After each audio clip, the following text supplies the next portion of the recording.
Welcome to the Nighttale Audiobooks YouTube channel. Tonight, we gather around a flickering nursery fire where the ordinary becomes extraordinary. This is The Phoenix and the Carpet by Nesbit. When the Cook children discover a mysterious egg within a new second-hand carpet, they unleash a mythical bird of fire and a transport of magic that can take them anywhere in the world. Settle in, find a comfortable spot on the rug, and let your imagination take flight. The adventure begins now. Chapter 1. The Egg. It began with the day when it was almost the 5th of November, and a doubt arose in some breast, Robert's, I fancy, as to the quality of the fireworks laid in for the Guy Fawkes celebration. They were jolly cheap, said whoever it was, and I think it was Robert. And suppose they didn't go off on the night. Those Prosser kids would have something to snigger about then. The ones I got are all right, Jane said. I know they are, because the man at the shop said they were worth Thribble the money. I'm sure Thribble isn't grammar, Anthea said.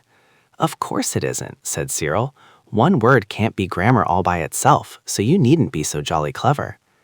Anthea was rummaging in the corner drawers of her mind for a very disagreeable answer when she remembered what a wet day it was and how the boys had been disappointed of that ride to London and back on the top of the tram, which their mother had promised them as a reward for not having once forgotten, for 6 whole days, to wipe their boots on the mat when they came home from school.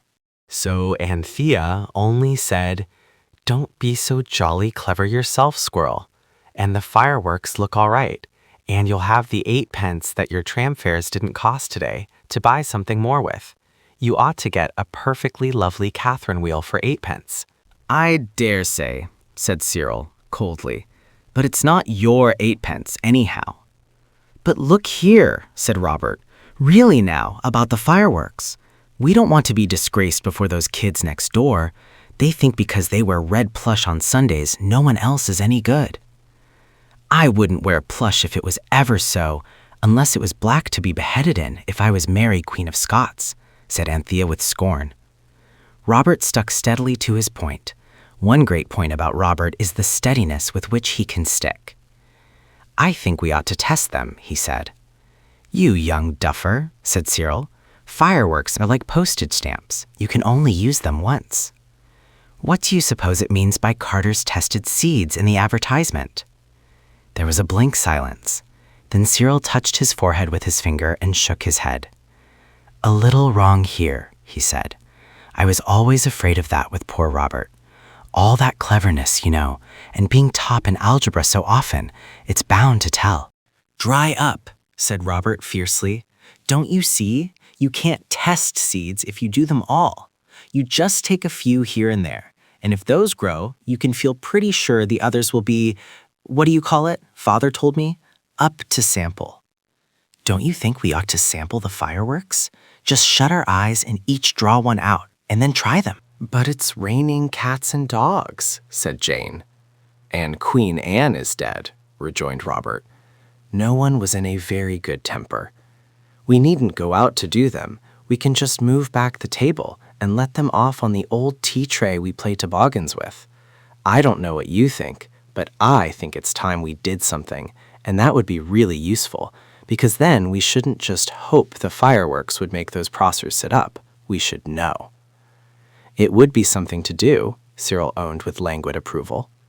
So the table was moved back, and then the hole in the carpet that had been near the window till the carpet was turned round showed most awfully. But Anthea stole out on tiptoe and got the tray when Cook wasn't looking, and brought it in and put it over the hole. Then all the fireworks were put on the table, and each of the 4 children shut its eyes very tight and put out its hand and grasped something. Robert took a cracker.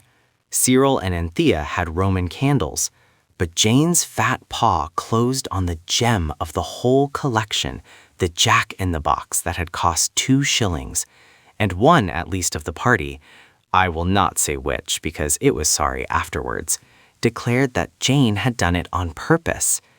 Nobody was pleased. For the worst of it was that these 4 children, with a very proper dislike of anything even faintly bordering on the sneakish, had a law, unalterable as those of the Medes and Persians, that one had to stand by the results of a toss-up, or a drawing of lots, or any other appeal to chance, however much one might happen to dislike the way things were turning out. "I didn't mean to," said Jane, near tears. "I don't care. I'll draw another." "You know jolly well you can't," said Cyril, bitterly. "It's settled. It's medium and Persian. You've done it, and you'll have to stand by it, and us too, worse luck. Never mind. You'll have your pocket money before the 5th. Anyway, we'll have the Jack-in-the-Box last and get the most out of it we can." So the cracker and the Roman candles were lighted, and they were all that could be expected for the money. But when it came to the Jack-in-the-Box, it simply sat in the tray and laughed at them, as Cyril said. They tried to light it with paper, and they tried to light it with matches. They tried to light it with Vesuvian fusees from the pocket of Father's second-best overcoat that was hanging in the hall. And then Anthea slipped away to the cupboard under the stairs, where the brooms and dustpans were kept, and the rosiny firelighters that smell so nice, and like the woods where pine trees grow, and the old newspapers and the beeswax and turpentine, and the horrid and stiff dark rags that are used for cleaning brass and furniture, and the paraffin for the lamps. She came back with a little pot that had once cost 7 pence halfpenny when it was full of red currant jelly. But the jelly had been all eaten long ago, and now Anthea had filled the jar with paraffin. She came in and she threw the paraffin over the tray just at the moment when Cyril was trying with the 23rd match to light the Jack-in-the-Box. The Jack-in-the-Box did not catch fire any more than usual, but the paraffin acted quite differently, and in an instant a hot flash of flame leapt up and burnt off Cyril's eyelashes, and scorched the faces of all 4 before they could spring back. They backed in 4 instantaneous bounds as far as they could, which was to the wall, and the pillar of fire reached from floor to ceiling. "My hat," said Cyril with emotion. "You've done it this time, Anthea." The flame was spreading out under the ceiling like the rows of fire in Mr. Rider Haggard's exciting story about Alan Quatermain. Robert and Cyril saw that no time was to be lost. They turned up the edges of the carpet and kicked them over the tray. This cut off the column of fire, and it disappeared, and there was nothing left but smoke and a dreadful smell of lamps that had been turned too low. All hands now rushed to the rescue, and the paraffin fire was only a bundle of trampled carpet, when suddenly a sharp crack beneath their feet made the amateur firemen start back. Another crack! The carpet moved as if it had had a cat wrapped in it. The Jack-in-the-Box had at last allowed itself to be lighted, and it was going off with desperate violence inside the carpet. Robert, with the air of one doing the only possible thing, rushed to the window and opened it. Anthea screamed, Jane burst into tears, and Cyril turned the table wrong way up on top of the carpet heap. But the firework went on, banging and bursting and spluttering even underneath the table. Next moment, Mother rushed in, attracted by the howls of Anthea, and in a few moments the firework desisted, and there was a dead silence, and the children stood looking at each other's black faces, and, out of the corners of their eyes, at Mother's white one. The fact that the nursery carpet was ruined occasioned but little surprise, nor was anyone really astonished that bed should prove the immediate end of the adventure. It has been said that all roads lead to Rome. This may be true, but at any rate, in early youth, I am quite sure that many roads lead to bed and stop there. Or you do. The rest of the fireworks were confiscated, and Mother was not pleased when Father let them off himself in the back garden, though he said, "Well, how else can you get rid of them, my dear?" You see, Father had forgotten that the children were in disgrace, and that their bedroom windows looked out onto the back garden, so that they all saw the fireworks most beautifully and admired the skill with which Father handled them. Next day, all was forgotten and forgiven. Only the nursery had to be deeply cleaned, like spring cleaning, and the ceiling had to be whitewashed. And Mother went out, And just at tea time next day, a man came with a rolled-up carpet, and Father paid him, and Mother said, "If the carpet isn't in good condition, I shall expect you to change it." And the man replied, "There ain't a thread gone in it nowhere, Mum. It's a bargain if ever there was one, and I'm more than half sorry I let it go at the price. But we can't resist the ladies, can we, sir?" And he winked at Father and went away. Then the carpet was put down in the nursery, and sure enough, there wasn't a hole in it anywhere.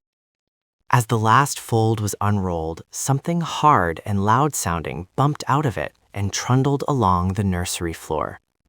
All the children scrambled for it, and Cyril got it. He took it to the gas. It was shaped like an egg, very yellow and shiny, half transparent, and it had an odd sort of light in it that changed as you held it in different ways.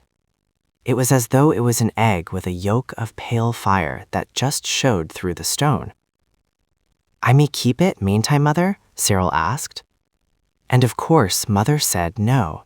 They must take it back to the man who had brought the carpet, because she had only paid for a carpet and not for a stone egg with a fiery yolk to it. So she told them where the shop was, and it was in the Kentish Town Road, not far from the hotel that is called the Bull and Gate. It was a poky little shop, and the man was arranging furniture outside on the pavement very cunningly, so that the more broken parts should show as little as possible. And directly he saw the children, he knew them again, and he began at once without giving them a chance to speak. "No, you don't," he cried loudly. "I ain't a-going to take back no carpets, so don't you make no bloomin' error. A bargain's a bargain, and the carpet's perfect throughout." "We don't want you to take it back," said Cyril, "but we found something in it." "It must have got into it up at your place then," said the man, with indignant promptness, "for there ain't nothing in nothing as I sell. It's all as clean as a whistle." "I never said it wasn't clean," said Cyril, "but—" "Oh, if it's moths," said the man, "that's easy cured with borax, but I expect it was only an odd one. I tell you the carpet's good through and through. It hadn't got no moths when it left my hands, not so much as an egg." "But that's just it," interrupted Jane. "There was so much as an egg." The man made a sort of rush of the children and stamped his foot. "Clear out, I say," he shouted, "or I'll call for the police. A nice thing for customers to hear you a-comin' here a-chargin' me with finding things in goods what I sells. Here, be off, afore I sends you off with a flea in your ears. Hi, constable!" The children fled, and they think, and their father thinks, that they couldn't have done anything else. Mother has her own opinion, but Father said they might keep the egg. "The man certainly didn't know the egg was there when he brought the carpet," said he, "any more than your mother did, and we've as much right to it as he had." So the egg was put on the mantelpiece, where it quite brightened up the dingy nursery. The nursery was dingy because it was a basement room, and its windows looked out on a stone area with a rockery made of clinkers facing the windows. Nothing grew in the rockery except London Pride and snails. The room had been described in the house agent's list as a convenient breakfast room and basement, and in the daytime it was rather dark. This did not matter so much in the evenings when the gas was alight, but then it was in the evening that the black beetles got so sociable and used to come out of the low cupboards on each side of the fireplace where their homes were and try to make friends with the children. At least, I suppose that was what they wanted, but the children never would. On the 5th of November, Father and Mother went to the theater, and the children were not happy because the Prossers next door had lots of fireworks and they had none. They were not even allowed to have a bonfire in the garden. "No more playing with fire, thank you," was Father's answer when they asked him. When the baby had been put to bed, the children sat sadly round the fire in the nursery. "I'm beastly bored," said Robert. "Let's talk about the Psammead," said Anthea, who generally tried to give the conversation a cheerful turn. "What's the good of talking?" said Cyril. "What I want is for something to happen. It's awfully stuffy for a chop not to be allowed out in the evenings. There's simply nothing to do when you've got through your homers." Jane finished the last of her home lessons and shut the book with a bang. "We've got the pleasure of memory," said she. "Just think of last holidays." Last holidays indeed offered something to think of, for they had been spent in the country at a white house between a sandpit and a gravel pit, and things had happened. The children had found a Psammead, or sand fairy, and it had let them have anything they wished for, just exactly anything, with no bother about it not being really for their good, or anything like that.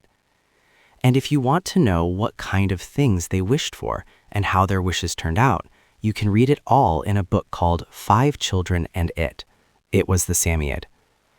If you've not read it, perhaps I ought to tell you that the 5th child was the baby brother, who was called the Lamb, because the first thing he ever said was "Ba," and that the other children were not particularly handsome, nor were they extra clever, nor extraordinarily good. But they were not bad sorts on the whole. In fact, they were rather like you. I don't want to think about the pleasures of memory, said Cyril. I want some more things to happen. We're very much luckier than anyone else as it is, said Jane. Why, no one else ever found a Psammead. We ought to be grateful. Why shouldn't we go on being, though? Cyril asked. Lucky, I mean, not grateful. Why has it all got to stop? Perhaps something will happen, said Anthea comfortably. Do you know, sometimes I think we are the sort of people that things do happen to. It's like that in history, said Jane. Some kings are full of interesting things, and others, nothing ever happens to them, except they're being born and crowned and buried, and sometimes not that. I think Panther's right, said Cyril. I think we are the sort of people things do happen to. I have a sort of feeling things would happen right enough if we could only give them a shove. It just wants something to start it. That's all. I wish they taught magic at school, Jane sighed. I believe if we could do a little magic, it might make something happen. I wonder how you begin. Robert looked round the room, but he got no ideas from the faded green curtains, or the drab Venetian blinds, or the worn brown oilcloth on the floor. Even the new carpet suggested nothing, though its pattern was a very wonderful one, and always seemed as though it were just going to make you think of something. I could begin right enough, said Anthea. I've read lots about it, but I believe it's wrong in the Bible. It's only wrong in the Bible because people wanted to hurt other people. I don't see how things can be wrong unless they hurt somebody, and we don't want to hurt anybody, and what's more, we jolly well couldn't if we tried. Let's get the Ingoldsby legends. There's a thing about abracadabra there, said Cyril, yawning. We may as well play at magic. Let's be Knights Templars. They were awfully gone on magic. They used to work spells or something with a goat and a goose. Father says so. Well, that's all right, said Robert, unkindly. You can play the goat right enough, and Jane knows how to be a goose. I'll get Ingoldsby, said Anthea hastily. You turn up the hearthrug. So they traced strange figures on the linoleum, where the hearthrug had kept it clean. They traced them with chalk that Robert had nicked from the top of the mathematical master's desk at school. You know, of course, that it is stealing to take a new stick of chalk, but it is not wrong to take a broken piece, so long as you only take one. I do not know the reason of this rule, nor who made it. And they chanted all the gloomiest songs they could think of. And of course, nothing happened. So then Anthea said, I'm sure a magic fire ought to be made of sweet-smelling wood and have magic gums and essences and things in it. I don't know any sweet-smelling wood except cedar, said Robert, but I've got some ends of cedar wood lead pencil. So they burned the ends of lead pencil, and still nothing happened. Let's burn some of the eucalyptus oil we have for our colds, said Anthea. And they did. It certainly smelled very strong. And they burned lumps of camphor out of the big chest. It was very bright and made a horrid black smoke, which looked very magical, but still nothing happened. Then they got some clean tea cloths from the dresser drawer in the kitchen and waved them over the magic chalk tracings and sang the hymn of the Moravian nuns at Bethlehem, which is very impressive, and still nothing happened. So they waved more and more wildly, and Robert's tea cloth caught the golden egg and whisked it off the mantelpiece, and it fell into the fender and rolled under the grate. Oh, crikey, said more than one voice, and everyone instantly fell down flat on its front to look under the grate, and there lay the egg, glowing in a nest of hot ashes. "It's not smashed anyhow," said Robert, and he put his hand under the grate and picked up the egg. But the egg was much hotter than anyone would have believed it could possibly get in such a short time, and Robert had to drop it with a cry of "Bother!" It fell on the top bar of the grate and bounced right into the glowing red heart of the fire. "The tongs!" cried Anthea. But, alas, no one could remember where they were. Everyone had forgotten that the tongs had last been used to fish up the doll's teapot from the bottom of the water butt where the lamb had dropped it. So the nursery tongs were resting between the water butt and the dustbin, and Cook refused to lend the kitchen ones. "Never mind," said Robert.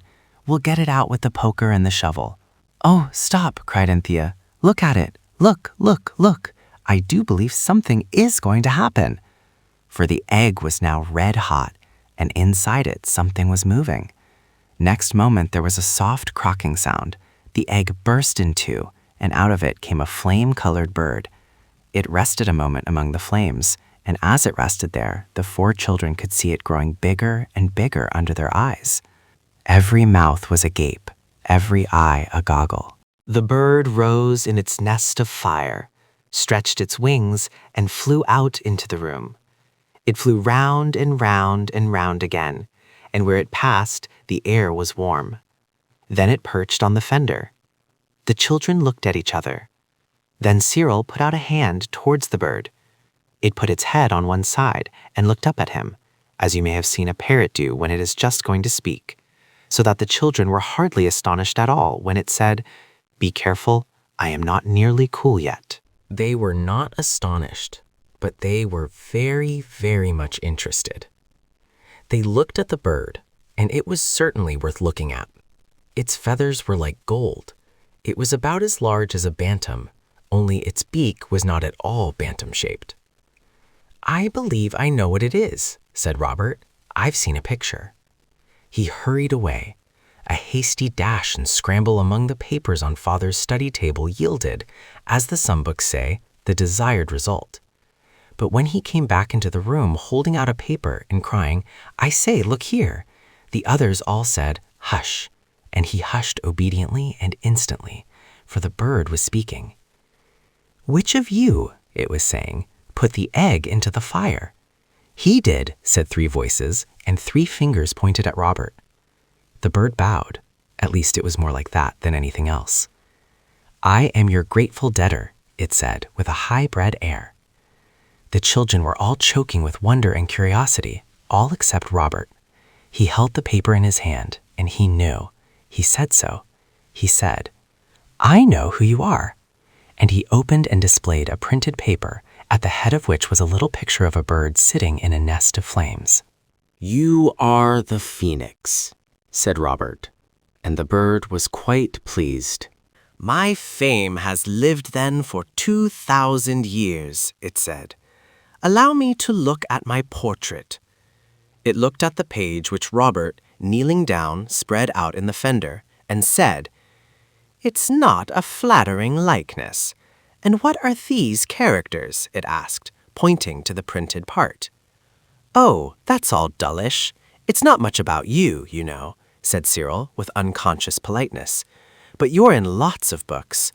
"With portraits?" asked the phoenix. "Well, no," said Cyril. "In fact, I don't think I ever saw any portrait of you but that one. But I can read you something about yourself if you like." The phoenix nodded, and Cyril went off and fetched volume X of the old encyclopedia, and on page 246 he found the following: "Phoenix, in ornithology, a fabulous bird of antiquity." "Antiquity is quite correct," said the phoenix. "But fabulous? Well, do I look it?" Everyone shook its head. Cyril went on. "The ancients speak of this bird as single, or the only one of its kind." "That's right enough," said the phoenix. "They describe it as about the size of an eagle."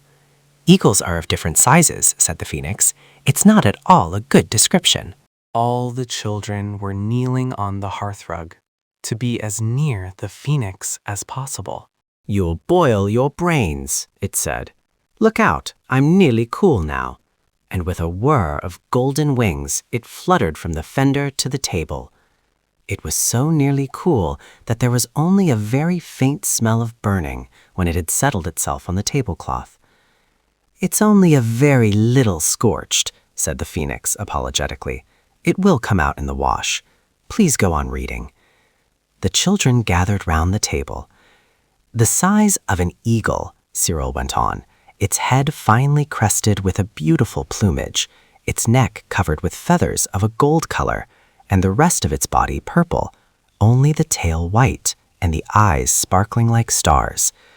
They say that it lives about 500 years in the wilderness, and when advanced in age, it builds itself a pile of sweet wood and aromatic gums, fires it with the wafting of its wings, and thus burns itself, and that from its ashes arises a worm, which in time grows up to be a phoenix. Hence the Phoenicians gave—" "Never mind what they gave," said the phoenix, ruffling its golden feathers. "They never gave much anyway. They always were people who gave nothing for nothing. That book ought to be destroyed. It's most inaccurate. The rest of my body was never purple. And as for my tail, well, I simply ask you, is it white?" It turned round and gravely presented its golden tail to the children. "No, it's not," said everybody. "No, and it never was," said the phoenix. "And that about the worm is just a vulgar insult. The phoenix has an egg like all respectable birds.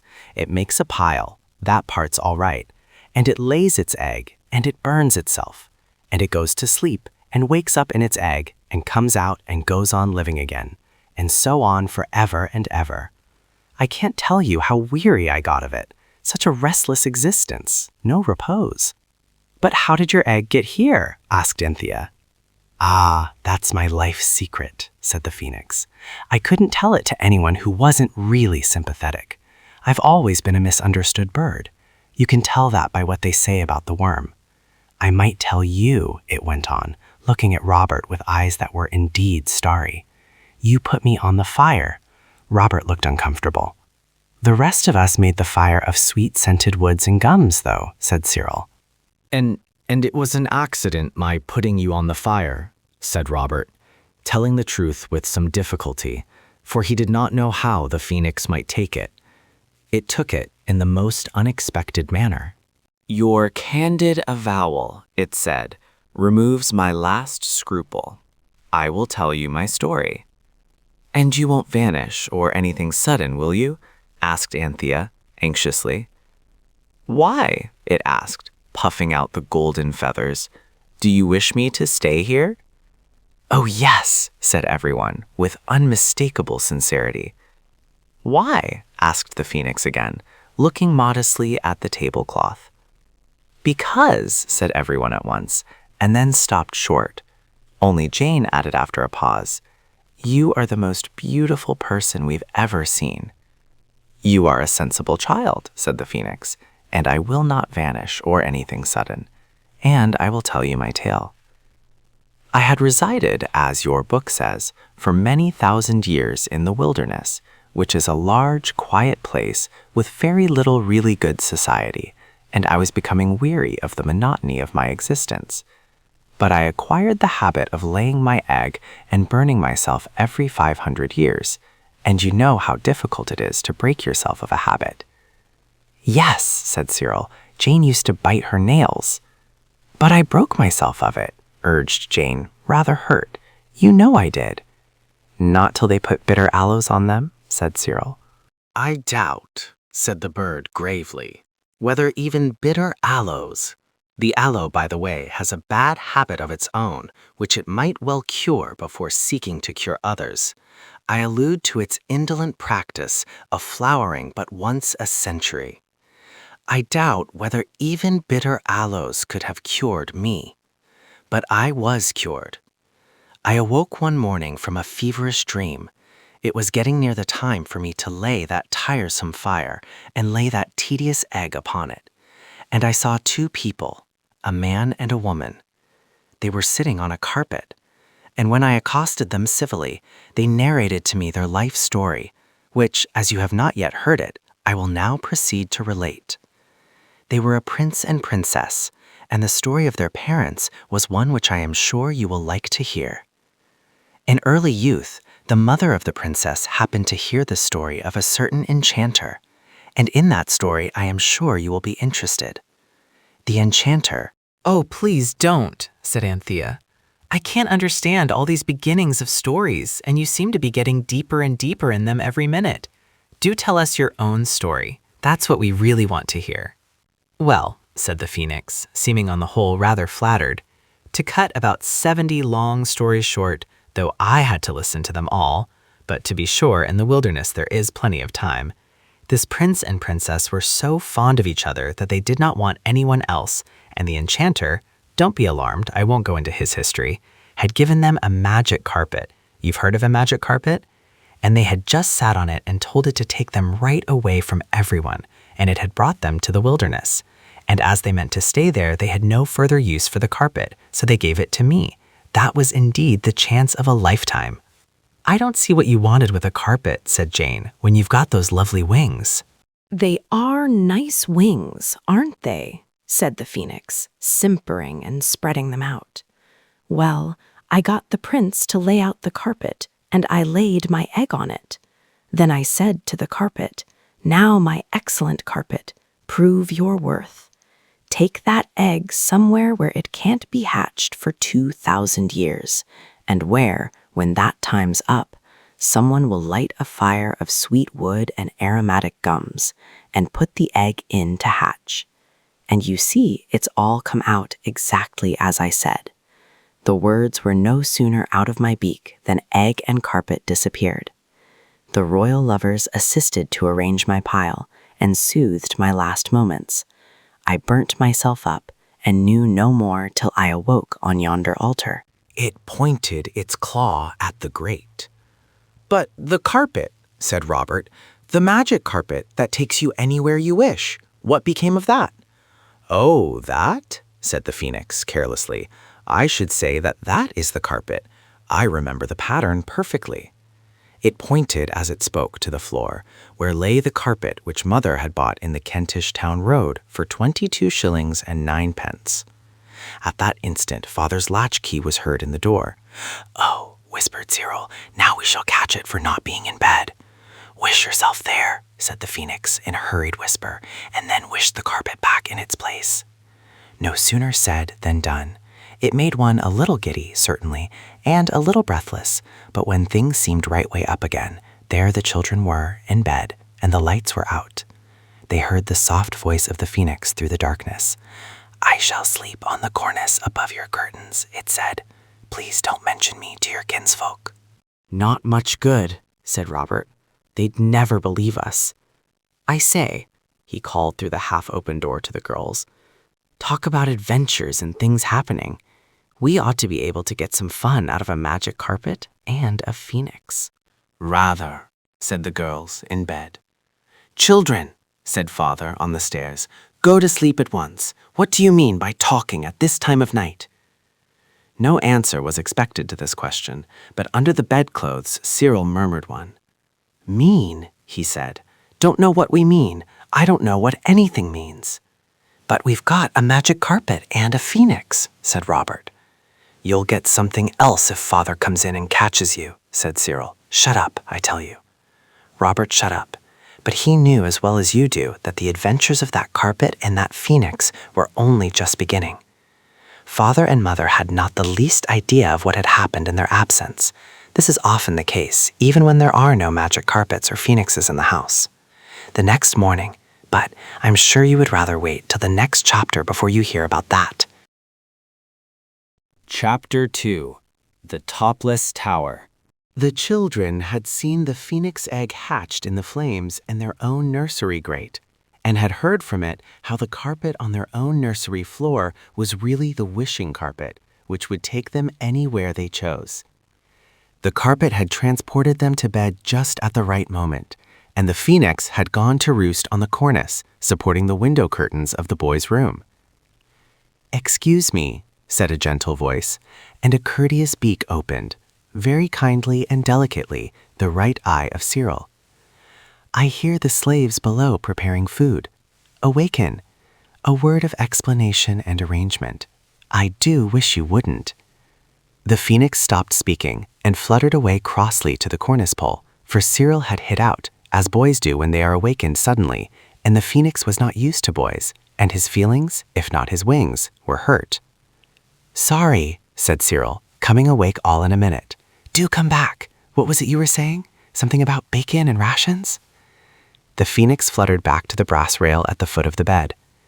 I say, you are real, said Cyril. How ripping. And the carpet? The carpet is as real as it ever was, said the phoenix, rather contemptuously. But of course, a carpet's only a carpet, whereas a phoenix is superlatively a phoenix. Yes, indeed, said Cyril. I see it is. Oh, what luck! Wake up, Bobs. There's jolly well something to wake up for today. And it's Saturday, too. I've been reflecting, said the phoenix, during the silent watches of the night, and I could not avoid the conclusion that you were quite insufficiently astonished at my appearance yesterday. The ancients were always very surprised. Did you, by chance, expect my egg to hatch? Not us, said Cyril. And if we had, said Anthea, who had come in her nightie when she heard the silvery voice of the phoenix, we could never have expected it to hatch anything so splendid as you. The bird smiled. Perhaps you've never seen a bird smile. You see, said Anthea, wrapping herself in the boy's counterpane, for the morning was chill, we've had things happen to us before. And she told the story of the Psammead, or sand fairy. Ah, yes, said the phoenix. Psammeads were rare, even in my time. I remember I used to be called the Psammead of the desert. I was always having compliments paid me. I can't think why. Can you give wishes then? Asked Jane, who had now come in too. Oh, dear me, no, said the phoenix contemptuously. At least, but I hear footsteps approaching. I hasten to conceal myself. And it did. I think I said that this day was Saturday. It was also Cook's birthday, and Mother had allowed her and Eliza to go to the Crystal Palace with a party of friends. So Jane and Anthea, of course, had to help to make beds and to wash up the breakfast cups and little things like that. Robert and Cyril intended to spend the morning in conversation with the phoenix, but the bird had its own ideas about this. I must have an hour or two's quiet, it said. I really must. My nerves will give way unless I can get a little rest. You must remember it's 2,000 years since I had any conversation. I'm out of practice, and I must take care of myself. I've often been told that mine is a valuable life. So it nestled down inside an old hat box of Father's, which had been brought down from the box room some days before when a helmet was suddenly needed for a game of tournaments, with its golden head under its golden wing, and went to sleep. So then Robert and Cyril moved the table back and were going to sit on the carpet and wish themselves somewhere else. But before they could decide on the place, Cyril said, I don't know. Perhaps it's rather sneakish to begin without the girls. They'll be all the morning, said Robert impatiently. And then a thing inside him, which tiresome books sometimes call the inward monitor, said, Why don't you help them then? Cyril's inward monitor happened to say the same thing at the same moment, so the boys went and helped to wash up the teacups and to dust the drawing room. Robert was so interested that he proposed to clean the front doorsteps, a thing he had never been allowed to do, nor was he allowed to do it on this occasion. One reason was that it had already been done by Cook. When all the housework was finished, the girls dressed the happy, wriggling baby in his blue highwayman coat and three-cornered hat, and kept him amused while Mother changed her dress and got ready to take him over to Granny's. Mother always went to Granny's every Saturday, and generally some of the children went with her, but today they were to keep house. And their hearts were full of joyous and delightful feelings every time they remembered that the house they would have to keep had a phoenix in it and a wishing carpet. You can always keep the lamb good and happy for quite a long time if you play the Noah's Ark game with him. It is quite simple. He just sits on your lap and tells you what animal he is, and then you say the little poetry piece about whatever animal he chooses to be. Of course, some of the animals, like the zebra and the tiger, haven't got any poetry, because they are so difficult to rhyme to. The lamb knows quite well which are the poetry animals. I'm a baby bear, said the lamb, snugging down, and Anthea began. I love my little baby bear. I love his nose and toes and hair. I like to hold him in my arm and keep him very safe and warm. And when she said very, of course there was a real bear's hug. Then came the eel, and the lamb was tickled till he wriggled exactly like a real one. I love my little baby eel. He is so squidgety to feel. He'll be an eel when he is big, but now he's just a tiny snig. Perhaps you didn't know that a snig was a baby eel? It is, though, and the lamb knew it. Hedgehog now, he said, and Anthea went on. My baby hedgehog, how I like ye, though your back's so prickly spiky. Your front is very soft, I found, so I must love you frontways round. And then she loved him frontways round, while he squealed with pleasure. It is a very baby game, and of course the rhymes are only meant for very, very small people, not for people who are old enough to read books, so I won't tell you any more of them. By the time the lamb had been a baby lion, and a baby weasel, and a baby rabbit, and a baby rat, Mother was ready, and she and the lamb, having been kissed by everybody and hugged as thoroughly as it is possible to be when you're dressed for out of doors, were seen to the tram by the boys. When the boys came back, everyone looked at everyone else and said, Now. They locked the front door, and they locked the back door, and they fastened all the windows. They moved the table and chairs off the carpet, and Anthea swept it. We must show it a little attention, she said kindly. We'll give it tea leaves next time. Carpets like tea leaves. Then everyone put on its outdoor things, because as Cyril said, they didn't know where they might be going, and it makes people stare if you go out of doors in November in pinafores and without hots. Then Robert gently awoke the phoenix, who yawned and stretched itself, and allowed Robert to lift it onto the middle of the carpet, where it instantly went to sleep again, with its crested head tucked under its golden wing as before. Then everyone sat down on the carpet. Where shall we go? Was of course the question, and it was warmly discussed. Anthea wanted to go to Japan. Robert and Cyril voted for America, and Jane wished to go to the seaside. Because there are donkeys there, said she. Not in November, silly, said Cyril, and the discussion got warmer and warmer, and still nothing was settled. I vote we let the phoenix decide, said Robert at last. So they stroked it till it woke. We want to go somewhere abroad, they said, and we can't make up our minds where. Let the carpet make up its mind if it has one, said the phoenix. Just say you wish to go abroad. So they did, and the next moment the world seemed to spin upside down, and when it was right way up again and they were ungiddy enough to look about them, they were out of doors. Out of doors. This is a feeble way to express where they were.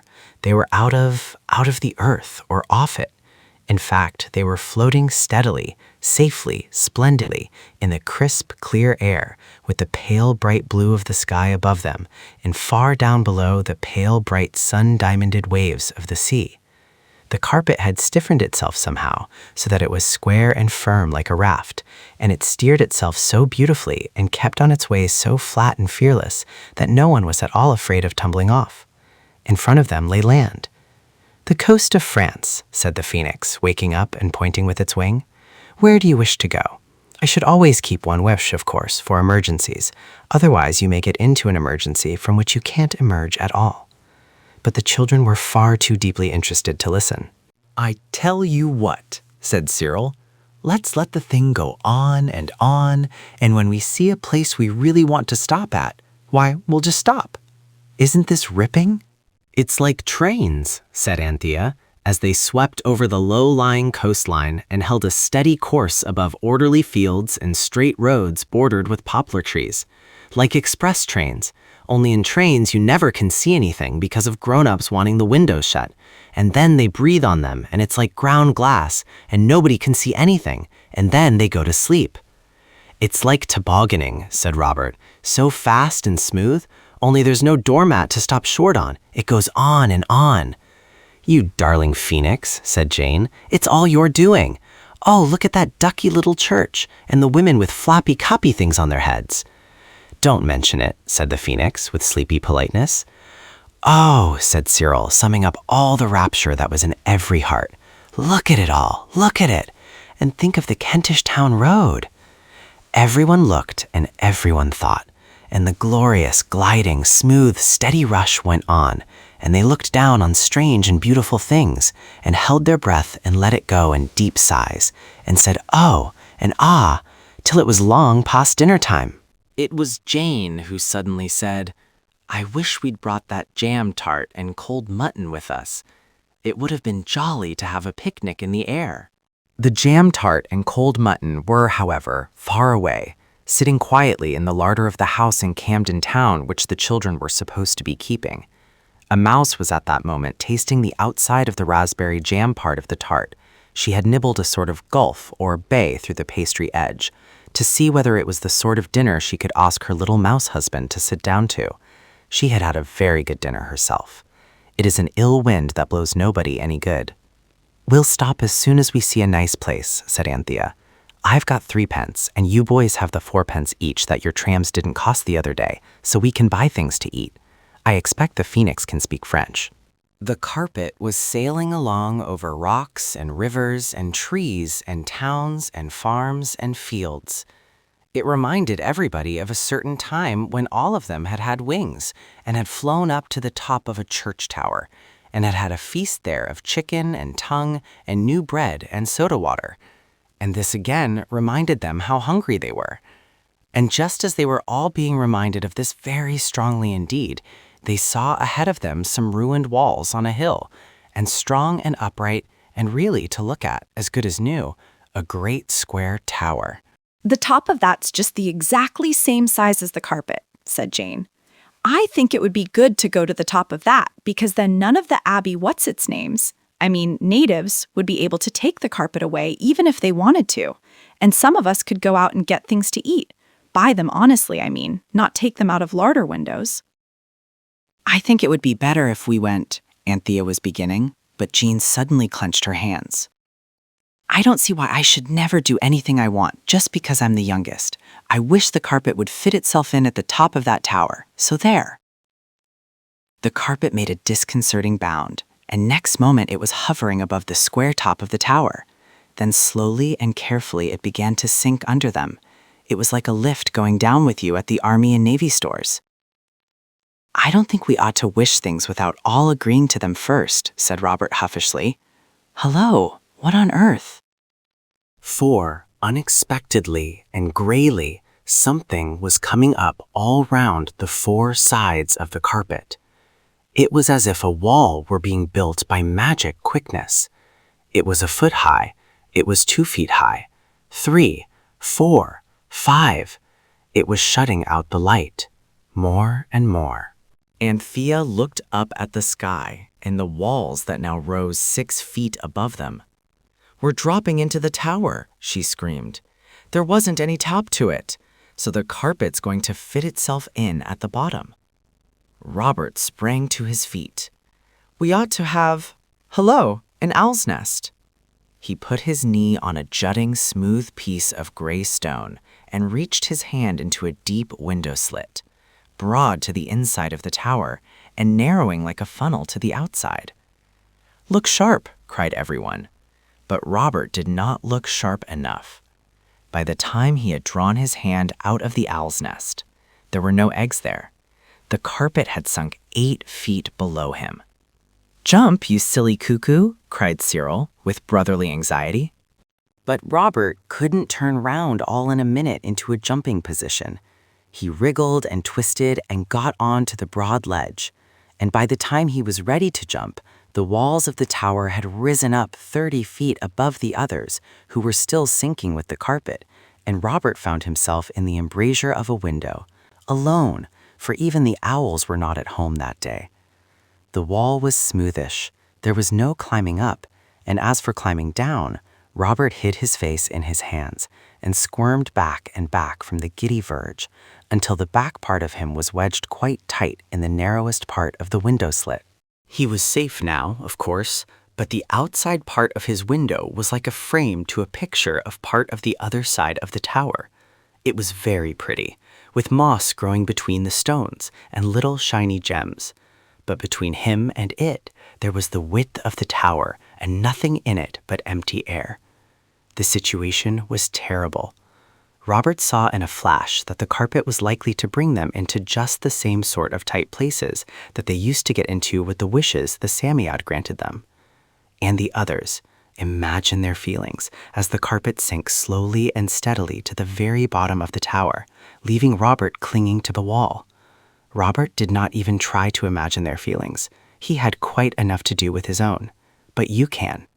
As soon as the carpet came to a stop on the ground at the bottom of the inside of the tower, it suddenly lost that raft-like stiffness which had been such a comfort during the journey from Camden Town to the topless tower, and spread itself limply over the loose stones and little earthy mounds at the bottom of the tower, just exactly like any ordinary carpet.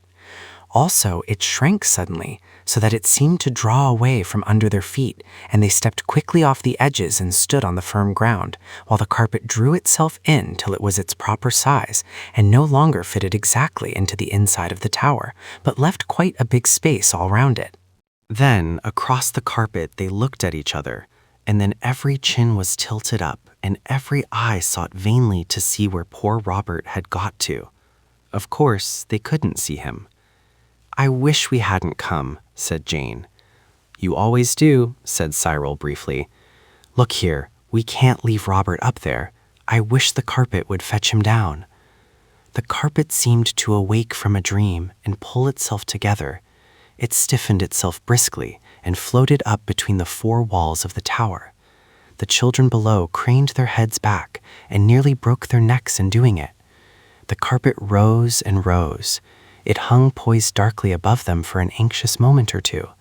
Then it dropped down again, threw itself on the uneven floor of the tower, and as it did so, it tumbled Robert out on the uneven floor of the tower. "Oh, glory," said Robert. "That was a squeak. You don't know how I felt. I say, I've had about enough for a bit. Let's wish ourselves at home again and have a go at that jam tart and mutton. We can go out again afterwards." "Right-o," said everyone, for the adventure had shaken the nerves of all. So they all got onto the carpet again and said, "I wish we were at home." And lo and behold, they were no more at home than before. The carpet never moved. The phoenix had taken the opportunity to go to sleep. Anthea woke it up gently. "Look here," she said. "I'm looking," said the phoenix. "We wished to be at home, and we're still here," complained Jane.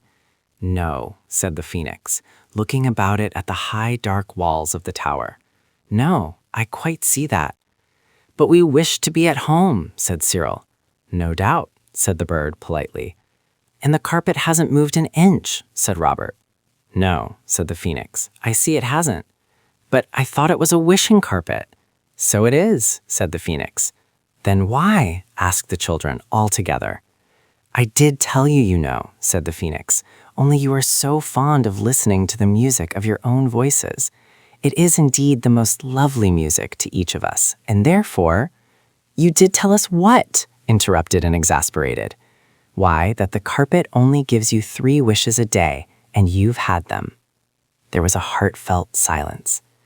"Then how are we going to get home?" said Cyril at last. "I haven't any idea," replied the phoenix kindly. "Can I fly out and get you any little thing?" "How could you carry the money to pay for it?" "It isn't necessary. Birds always take what they want. It is not regarded as stealing, except in the case of magpies." The children were glad to find they had been right in supposing this to be the case on the day when they had wings and had enjoyed somebody else's ripe plums. "Yes, let the phoenix get us something to eat anyway," Robert urged. "If it will be so kind, you mean," corrected Anthea in a whisper. "If it will be so kind, and we can be thinking while it's gone." So the phoenix fluttered up through the gray space of the tower and vanished at the top, and it was not till it had quite gone that Jane said, "Suppose it never comes back. It was not a pleasant thought, and though Anthea at once said, "Of course it will come back. I'm certain it's a bird of its word," a further gloom was cast by the idea. For curiously enough, there was no door to the tower, and all the windows were far, far too high to be reached by the most adventurous climber. It was cold, too, and Anthea shivered. "Yes," said Cyril, "it's like being at the bottom of a well." The children waited in a sad and hungry silence and got little stiff necks with holding their little heads back to look up the inside of the tall gray tower to see if the phoenix were coming. At last it came. It looked very big as it fluttered down between the walls, and as it neared them, the children saw that its bigness was caused by a basket of boiled chestnuts which it carried in one claw. In the other, it held a piece of bread, and in its beak was a very large pear. The pear was juicy and as good as a very small drink. When the meal was over, everyone felt better, and the question of how to get home was discussed without any disagreeableness. But no one could think of any way out of the difficulty, or even out of the tower. For the phoenix, though its beak and claws have fortunately been strong enough to carry food for them, was plainly not equal to flying through the air with 4 well-nourished children. "We must stay here, I suppose," said Robert at last, "and shout out every now and then, and someone will hear us and bring ropes and ladders and rescue us like out of mines, and they'll get up a subscription to send us home like castaways." "Yes, but we shan't be home before Mother is, and then Father'll take away the carpet and say it's dangerous or something," said Cyril. "I do wish we hadn't come," said Jane. And everyone else said, "Shut up," except Anthea, who suddenly awoke the phoenix and said, "Look here, I believe you can help us. Oh, I do wish you would." "I will help you as far as lies in my power," said the phoenix at once. "What is it you want now?" "Why, we want to get home," said everyone. "Oh," said the phoenix. Yes, home, you said? Meaning? Where we live, where we slept last night, where the altar is that your egg was hatched on." "Oh, there," said the phoenix. "Well, I'll do my best." It fluttered onto the carpet and walked up and down for a few minutes in deep thought. Then it drew itself up proudly. "I can help you," it said. "I am almost sure I can help you. Unless I am grossly deceived, I can help you. You won't mind my leaving you for an hour or two?" And without waiting for a reply, it soared up through the dimness of the tower into the brightness above. "Now," said Cyril firmly, "it said an hour or two. But I've read about captives and people shut up in dungeons and catacombs and things awaiting release, and I know each moment is an eternity. Those people always do something to pass the desperate moments. It's no use or trying to tame spiders because we shan't have time." "I hope not," said Jane doubtfully. "But we ought to scratch our names on the stones or something." "I say, talking of stones," said Robert, "you see that heap of stones against the wall over in that corner? Well, I'm certain there's a hole in the wall there, and I believe it's a door. Yes, look here, the stones are round like an arch in the wall, and here's the hole. It's all black inside." He had walked over to the heap as he spoke and climbed up to it, dislodged the top stone of the heap, and uncovered a little dark space. Next moment, everyone was helping to pull down the heap of stones, and very soon everyone threw off its jacket, for it was warm work.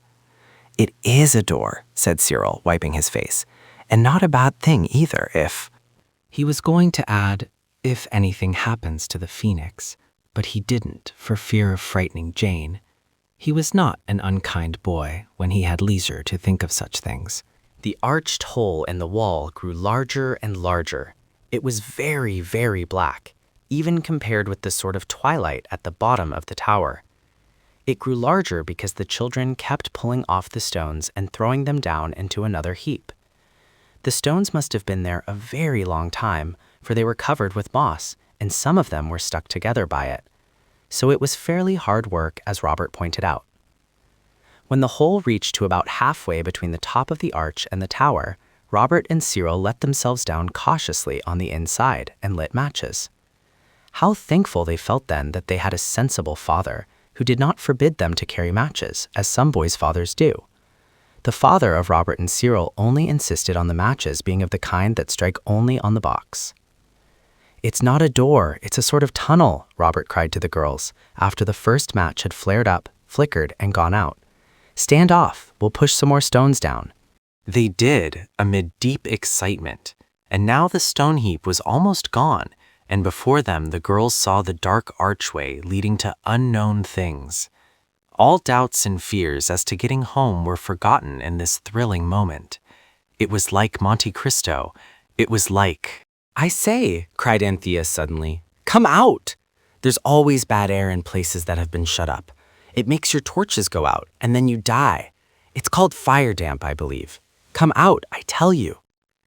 The urgency of her tone actually brought the boys out, and then everyone took up its jacket and fanned the dark arch with it, so as to make the air fresh inside. When Anthea thought the air inside must be freshened by now, Cyril led the way into the arch.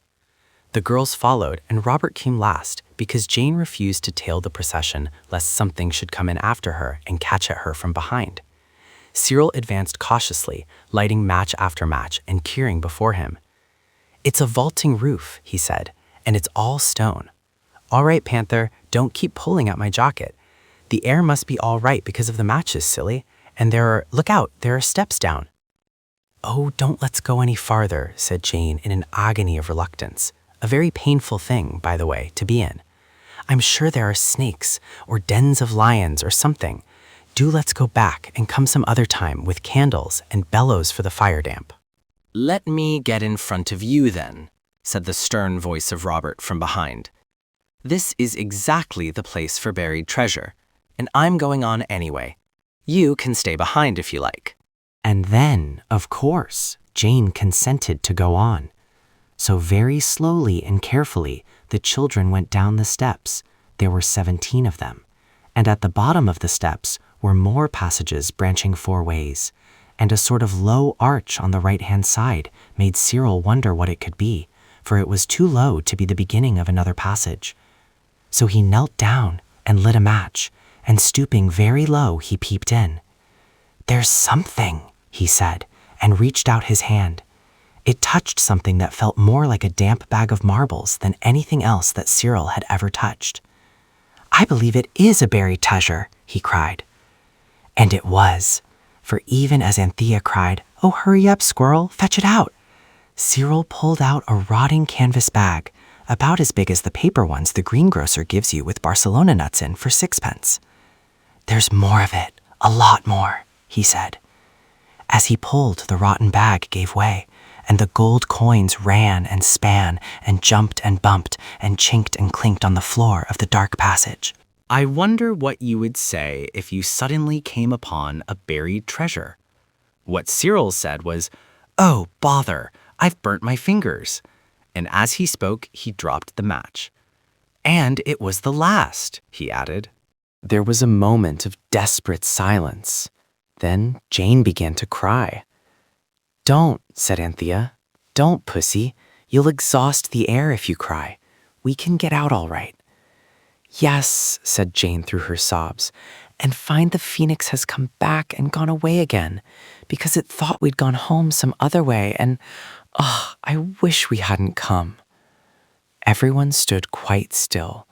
Only Anthea cuddled Jane up to her and tried to wipe her eyes in the dark. Don't, said Jane. That's my ear. I'm not crying with my ears. Come, let's get on out, said Robert. But that was not so easy, for no one could remember exactly which way they had come. It is very difficult to remember things in the dark, unless you have matches with you, and then of course it is quite different, even if you don't strike one. Everyone had come to agree with Jane's constant wish, and despair was making the darkness blacker than ever, when quite suddenly the floor seemed to tip up, and a strong sensation of being in a whirling lift came upon everyone. All eyes were closed. One's eyes always are in the dark, don't you think? When the whirling feeling stopped, Cyril said, earthquakes, and they all opened their eyes. They were in their own dingy breakfast room at home, and oh, how light and bright and safe and pleasant and altogether delightful it seemed after that dark underground tunnel. The carpet lay on the floor, looking as calm as though it had never been for an excursion in its life. On the mantelpiece stood the phoenix, waiting with an air of modest yet sterling worth for the thanks of the children. "But how did you do it?" they asked, when everyone had thanked the phoenix again and again. "Oh, I just went and got a wish from your friend the Psammead." "But how did you know where to find it?" "I found that out from the carpet. These wishing creatures always know all about each other. They're so clannish, like the Scots, you know, all related. But the carpet can't talk, can it?" "No." "Then how? How did I get the Psammead's address? I tell you I got it from the carpet." "Did it speak then?" "No," said the phoenix thoughtfully. "It didn't speak, but I gathered my information from something in its manner. I was always a singularly observant bird."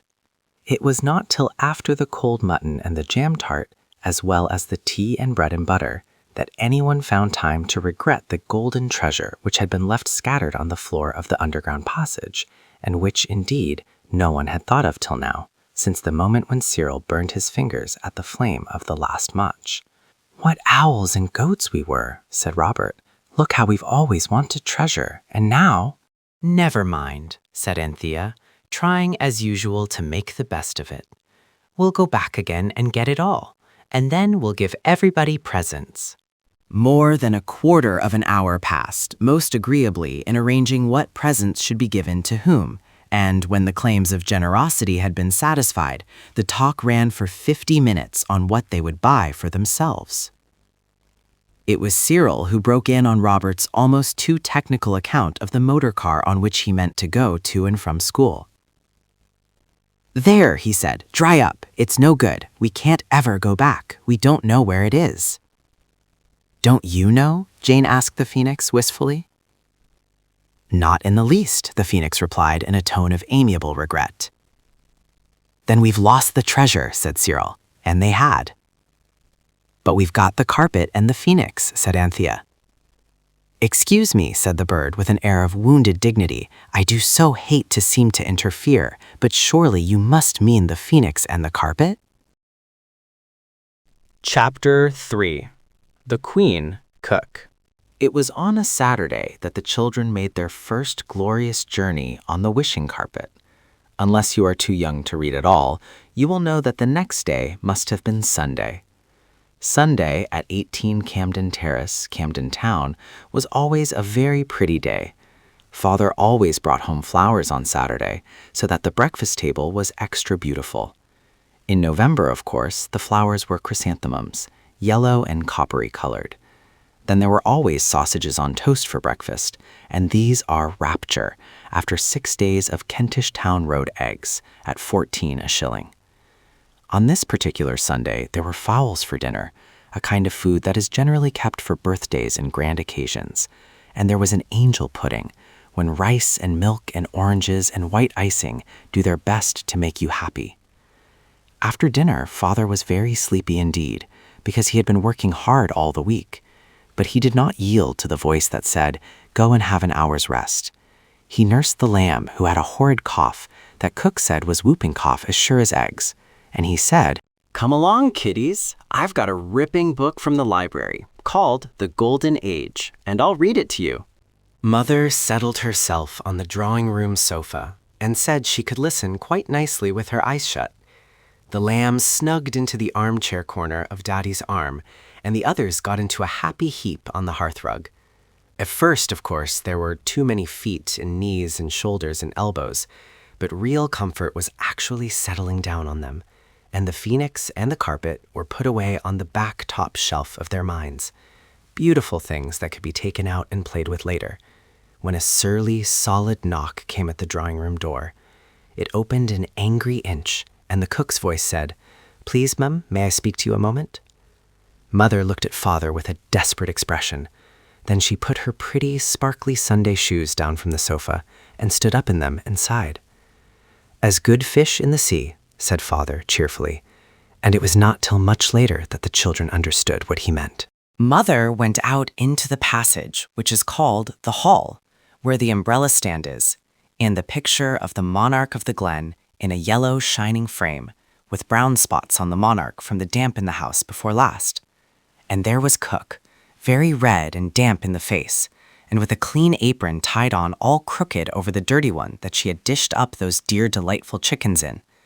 She stood there, and she seemed to get redder and damper, and she twisted the corner of her apron round her fingers, and she said very shortly and fiercely, If you please, ma'am, I should wish to leave at my day month. Mother leaned against the hat stand. The children could see her looking pale through the crack of the door, because she had been very kind to the cook and had given her a holiday only the day before, and it seemed so very unkind of the cook to want to go like this, and on a Sunday too. Why, what's the matter? Mother said. It's them children, the cook replied, and somehow the children all felt that they had known it from the first. They did not remember having done anything extra wrong, but it is so frightfully easy to displease a cook. It's them children.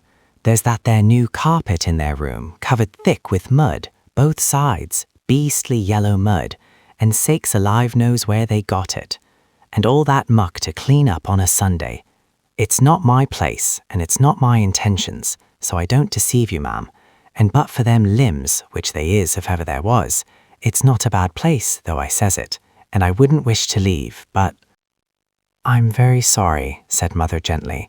I will speak to the children, and you had better think it over, and if you really wish to go, tell me tomorrow. Next day, Mother had a quiet talk with Cook, and Cook said she didn't mind if she stayed on a bit, just to see. But meantime, the question of the muddy carpet had been gone into thoroughly by Father and Mother. Jane's candid explanation that the mud had come from the bottom of a foreign tower where there was buried treasure was received with such chilling disbelief that the others limited their defense to an expression of sorrow and of a determination not to do it again. But Father said, and Mother agreed with him, because mothers have to agree with fathers, and not because it was her own idea, that children who coated a carpet on both sides with thick mud, and when they were asked for an explanation could only talk silly nonsense, that meant Jane's truthful statement, were not fit to have a carpet at all, and indeed shouldn't have one for a week. So the carpet was brushed, with tea leaves too, which was the only comfort Anthea could think of, and folded up and put away in the cupboard at the top of the stairs, and Daddy put the key in his trousers pocket. Till Saturday, said he. Never mind, said Anthea, we've got the phoenix. But, as it happened, they hadn't. The phoenix was nowhere to be found, and everything had suddenly settled down from the rosy wild beauty of magic happenings to the common damp brownness of ordinary November life in Camden Town. And there was the nursery floor, all bare boards in the middle and brown oilcloth round the outside, and the bareness and yellowness of the middle floor showed up the black beetles with terrible distinctness when the poor things came out in the evening, as usual, to try to make friends with the children. But the children never would. The Sunday ended in gloom, which even junket for supper in the blue Dresden bowl could hardly lighten at all. Next day, the lamb's cough was worse. It certainly seemed very whoopy, and the doctor came in his brougham carriage. Everyone tried to bear up under the weight of the sorrow which it was to know that the wishing carpet was locked up and the phoenix mislaid. A good deal of time was spent in looking for the phoenix. It's a bird of its word, said Anthea. I'm sure it's not deserted us. But you know it had a most awfully long fly from wherever it was to near Rochester and back, and I expect the poor thing's feeling tired out and wants rest. I am sure we may trust it.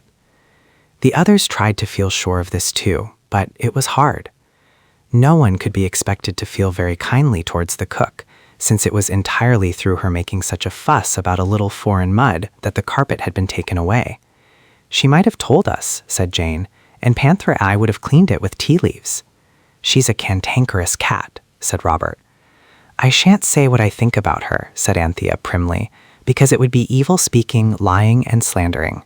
It's not lying to say she's a disagreeable pig and a beastly blue-nosed BAZAARS, said Cyril, who had read The Eyes of Light, and intended to talk like Tony as soon as he could teach Robert to talk like Paul.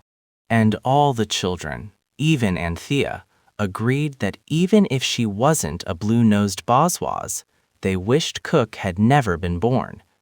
But I ask you to believe that they didn't do all the things on purpose which so annoyed the cook during the following week, though I dare say the things would not have happened if the cook had been a favorite.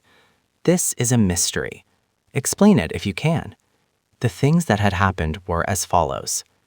Sunday, discovery of foreign mud on both sides of the carpet. Monday, licorice put on to boil with aniseed balls in a saucepan. Anthea did this because she thought it would be good for the lamb's cough. The whole thing forgotten and bottom of saucepan burned out. It was the little saucepan lined with white that was kept for the baby's milk. Tuesday, a dead mouth found in pantry. Fish slice taken to dig grave with. By regrettable accident, fish slice broken. Defense, the cook oughtn't to keep dead mice in pantries. Wednesday, chopped suet left on kitchen table. Robert added chopped soap, but he says he thought the suet was soap too. Thursday, broke the kitchen window by falling against it during a perfectly fair game of bandits in the area. Friday, stopped up grating of kitchen sink with putty and filled sink with water to make a lake to sail paper boats in. Went away and left the top running. Kitchen hearthrug and cook's shoes ruined. On Saturday, the carpet was restored. There had been plenty of time during the week to decide where it should be asked to go when they did get it back. Mother had gone over to Granny's and had not taken the lamb because he had a bad cough, which Cook repeatedly said was whooping cough as sure as eggs is eggs. "But we'll take him out, a ducky darling," said Anthea. "We'll take him somewhere where you can't have whooping cough. Don't be so silly, Robert. If he does talk about it, no one will take any notice. He's always talking about things he's never seen." So they dressed the lamb and themselves in out-of-doors clothes, and the lamb chuckled and coughed and coughed again, poor dear, and all the chairs and tables were moved off the carpet by the boys, while Jane nursed the lamb, and Anthea rushed through the house in one last wild hunt for the missing phoenix. "It's no use waiting for it," she said, reappearing breathless in the breakfast room, "but I know it hasn't deserted us. It's a bird of its word." "Quite so," said the gentle voice of the phoenix from beneath the table. Everyone fell on its knees and looked up, and there was the phoenix perched on a crossbar of wood that ran across under the table, and had once supported a drawer, in the happy days before the drawer had been used as a boat, and its bottom unfortunately trodden out by Ragged's really reliable school boots on the feet of Robert. "I've been here all the time," said the phoenix, yawning politely behind its claw. "If you wanted me, you should have recited the Ode of Invocation. It's 7,000 lines long and written in very pure and beautiful Greek." "Couldn't you tell it to us in English?" asked Anthea. "It's rather long, isn't it?" said Jane, jumping the lamb on her knee. "Couldn't you make a short English version, like Tate and Brady?" "Oh, come along, do," said Robert, holding out his hand. "Come along, good old phoenix." "Good old beautiful phoenix," it corrected shyly. "Good old beautiful phoenix, then. Come along," said Robert impatiently, with his hand still held out. The phoenix fluttered at once onto his wrist. "This amiable youth," it said to the others, "has miraculously been able to put the whole meaning of the 7,000 lines of Greek invocation into one English hexameter. A little misplaced, some of the words, but, oh, come along, good old beautiful phoenix. Not perfect, I admit, but not bad for a boy of his age." "Well, now then," said Robert, stepping back onto the carpet with the golden phoenix on his wrist. "You look like the king's falconer," said Jane, sitting down on the carpet with the baby on her lap. Robert tried to go on looking like it. Cyril and Anthea stood on the carpet. "We shall have to get back before dinner," said Cyril, "or cook will blow the gaff." "She hasn't sneaked since Sunday," said Anthea. Robert was beginning, when the door burst open and the cook, fierce and furious, came in like a whirlwind and stood on the corner of the carpet with a broken basin in one hand and a threat in the other, which was clenched.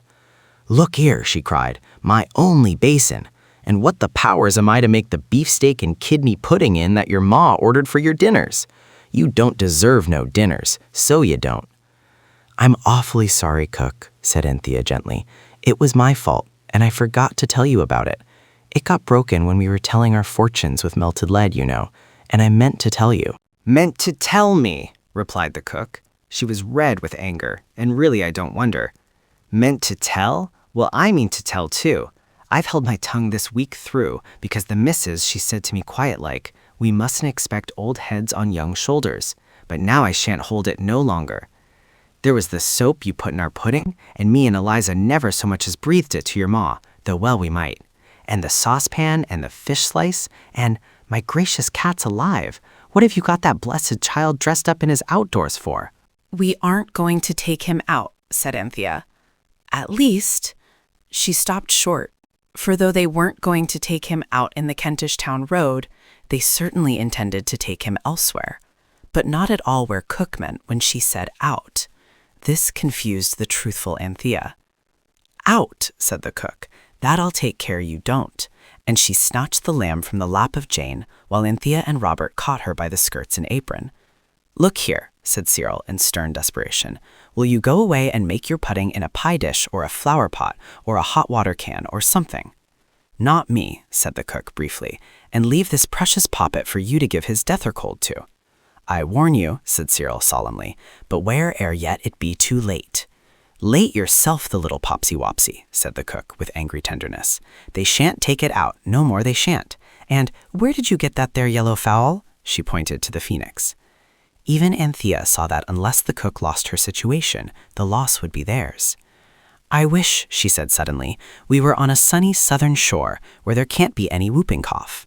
She said it through the frightened howls of the lamb and the sturdy scoldings of the cook, and instantly the giddy go round and falling lift feeling swept over the whole party, and the cook sat down flat on the carpet, holding the screaming lamb tight to her stout print-covered self, and calling on St. Bridget to help her. She was an Irishwoman.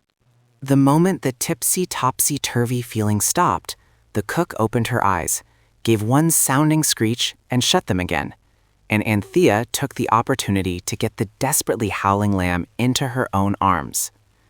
"It's all right," she said. "Own Panther's got you. Look at the trees, and the sand, and the shells, and the great big tortoises. Oh dear, how hot it is." It certainly was, for the trusty carpet had laid itself out on a southern shore that was sunny and no mistake, as Robert remarked. The greenest of green slopes led up to glorious groves where palm trees and all the tropical flowers and fruits that you read of in Westward Ho and Fair Play were growing in rich profusion.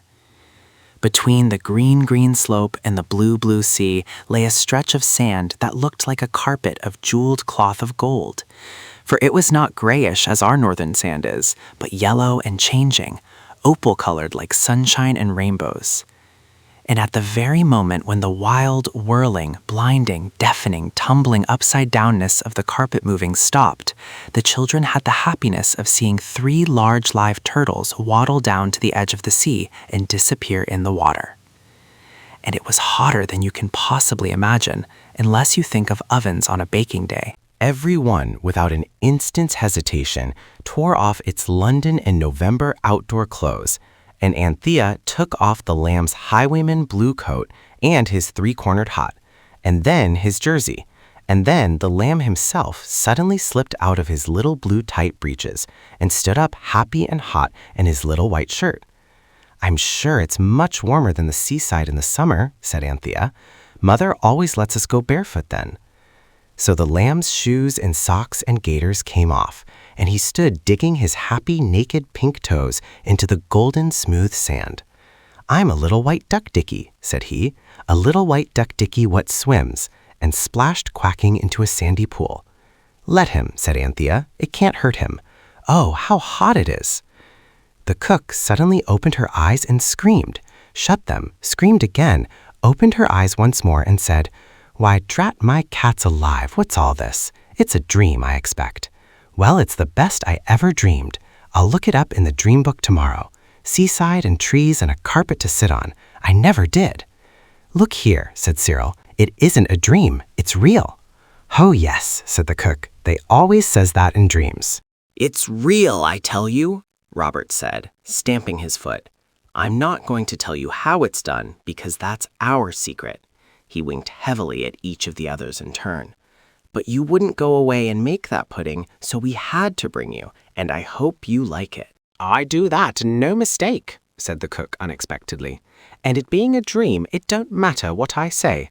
And I will say, if it's my last word, that of all the aggravating little varmints—" "Calm yourself, my good woman," said the Phoenix. "Good woman, indeed," said the cook. "Good woman yourself." Then she saw who it was that had spoken. "Well, if I ever," said she, "this is something like a dream. Yellow fowls are talking and all. I've heard of such, but never did I think to see the day." "Well then," said Cyril impatiently, "sit here and see the day now. It's a jolly fine day. Here, you others, a council." They walked along the shore till they were out of earshot of the cook, who still sat gazing about her with a happy, dreamy, vacant smile. "Look here," said Cyril, "we must roll the carpet up and hide it so that we can get at it at any moment. The lamb can be getting rid of his whooping cough all the morning, and we can look about. And if the savages on this island are cannibals, we'll hook it and take her back. And if not, we'll leave her here." "Is that being kind to servants and animals, like the clergyman said?" asked Jane. "Nor she isn't kind," retorted Cyril. "Well, anyway," said Anthea, "the safest thing is to leave the carpet there with her sitting on it. Perhaps it'll be a lesson to her. And anyway, if she thinks it's a dream, it won't matter what she says when she gets home." So the extra coats and hats and mufflers were piled on the carpet. Cyril shouldered the well and happy lamb, the Phoenix perched on Robert's wrist, and the party of explorers prepared to enter the interior. The grassy slope was smooth, but under the trees there were tangled creepers with bright, strange-shaped flowers, and it was not easy to walk. "We ought to have an explorer's axe," said Robert. "I shall ask Father to give me one for Christmas." There were curtains of creepers with scented blossoms hanging from the trees, and brilliant birds darted about quite close to their faces. "Now tell me honestly," said the Phoenix, "are there any birds here handsomer than I am? Don't be afraid of hurting my feelings. I'm a modest bird, I hope." "Not one of them," said Robert with conviction, "is a patch upon you." "I was never a vain bird," said the Phoenix, "but I own that you confirm my own impression. I will take a flight." It circled in the air for a moment and, returning to Robert's wrist, went on, "There is a path to the left." And there was. So now the children went on through the wood more quickly and comfortably, the girls picking flowers, and the lamb inviting the pretty dickies to observe that he himself was a little white, real water wet duck. And all this time he hadn't whooping coughed once. The path turned and twisted, and always threading their way amid a tangle of flowers, the children suddenly passed a corner and found themselves in a forest clearing, where there were a lot of pointed huts, the huts, as they knew at once, of savages. The boldest heart beat more quickly. Suppose they were cannibals? It was a long way back to the carpet. "Hadn't we better go back?" said Jane. "Go now," she said, and her voice trembled a little. "Suppose they eat us." "Nonsense, pussy," said Cyril firmly. "Look, there's a goat tied up. That shows they don't eat people." "Let's go on and say we're missionaries," Robert suggested. "I shouldn't advise that," said the Phoenix very earnestly. "Why not?" "Well, for one thing, it isn't true," replied the golden bird. It was while they stood hesitating on the edge of the clearing that a tall man suddenly came out of one of the huts. He had hardly any clothes, and his body all over was a dark and beautiful coppery color, just like the chrysanthemums Father had brought home on Saturday. In his hand he held a spear. The whites of his eyes and the white of his teeth were the only light things about him, except that where the sun shone on his shiny brown body, it looked white too. If you will look carefully at the next shiny savage you meet with next to nothing on, you will see at once, if the sun happens to be shining at the time, that I am right about this. The savage looked at the children. Concealment was impossible. He uttered a shout that was more like "ooh goggery bagwag" than anything else the children had ever heard, and at once brown coppery people leapt out of every hut and swarmed like ants about the clearing. There was no time for discussion, and no one wanted to discuss anything anyhow. Whether these coppery people were cannibals or not now seemed to matter very little. Without an instant's hesitation, the 4 children turned and ran back along the forest path. The only pause was Anthea's. She stood back to let Cyril pass because he was carrying the lamb, who screamed with delight. He had not whooping coughed a single once since the carpet landed him on the island. "Gee-ups, girl, gee-gee," he shouted, and Cyril did gee up. The path was a shorter cut to the beach than the creeper-covered way by which they had come, and almost directly they saw through the trees the shining blue and gold and opal of sand and sea. "Stick to it," cried Cyril breathlessly. They did stick to it. They tore down the sands. They could hear behind them as they ran the patter of feet, which they knew too well were copper-colored. The sands were golden and opal-colored, and bare. There were wreaths of tropic seaweed. There were rich tropic shells of the kind you would not buy in the Kentish Town Road under at least 15 pence a pair. There were turtles basking lumpily on the water's edge, but no cook, no clothes, and no carpet. On, into the sea, gasped Cyril. They must hate water. I've heard savages always dirty. Their feet were splashing in the warm shallows before his breathless words were ended. The calm baby waves were easy to go through. It is warm work running for your life in the tropics, and the coolness of the water was delicious. They were up to their armpits now, and Jane was up to her chin. "Look," said the phoenix. "What are they pointing at?" The children turned, and there, a little to the west, was a head they knew, with a crooked cap upon it. It was the head of the cook. For some reason or other, the savages had stopped at the water's edge and were all talking at the top of their voices, and all were pointing copper-colored fingers, stiff with interest and excitement, at the head of the cook. The children hurried towards her as quickly as the water would let them. "What on earth did you come out here for?" Robert shouted. "And where on earth's the carpet?" "It's not on earth, bless you," replied the cook happily. "It's under me, in the water. I got a bit warm setting there in the sun, and I just says, I wish I was in a cold bath. Just like that. And next minute, here I was. It's all part of the dream."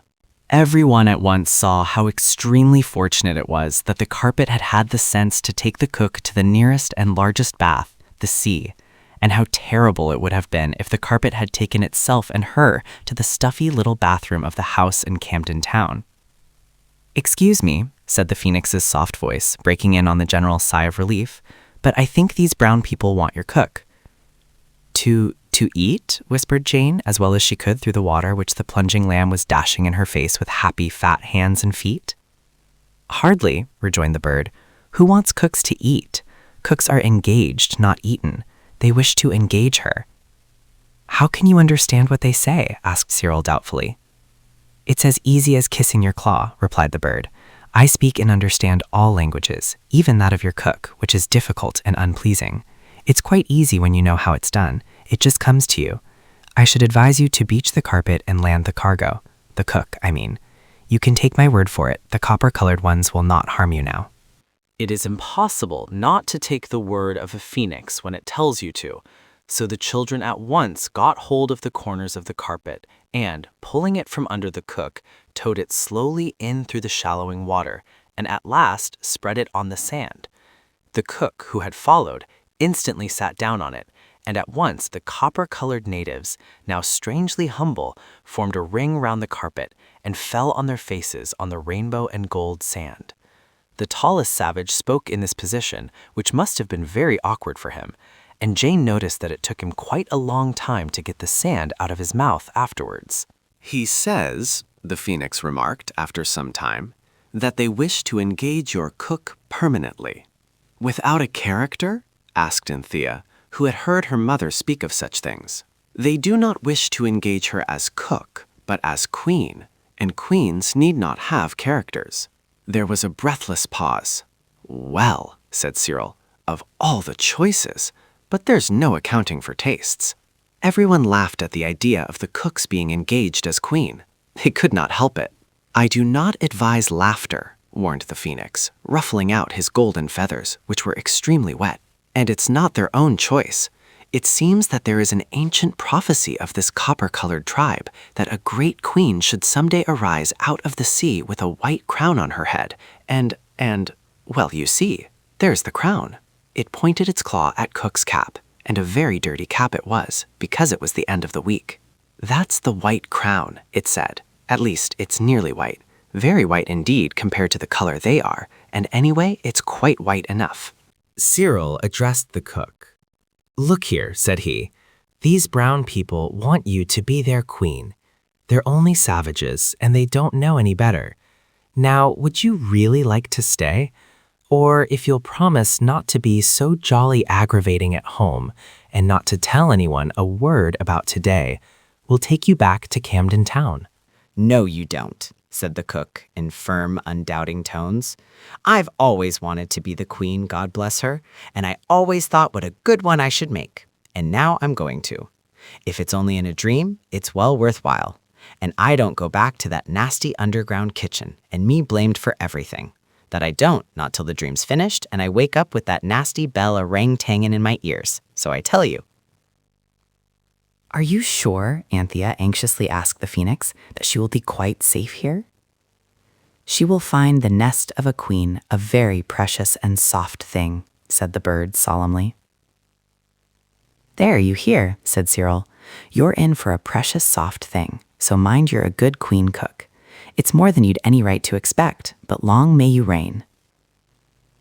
Some of the cook's copper-colored subjects now advanced from the forest with long garlands of beautiful flowers, white and sweet-scented, and hung them respectfully around the neck of their new sovereign. "What, all them lovely bouquets for me?" exclaimed the enraptured cook. "Well, this here is something like a dream, I must say." "No, you don't," said the cook in firm, undoubting tones. "I've always wanted to be the queen, God bless her, and I always thought what a good one I should make, and now I'm going to. If it's only in a dream, it's well worthwhile. And I don't go back to that nasty underground kitchen and me blamed for everything. That I don't. Not till the dream's finished and I wake up with that nasty bell orang-tanging in my ears. So I tell you." "Are you sure," Anthea anxiously asked the phoenix, "that she will be quite safe here?" "She will find the nest of a queen a very precious and soft thing," said the bird solemnly. "You'd any right to expect, but long may you reign." Some of the cook's copper-colored subjects now advanced from the forest with long garlands of beautiful flowers, white and sweet-scented, and hung them respectfully round the neck of their new sovereign. "What, all them lovely bouquets for me?" exclaimed the enraptured cook. "Well, this here is something like a dream, I must say." She sat up very straight on the carpet, and the copper-colored ones, themselves wreathed in garlands of the gayest flowers, madly stuck parrot feathers in their hair and began to dance. It was a dance such as you have never seen. It made the children feel almost sure that the cook was right and that they were all in a dream. Small, strange-shaped drums were beaten, odd-sounding songs were sung, and the dance got faster and faster and odder, till at last all the dancers fell on the sand, tired out. The new queen, with her white crown cap all on one side, clapped wildly. "Bravo!" she cried. "Bravo! It's better than the Albert Edward Music Hall in the Kentish Town Road. Go it again." But the phoenix would not translate this request into the copper-colored language, and when the savages had recovered their breath, they implored their queen to leave her white escort and come with them to their huts. "The finest shall be yours, O queen," said they. "Well, so long," said the cook, getting heavily onto her feet when the phoenix had translated this request. "No more kitchens and attics for me, thank you. I'm off to my royal palace, I am, and I only wish this here dream would keep on forever and ever." She picked up the ends of the garlands that trailed round her feet, and the children had one last glimpse of her striped stockings and worn elastic side boots before she disappeared into the shadow of the forest, surrounded by her dusky retainers, singing songs of rejoicing as they went. "Well," said Cyril, "I suppose she's all right, but they don't seem to count us for much one way or the other." "Oh," said the phoenix, "they think you're merely dreams. The prophecy said that the queen would arise from the waves with a white crown and surrounded by white dream children. That's about what they think you are." "And what about dinner?" said Robert, abruptly. There won't be any dinner with no cook and no pudding basin, Anthea reminded him, but there's always bread and butter. Let's get home, said Cyril. The lamb was furiously unwishful to be dressed in his warm clothes again, but Anthea and Jane managed it, by force disguised as coaxing, and he never once whooping coughed. Then everyone put on its own warm things and took its place on the carpet. A sound of uncouth singing still came from beyond the trees where the copper-colored natives were crooning songs of admiration and respect to their white-crowned queen. Then Anthea said home, just as duchesses and other people do to their coachmen, and the intelligent carpet in one whirling moment laid itself down in its proper place on the nursery floor. And at that very moment, Eliza opened the door and said, Cook's gone. I can't find her anywhere, and there's no dinner ready. She hasn't taken her box, nor yet her outdoor things. She just ran out to see the time, I shouldn't wonder. The kitchen clock never did give her satisfaction. And she's got run over or fell down in a fit as likely as not. You'll have to put up with the cold bacon for your dinners. And what on earth you've got your outdoor things on for, I don't know. And then I'll slip out and see if they know anything about her at the police station. But nobody ever knew anything about the cook anymore, except the children, and later, one other person. Mother was so upset at losing the cook, and so anxious about her, that Anthea felt most miserable, as though she had done something very wrong indeed. She woke several times in the night, and at last decided that she would ask the phoenix to let her tell her mother all about it. But there was no opportunity to do this next day, because the phoenix, as usual, had gone to sleep in some out-of-the-way spot, after asking, as a special favor, not to be disturbed for 24 hours. The lamb never whooping coughed once all that Sunday, and mother and father said what good medicine it was that the doctor had given him. But the children knew that it was the southern shore where you can't have whooping cough that had cured him. The lamb babbled of colored sand and water, but no one took any notice of that. He often talked of things that hadn't happened. It was on Monday morning, very early indeed, that Anthea woke and suddenly made up her mind. She crept downstairs in her nightgown, it was very chilly, sat down on the carpet, and with a beating heart, wished herself on the sunny shore where you can't have whooping cough. And next moment, there she was. The sand was splendidly warm. She could feel it at once, even through the carpet.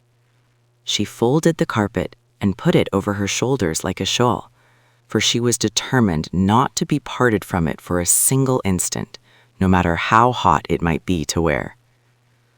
Then, trembling a little and trying to keep up her courage by saying over and over, "It is my duty, it is my duty," she went up the forest path. "Well, here you are again," said the cook directly she saw Anthea. "This dream does keep on." The cook was dressed in a white robe. She had no shoes and stockings and no cap, and she was sitting under a screen of palm leaves, for it was afternoon in the island and blazing hot. She wore a flower wreath on her hair, and copper-colored boys were fanning her with peacock's feathers. "They've got the cap put away," she said. "They seem to think a lot of it. Never saw one before, I expect." "Are you happy?" asked Anthea.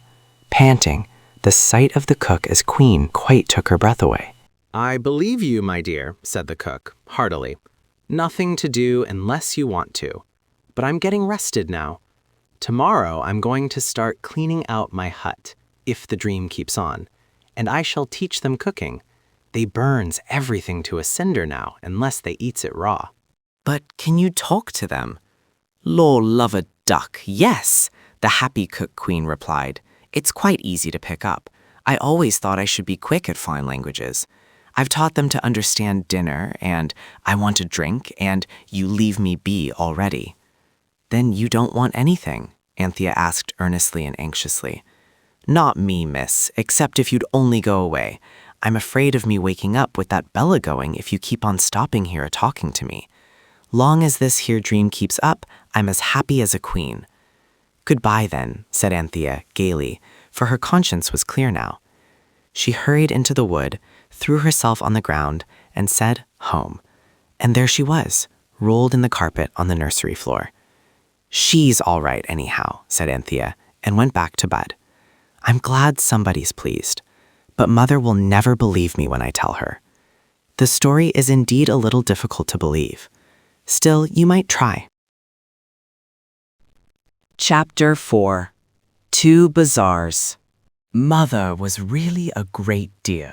She was pretty and she was loving and most frightfully good when you were ill, and always kind, and almost always just. That is, she was just when she understood things.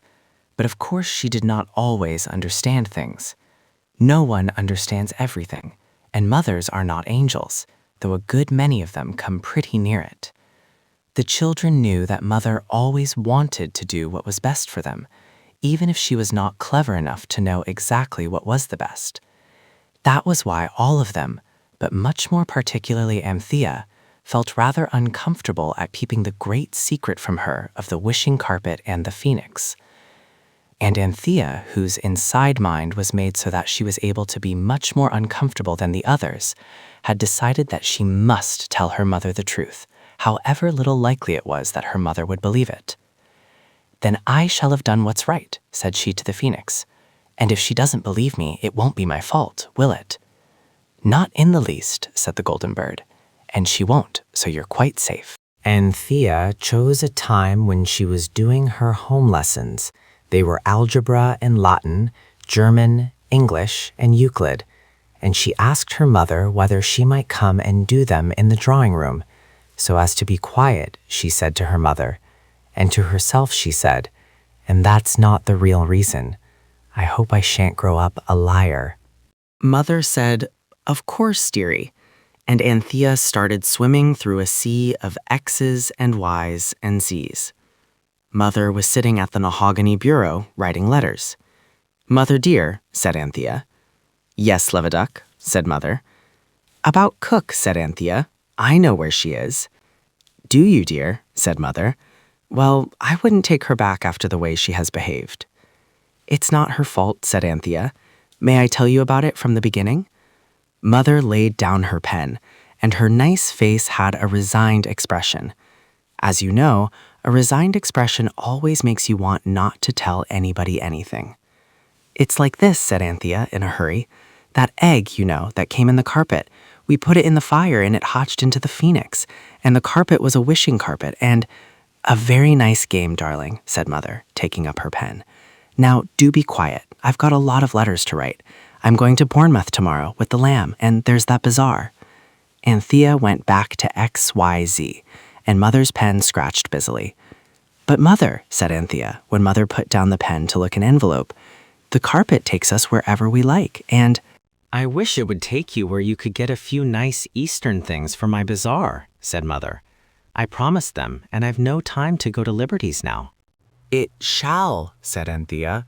"But, Mother—" "Well, dear," said Mother, a little impatiently, for she had taken up her pen again. "The carpet took us to a place where you couldn't have whooping cough, and the lamb hasn't whooped since. And we took Cook because she was so tiresome, and then she would stay and be queen of the savages. They thought her cap was a crown, and—" "Darling one," said Mother, "you know I love to hear the things you make up, but I am most awfully busy." "But it's true," said Anthea desperately. "You shouldn't say that, my sweet," said Mother gently, and then Anthea knew it was hopeless. "Are you going away for long?" asked Anthea. "I've got a cold," said Mother, "and Daddy's anxious about it, and the lamb's cough." "He hasn't coughed since Saturday," the lamb's eldest sister interrupted. "I wish I could think so," Mother replied. "And Daddy's got to go to Scotland. I do hope you'll be good children." We will," said Anthea fervently. "When's the bazaar?" "On Saturday," said Mother, "at the schools." "Oh, don't talk any more, there's a treasure. My head's going round, and I've forgotten how to spell whooping cough." Mother and the lamb went away, and Father went away, and there was a new cook who looked so like a frightened rabbit that no one had the heart to do anything to frighten her any more than seemed natural to her. The phoenix begged to be excused. It said it wanted a week's rest and asked that it might not be disturbed. And it hid its golden gleaming self, and nobody could find it. So that when Wednesday afternoon brought an unexpected holiday, and everyone decided to go somewhere on the carpet, the journey had to be undertaken without the phoenix. They were debarred from any carpet excursions in the evening by a sudden promise to Mother exacted in the agitation of parting, that they would not be out after 6 at night, except on Saturday, when they were to go to the bazaar and were pledged to put on their best clothes, to wash themselves to the uttermost, and to clean their nails, not with scissors, which are scratchy and bad, but with flat sharpened ends of wooden matches, which do no harm to anyone's nails. "Let's go and see the lamb," said Jane. But everyone was agreed that if they appeared suddenly in Bournemouth, it would frighten Mother out of her wits, if not into a fit. So they sat on the carpet and thought and thought and thought till they almost began to squint. "Look here," said Cyril. "I know. Please, carpet, take us somewhere where we can see the lamb and Mother, and no one can see us." "Except the lamb," said Jane quickly. And the next moment they found themselves recovering from the upside-down movement, and there they were sitting on the carpet, and the carpet was laid out over another thick, soft carpet of brown pine needles. There were green pine trees overhead, and a swift, clear little stream was running as fast as ever it could between steep banks. And there, sitting on the pine needle carpet, was Mother, without her hat, and the sun was shining brightly, although it was November. And there was the lamb, as jolly, and not whooping at all. "But the carpet's deceived us," said Robert gloomily. "Mother will see us directly she turns her head." But the faithful carpet had not deceived them. Mother turned her dear head and looked straight at them, and did not see them. "We're invisible," Cyril whispered. "What awful larks!" But to the girls it was not larks at all.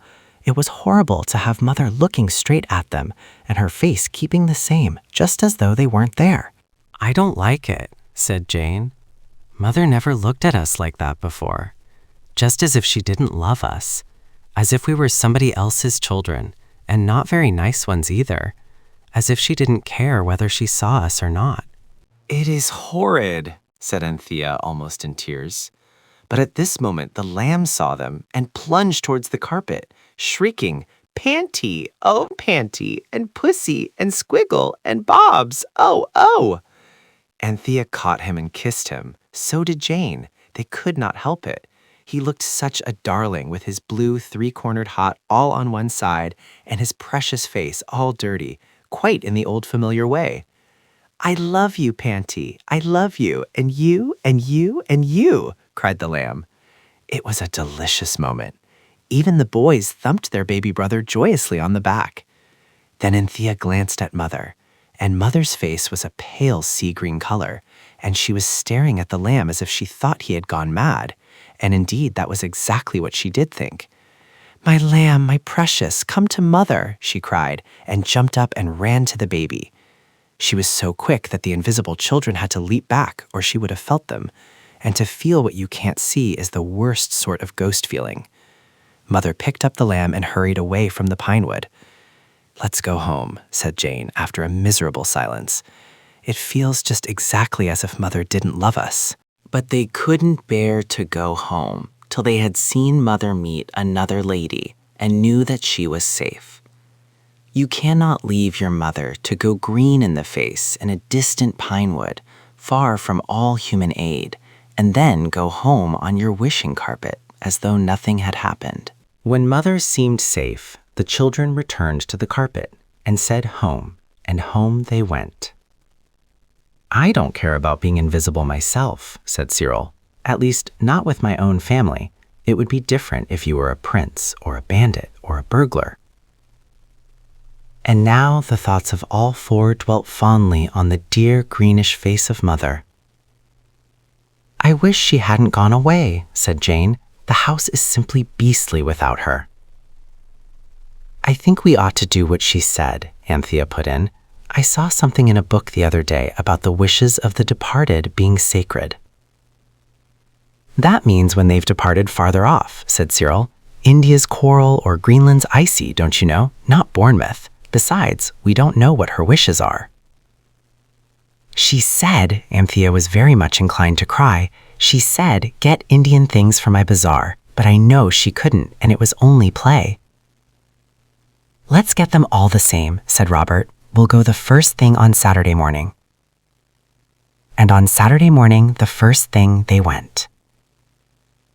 There was no finding the phoenix, so they sought on the beautiful wishing carpet and said, We want Indian things for Mother's bazaar.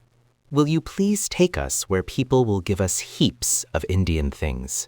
The docile carpet swirled their senses away and restored them on the outskirts of a gleaming white Indian town. They knew it was Indian at once by the shape of the domes and roofs, and besides, a man went by on an elephant, and 2 English soldiers went along the road, talking like in Mr. Kipling's books. So after that, no one could have any doubt as to where they were. They rolled up the carpet and Robert carried it, and they walked bodily into the town. It was very warm, and once more they had to take off their London and November coats and carry them on their arms. The streets were narrow and strange, and the clothes of the people in the streets were stranger, and the talk of the people was strangest of all. I can't understand a word, said Cyril. How on earth are we to ask for things for our bazaars? And they're poor people too, said Jane. I'm sure they are. What we want is a Rajah or something. Robert was beginning to unroll the carpet, but the others stopped him, imploring him not to wish a wish. We asked the carpet to take us where we could get Indian things for bazaars, said Anthea, and it will. Her faith was justified. Just as she finished speaking, a very brown gentleman in a turban came up to them and bowed deeply. He spoke, and they thrilled to the sound of English words. My Rani, she think you very nice childs. She asks, do you lose yourselves, and do you desire to sell carpet? She see you from her palki. You come see her, yes? They followed the stranger, who seemed to have a great many more teeth in his smile than are usual, and he led them through crooked streets to the Rani's palace.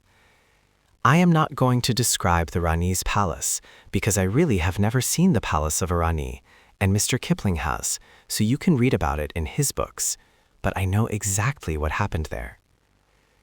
The old Rani sat on a low cushioned seat, and there were a lot of other ladies with her, all in trousers and veils and sparkling with tinsel and gold and jewels. And the brown turbaned gentleman stood behind a sort of carved screen and interpreted what the children said and what the queen said. And when the queen asked to buy the carpet, the children said no. Why? Asked the Rani. And Jane briefly said why, and the interpreter interpreted. The queen spoke, and then the interpreter said, My mistress says it is a good story, and you tell it all through without thought of time. And they had to. It made a long story, especially as it had all to be told twice, once by Cyril and once by the interpreter. Cyril rather enjoyed himself. He warmed to his work and told the tale of the phoenix and the carpet, and the lone tower and the queen cook, in language that grew insensibly more and more Arabian Nightsy, and the Rani and her ladies listened to the interpreter and rolled about on their fat cushions with laughter. When the story was ended, she spoke, and the interpreter explained that she had said, Little one, thou art a heaven-born teller of tales, and she threw him a string of turquoises from round her neck. Oh, how lovely, cried Jane and Anthea. Cyril bowed several times, and then cleared his throat and said, Thank her very, very much, but I would much rather she gave me some of the cheap things in the bazaar. Tell her I want them to sell again, and give the money to buy clothes for poor people who haven't any. Tell him he has my leave to sell my gift, and clothe the naked with its price, said the queen when this was translated. But Cyril said very firmly, No, thank you. The things have got to be sold today at our bazaar, and no one would buy a turquoise necklace at an English bazaar. They'd think it was sham, or else they'd want to know where we got it. So then the queen sent out for little pretty things, and her servants piled the carpet with them. I must needs lend you an elephant to carry them away, she said, laughing. But Anthea said, If the queen will lend us a comb and let us wash our hands and faces, she shall see a magic thing.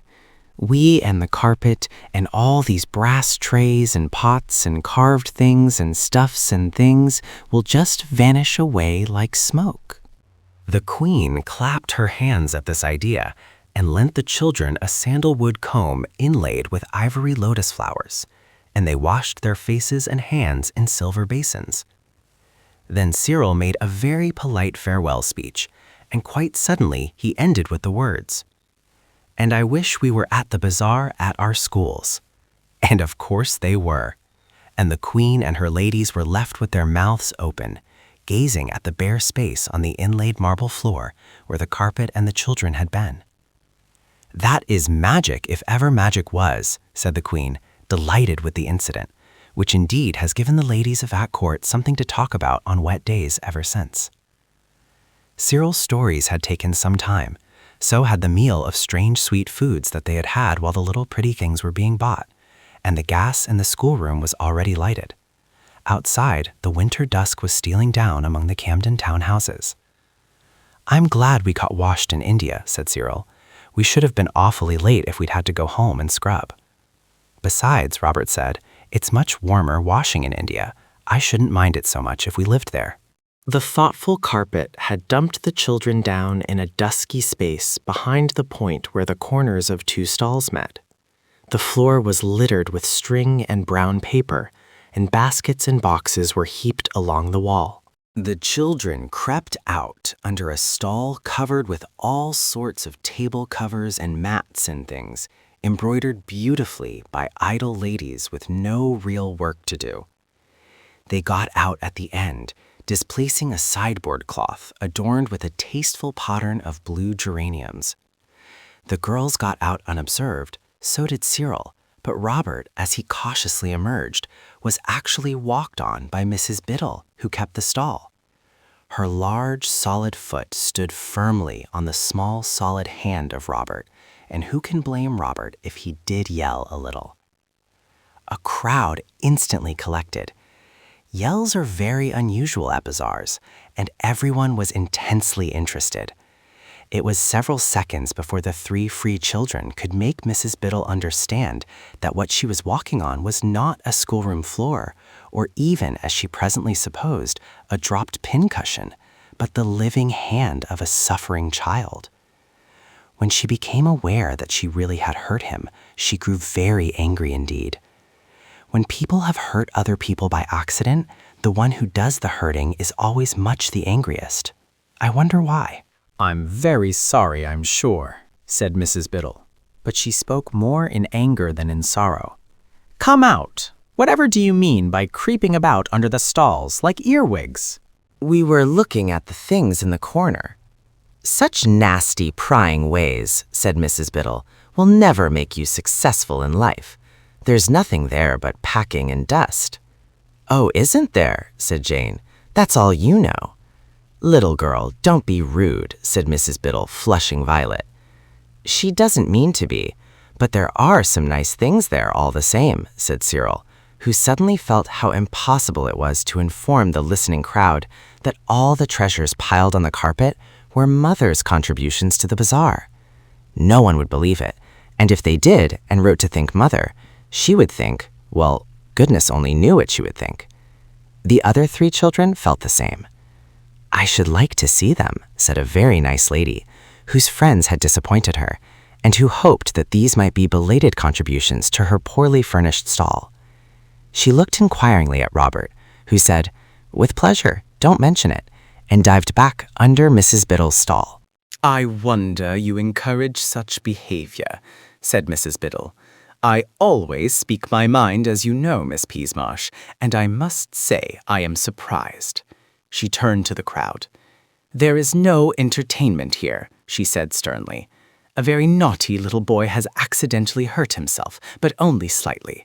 Will you please disperse? It will only encourage him in naughtiness if he finds himself the center of attraction." The crowd slowly dispersed. Anthea, speechless with fury, heard a nice curate say, "Poor little beggar," and loved the curate at once and forever. Then Robert wriggled out from under the stall with some Benares brass and some inlaid sandalwood boxes. "Liberty!" cried Miss Peasmarsh. "Then Charles has not forgotten after all." "Excuse me," said Mrs. Biddle with fierce politeness. "These objects are deposited behind my stall. Some unknown donor who does good by stealth and would blush if he could hear you claim the things. Of course they are for me." "My stall touches yours at the corner," said poor Miss Peasmarsh timidly, "and my cousin did promise." The children sidled away from the unequal contest and mingled with the crowd. Their feelings were too deep for words, till at last Robert said, "That stiff-starched pig!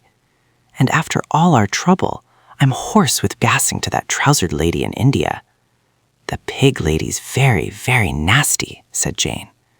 It was Anthea who said in a hurried undertone, "She isn't very nice, and Miss Peasmarsh is pretty and nice too. Who's got a pencil?" It was a long crawl under 3 stalls, but Anthea did it. A large piece of pale blue paper lay among the rubbish in the corner. She folded it to a square and wrote upon it, licking the pencil at every word to make it mark quite blackly. "All these Indian things are for pretty, nice Miss Peasmarsh's stall." She thought of adding, "There is nothing for Mrs. Biddle." But she saw that this might lead to suspicion, so she wrote hastily, "From an unknown Donna," and crept back among the boards and trestles to join the others. So that when Mrs. Biddle appealed to the bazaar committee and the corner of the stall was lifted and shifted, so that stout clergymen and heavy ladies could get to the corner without creeping under stalls, the blue paper was discovered, and all the splendid, shining Indian things were given over to Miss Peasmarsh, and she sold them all and got £35 for them. "I don't understand about that blue paper," said Mrs. Biddle. "It looks to me like the work of a lunatic. And saying you were nice and pretty, it's not the work of a sane person." Anthea and Jane begged Miss Peasmarsh to let them help her to sell the things, because it was their brother who had announced the good news that the things had come. Miss Peasmarsh was very willing, for now her stall, that had been so neglected, was surrounded by people who wanted to buy, and she was glad to be helped. The children noted that Mrs. Biddle had not more to do in the way of selling than she could manage quite well. I hope they were not glad, for you should forgive your enemies, even if they walk on your hands and then say it is all your naughty fault. But I am afraid they were not so sorry as they ought to have been. It took some time to arrange the things on the stall. The carpet was spread over it, and the dark colors showed up the brass and silver and ivory things. It was a happy and busy afternoon, and when Miss Peasmarsh and the girls had sold every single one of the little pretty things from the Indian bazaar far, far away, Anthea and Jane went off with the boys to fish in the fish pond and dive into the bran pie and hear the cardboard band and the phonograph and the chorus of singing birds that was done behind a screen with glass tubes and glasses of water. They had a beautiful tea, suddenly presented to them by the nice curate, and Miss Peasmarsh joined them before they had had more than 3 cakes each. It was a merry party, and the curate was extremely pleasant to everyone, even to Miss Peasmarsh, as Jane said afterwards. "We ought to get back to the stall," said Anthea, when no one could possibly eat any more, and the curate was talking in a low voice to Miss Peasmarsh about after Easter. "There's nothing to go back for," said Miss Peasmarsh gaily. "Thanks to you, dear children, we've sold everything." There's the carpet," said Cyril. "Oh," said Miss Peasmarsh radiantly, "don't bother about the carpet. I've sold even that. Mrs. Biddle gave me 10 shillings for it. She said it would do for her servant's bedroom." "Why," said Jane, "her servants don't have carpets. We had cook from her, and she told us so." "No scandal about Queen Elizabeth, if you please," said the curate cheerfully, and Miss Peasmarsh laughed and looked at him as though she had never dreamed that anyone could be so amusing. But the others were struck dumb. How could they say, "The carpet is ours"? for who brings carpets to bazaars? The children were now thoroughly wretched, but I am glad to say that their wretchedness did not make them forget their manners, as it does sometimes, even with grown-up people who ought to know ever so much better. They said, "Thank you very much for the jolly tea," and "Thanks for being so jolly," and "Thanks awfully for giving us such a jolly time," for the curate had stood fish ponds and bran pies and phonographs and the chorus of singing birds, and had stood them like a man. The girls hugged Miss Peasmarsh, and as they went away, they heard the curate say, "Jolly little kids, yes, but what about, you will let it be directly after Easter? Ah, do say you will." And Jane ran back and said, before Anthea could drag her away, "What are you going to do after Easter?" Miss Peasmarsh smiled and looked very pretty indeed, and the curate said, "I hope I am going to take a trip to the Fortunate Islands." "I wish we could take you on the wishing carpet," said Jane. "Thank you," said the curate, "but I'm afraid I can't wait for that. I must go to the Fortunate Islands before they make me a bishop. I should have no time afterwards." "I've always thought I should marry a bishop," said Jane. "His aprons would come in so useful. Wouldn't you like to marry a bishop, Miss Peasmarsh?" It was then that they dragged her away. As it was Robert's hand that Mrs. Biddle had walked on, it was decided that he had better not recall the incident to her mind, and so make her angry again. Anthea and Jane had helped to sell things at the rival stall, so they were not likely to be popular. A hasty council of four decided that Mrs. Biddle would hate Cyril less than she would hate the others, so the others mingled with the crowd, and it was he who said to her, "Mrs. Biddle, we meant to have that carpet. Would you sell it to us? We would give you." "Certainly not," said Mrs. Biddle. "Go away, little boy." There was that in her tone which showed Cyril all too plainly the hopelessness of persuasion. He found the others and said, "It's no use. She's like a lioness robbed of its puppies. We must watch where it goes. And, Anthea, I don't care what you say. It's our own carpet. It wouldn't be burglary.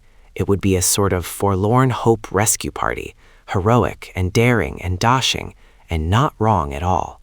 The children still wandered among the gay crowd, but there was no pleasure there for them any more. The chorus of singing birds sounded just like glass tubes being blown through water, and the phonograph simply made a horrid noise, so that you could hardly hear yourself speak. And the people were buying things they couldn't possibly want, and it all seemed very stupid. And Mrs. Biddle had bought the wishing carpet for 10 shillings, and the whole of life was sad and gray and dusty, and smelt of slight gas escapes, and hot people, and cake and crumbs, and all the children were very tired indeed. They found a corner within sight of the carpet, and there they waited miserably till it was far beyond their proper bedtime. And when it was 10, the people who had bought things went away, but the people who had been selling stayed to count up their money. "And to jaw about it," said Robert. "I'll never go to another bazaar as long as ever I live. My hand is swollen as big as a pudding. I expect the nails in her horrible boots were poisoned." Just then, someone who seemed to have a right to interfere said, "Everything is over now. You had better go home." So they went, and then they waited on the pavement under the gas lamp, where ragged children had been standing all the evening to listen to the band, and their feet slipped about in the greasy mud till Mrs. Biddle came out and was driven away in a cab with the many things she hadn't sold, and the few things she had bought, among others the carpet. The other stallholders left their things at the school till Monday morning, but Mrs. Biddle was afraid someone would steal some of them, so she took them in a cab. The children, now too desperate to care for mud or appearances, hung on behind the cab till it reached Mrs. Biddle's house. When she and the carpet had gone in and the door was shut, Anthea said, "Don't let's do daring and dashing rescue acts till we've given her a chance. Let's ring and ask to see her." The others hated to do this, but at last they agreed, on condition that Anthea would not make any silly fuss about the burglary afterwards if it really had to come to that. So they knocked and rang, and a scared-looking parlor maid opened the front door. While they were asking for Mrs. Biddle, they saw her. She was in the dining room, and she had already pushed back the table and spread out the carpet to see how it looked on the floor. I knew she didn't want it for her servant's bedroom, Jane muttered. Anthea walked straight past the uncomfortable parlor maid, and the others followed her. Mrs. Biddle had her back to them and was smoothing down the carpet with the same boot that had trampled on the hand of Robert, so that they were all in the room, and Cyril, with great presence of mind, had shut the room door before she saw them. "Who is it, Jane?" she asked in a sour voice. And then, turning suddenly, she saw who it was. Once more, her face grew violet, a deep, dark violet. "You wicked, daring little things," she cried. "How dare you come here? At this time of night, too. Be off, or I'll send for the police." "Don't be angry," said Anthea soothingly. "We only wanted to ask you to let us have the carpet. We have quite 12 shillings between us, and—" "How dare you?" cried Mrs. Biddle, and her voice shook with angriness. "You do look horrid," said Jane suddenly. Mrs. Biddle actually stamped that booted foot of hers. "You rude, barefaced child," she said. Anthea almost shook Jane, but Jane pushed forward in spite of her. "It really is our nursery carpet," she said. "You ask anyone if it isn't." "Let's wish ourselves home," said Cyril in a whisper. "No go," Robert whispered back. "She be there too, and raving mad as likely as not. Horrid thing, I hate her." "I wish Mrs. Biddle was in an angemic good temper," cried Anthea suddenly. "It's worth trying," she said to herself.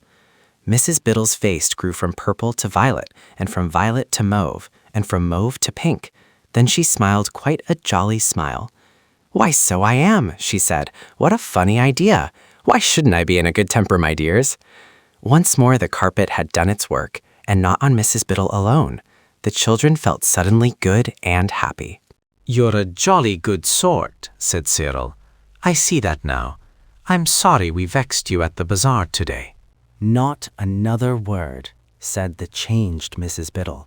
"Of course you shall have the carpet, my dears, if you've taken such a fancy to it. No, I won't have more than the 10 shillings I paid." "It does seem hard to ask you for it after you bought it at the bazaar," said Anthea. "But it really is our nursery carpet. It got to the bazaar by mistake with some other things." "Did it really now? How vexing," said Mrs. Biddle kindly. "Well, my dears, I can very well give the extra 10 shillings, so you take your carpet and we'll say no more about it. Have a piece of cake before you go. I'm so sorry I stepped on your hand, my boy. Is it all right now?" "Yes, thank you," said Robert. "I say, you are good." "Not at all," said Mrs. Biddle heartily. "I'm delighted to be able to give any little pleasure to you dear children." And she helped them to roll up the carpet, and the boys carried it away between them. "You are a dear," said Anthea, and she and Mrs. Biddle kissed each other heartily. "Well," said Cyril as they went along the street. "Yes," said Robert. "And the odd part is that you feel just as if it was real. Her being so jolly, I mean, and not only the carpet making her nice." "Perhaps it is real," said Anthea. "Only it was covered up with crossness and tiredness and things, and the carpet took them away." "I hope it'll keep them away," said Jane. "She isn't ugly at all when she laughs." The carpet has done many wonders in its day, but the case of Mrs. Biddle is, I think, the most wonderful. For from that day, she was never anything like so disagreeable as she was before, and she sent a lovely silver teapot and a kind letter to Miss Peasmarsh when the pretty lady married the nice curate. Just after Easter it was, and they went to Italy for their honeymoon. Chapter 5. The Temple. "I wish we could find the phoenix," said Jane. "It's much better company than the carpet." "Beastly ungrateful little kids are," said Cyril. "No, I'm not. Only the carpet never says anything, and it's so helpless. It doesn't seem able to take care of itself. It gets sold and taken into the sea and things like that. You wouldn't catch the phoenix getting sold." It was 2 days after the bazaar. Everyone was a little cross. Some days are like that, usually Mondays, by the way, and this was a Monday. "I shouldn't wonder if your precious phoenix had gone off for good," said Cyril, and I don't know that I blame it. Look at the weather. It's not worth looking at, said Robert, and indeed it wasn't. The phoenix hasn't, I'm sure it hasn't, said Anthea. I'll have another look for it.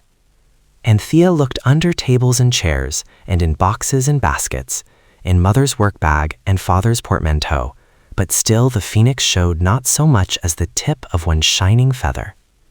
Then suddenly Robert remembered how the whole of the Greek invocation song of 7,000 lines had been condensed by him into one English hexameter, so he stood on the carpet and chanted, Oh, come along, you good old beautiful phoenix.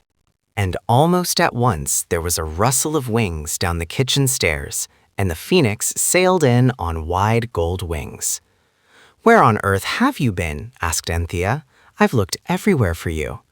Not everywhere, replied the bird, because you did not look in the place where I was. Confess that that hallowed spot was overlooked by you. What hallowed spot? Asked Cyril, a little impatiently, for time was hastening on, and the wishing carpet still idle. The spot, said the phoenix, which I hallowed by my golden presence was the lutron. The what? The bath, the place of washing. I'm sure you weren't, said Jane. I looked there 3 times and moved all the towels. I was concealed, said the phoenix, on the summit of a metal column, enchanted, I should judge, for it felt warm to my golden toes, as though the glorious sun of the desert shone ever upon it. Oh, you mean the cylinder, said Cyril. It has rather a comforting feel this weather. And now where shall we go? And then, of course, the usual discussion broke out as to where they should go and what they should do. And naturally, everyone wanted to do something the others did not care about. I am the eldest, Cyril remarked. Let's go to the North Pole. This weather? Likely, Robert rejoined. Let's go to the equator. I think the diamond mines of Golconda would be nice, said Anthea. Don't you agree, Jane? No, I don't, retorted Jane. I don't agree with you. I don't agree with anybody. The phoenix raised a warning claw. If you cannot agree among yourselves, I fear I shall have to leave you, it said. Well, where shall we go? You decide, said all. If I were you, said the bird thoughtfully, I should give the carpet a rest. Besides, you'll lose the use of your legs if you go everywhere by carpet. Can't you take me out and explain your ugly city to me? We will if it clears up, said Robert with unenthusiasm. Just look at the rain. And why should we give the carpet a rest? Are you greedy and grasping and heartless and selfish? Asked the bird sharply. No, said Robert with indignation. Well then, said the phoenix. And as to the rain, well, I am not fond of rain myself. If the sun knew I was here, he's very fond of shining on me because I look so bright and golden. He always says I repay a little attention. Haven't you some form of word suitable for use in wet weather? There's rain, rain, go away, said Anthea. But it never does go. Perhaps you don't say the invocation properly, said the bird. Rain, rain, go away, come again another day, little baby wants to play, said Anthea. That's quite wrong, and if you say it in that sort of dull way, I can quite understand the rain not taking any notice. You should open the window and shout as loud as you can. Rain, rain, go away, come again another day. Now we want the sun, and so, pretty rain, be kind and go. You should always speak politely to people when you want them to do things, and especially when it's going away that you want them to do. And today you might add, shine, great sun, the lovely phoenix is here and wants to be shown on splendid sun by thee. That's poetry, said Cyril decidedly. It's like it, said the more cautious Robert. I was obliged to put in lovely, said the phoenix modestly, to make the line long enough. There are plenty of nasty words just that length, said Jane, but everyone else said hush, and then they opened the window and shouted the 7 lines as loud as they could, and the phoenix said all the words with them, except lovely, and when they came to that, it looked down and coughed bashfully. The rain hesitated a moment and then went away. There's true politeness, said the phoenix, and the next moment it was perched on the window ledge. opening and shutting its radiant wings and flapping out its golden feathers in such a flood of glorious sunshine as you sometimes have at sunset in autumn time. People said afterwards that there had not been such sunshine in December for years and years and years.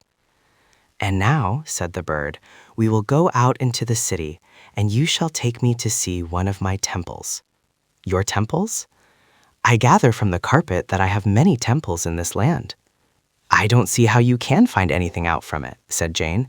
"It never speaks." "All the same, you can pick up things from a carpet," said the bird. "I've seen you do it, and I have picked up several pieces of information in this way. That papyrus on which you showed me my picture, I understand that it bears on it the name of the street of your city in which my finest temple stands, with my image graved in stone and in metal over against its portal." "You mean the fire insurance office," said Robert. "It's not really a temple, and they don't—" "Excuse me," said the Phoenix, coldly. "You are wholly misinformed.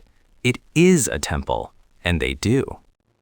"Don't let's waste the sunshine," said Anthea. "We might argue as we go along to save time." So the phoenix consented to make itself a nest in the breast of Robert's Norfolk jacket, and they all went out into the splendid sunshine. The best way to the Temple of the Phoenix seemed to be to take the tram, and on the top of it the children talked, while the phoenix now and then put out a wary beak, cocked a cautious eye, and contradicted what the children were saying. It was a delicious ride, and the children felt how lucky they were to have had the money to pay for it. They went with the tram as far as it went, and when it did not go any farther, they stopped too and got off. The tram stops at the end of the Gray's Inn Road, and it was Cyril who thought that one might well find a shortcut to the Phoenix office through the little streets and courts that lie tightly packed between Fetter Lane and Ludgate Circus. Of course, he was quite mistaken, as Robert told him at the time, and afterwards Robert did not forbear to remind his brother how he had said so. The streets there were small and stuffy and ugly, and crowded with printers' boys and binders' girls coming out from work, and these stared so hard at the pretty red coats and caps of the sisters that they wished they had gone some other way. And the printers and binders made very personal remarks, advising Jane to get her hair cut and inquiring where Anthea had bought that hot. Jane and Anthea scorned to reply, and Cyril and Robert found that they were hardly a match for the rough crowd. They could think of nothing nasty enough to say. They turned a corner sharply, and then Anthea pulled Jean into an archway, and then inside a door. Cyril and Robert quickly followed, and the jeering crowd passed by without seeing them. Anthea drew a long breath. "How awful," she said. "I didn't know there were such people, except in books." "It was a bit thick, but it's partly you girls' fault, coming out in those flashy coats." "We thought we ought to when we were going out with the Phoenix," said Jane, and the bird said, "Quite right, too," and incautiously put out his head to give her a wink of encouragement. And at the instant a dirty hand reached through the grim balustrade of the staircase beside them and clutched the Phoenix, and a hoarse voice said, "I say, Herb, blowed if this ain't our Paul Parrot what we lost. Thank you very much, Liddy, for bringing him home to roost." The four turned swiftly. Two large and ragged boys were crouched amid the dark shadows of the stairs. They were much larger than Robert and Cyril, and one of them had snatched the Phoenix away and was holding it high above their heads.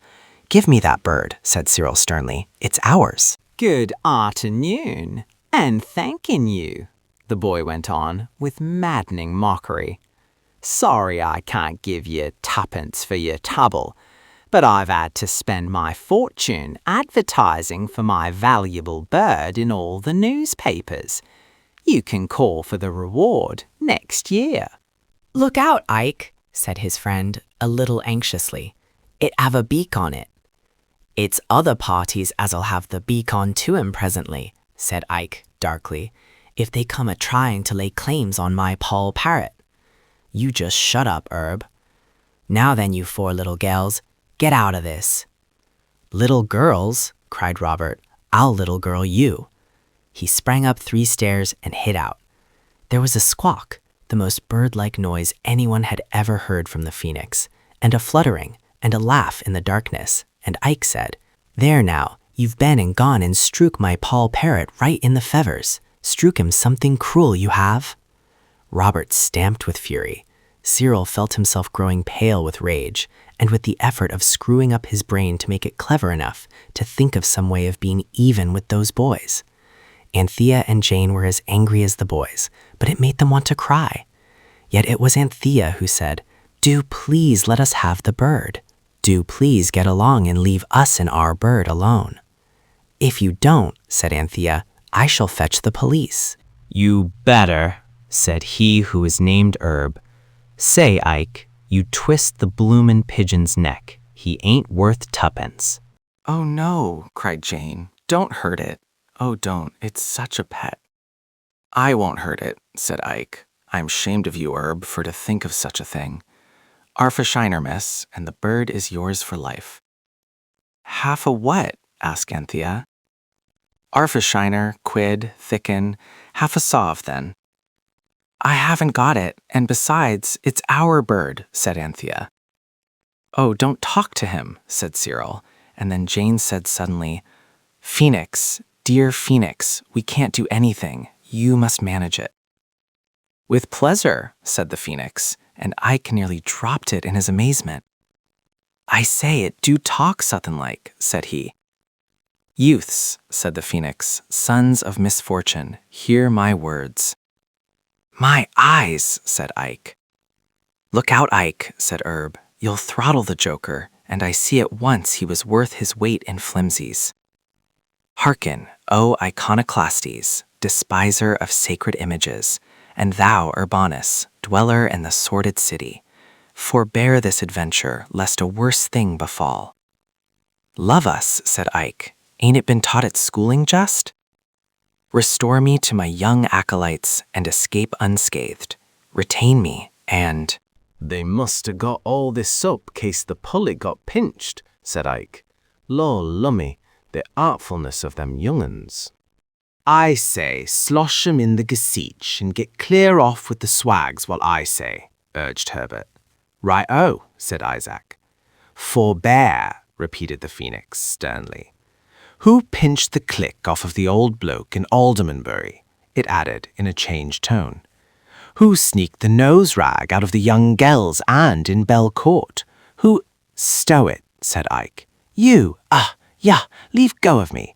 Bash him off, Herb. He'll have my bleemin' eyes out of my head. There were howls, a scuffle, a flutter. Ike and Herb fled up the stairs, and the Phoenix swept out through the doorway.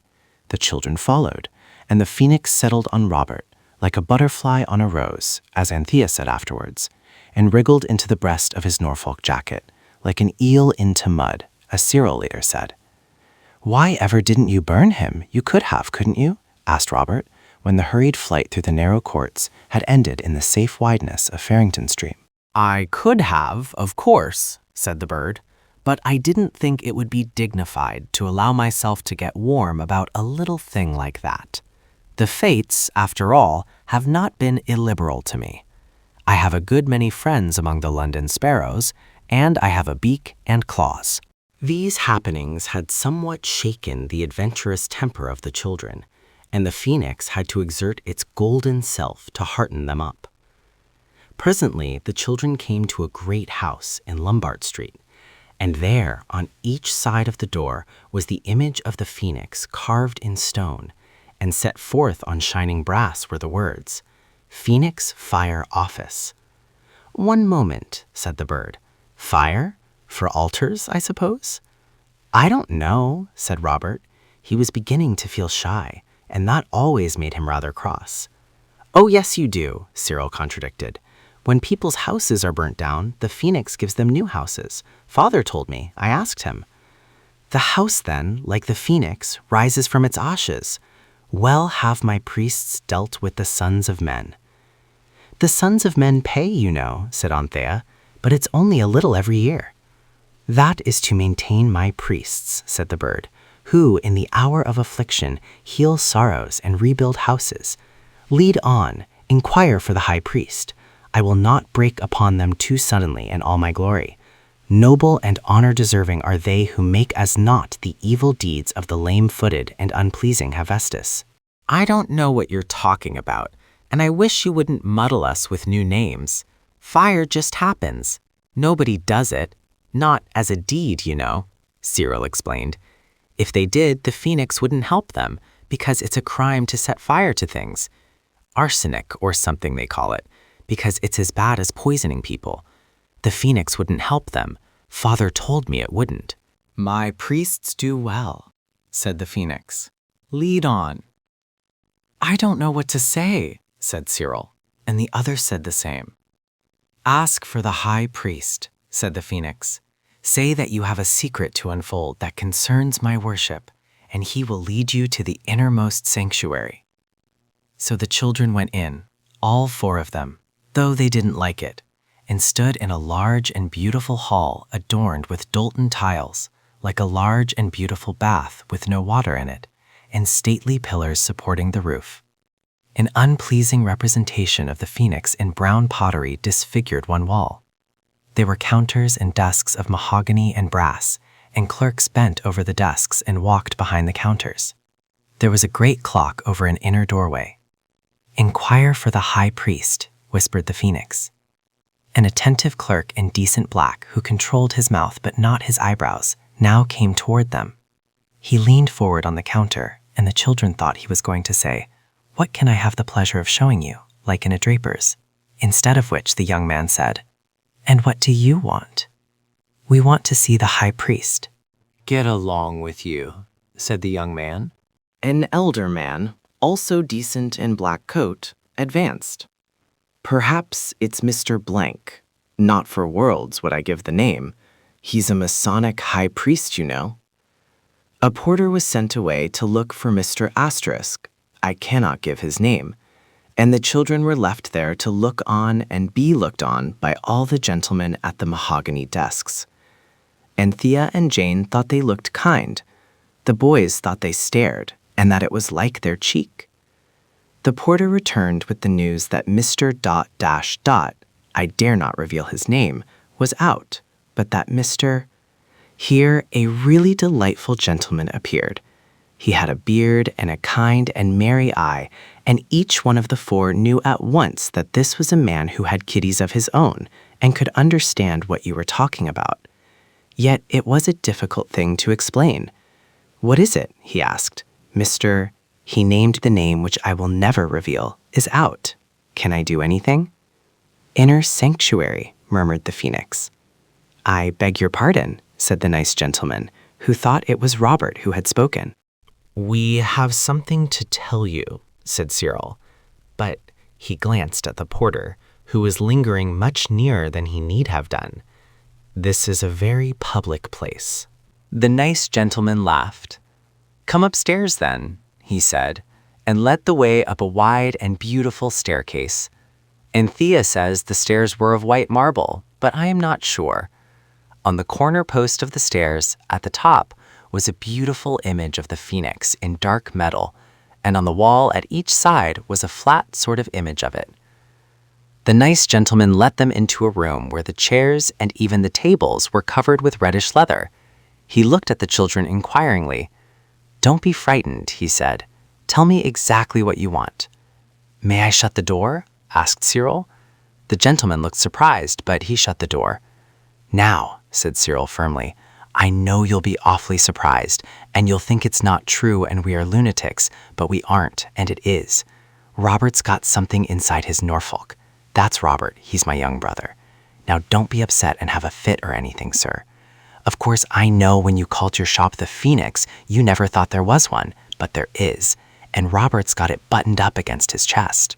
If it's an old curio in the form of a phoenix, I dare say the board, said the nice gentleman, as Robert began to fumble with his buttons.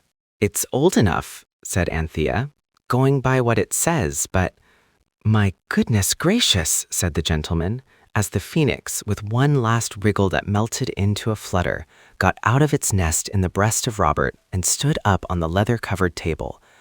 "What an extraordinarily fine bird," he went on. "I don't think I ever saw one just like it." "I should think not," said the phoenix with pardonable pride, and the gentleman jumped. "Oh, it's been taught to speak. Some sort of parrot, perhaps?" "I am," said the bird simply, "the head of your house, and I have come to my temple to receive your homage. I am no parrot, its beak curved scornfully. "I am the one and only phoenix, and I demand the homage of my high priest." "In the absence of our manager," the gentleman began, exactly as though he were addressing a valued customer. "In the absence of our manager, I might perhaps be able— what am I saying?" He turned pale and passed his hand across his brow. "My dears," he said, "the weather is unusually warm for the time of year, and I don't feel quite myself. Do you know, for a moment I really thought that that remarkable bird of yours had spoken and said it was the phoenix, and what's more, that I'd believed it." "So it did, sir," said Cyril, "and so did you. It really— allow me." A bell was rung. The porter appeared. "Mackenzie," said the gentleman, "you see that golden bird?" "Yes, sir." The other breathed a sigh of relief. "It is real, then?" "Yes, sir. Of course, sir." "You take it in your hand, sir," said the porter sympathetically, and reached out his hand to the phoenix, who shrank back on toes curved with agitated indignation. "Forbear!" it cried. "How dare you seek to lay hands on me?" The porter saluted. "Beg pardon, sir," he said. "I thought you was a bird." "I am a bird. The bird. The phoenix." "Of course you are, sir," said the porter. "I see that the first minute, directly I got my breath, sir." "That will do," said the gentleman. "Ask Mr. Wilson and Mr. Sterry to step up here for a moment, please." Mr. Sterry and Mr. Wilson were in their turn overcome by amazement, quickly followed by conviction. To the surprise of the children, everyone in the office took the phoenix at its word, and after the first shock of surprise, it seemed to be perfectly natural to everyone that the phoenix should be alive, and that, passing through London, it should call at its temple. "We ought to have some sort of ceremony," said the nicest gentleman, anxiously. "There isn't time to summon the directors and shareholders. We might do that tomorrow, perhaps. Yes, the boardroom would be best. I shouldn't like it to feel we hadn't done everything in our power to show our appreciation of its condescension in looking in on us in this friendly way." The children could hardly believe their ears, for they had never thought that anyone but themselves would believe in the phoenix. And yet everyone did. All the men in the office were brought in by twos and threes, and the moment the phoenix opened its beak, it convinced the cleverest of them, as well as those who were not so clever. Cyril wondered how the story would look in the papers next day. He seemed to see the posters in the streets. Phoenix Fire Office, the phoenix at its temple, meeting to welcome it, delight of the manager and everybody.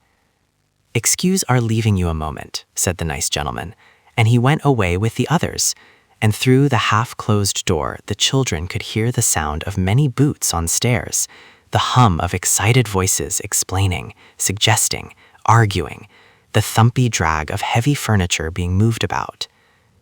The phoenix strutted up and down the leather-covered table, looking over its shoulder at its pretty back. "You see what a convincing manner I have," it said proudly.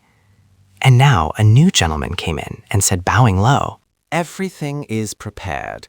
We have done our best at so short a notice. The meeting, the ceremony, will be in the boardroom.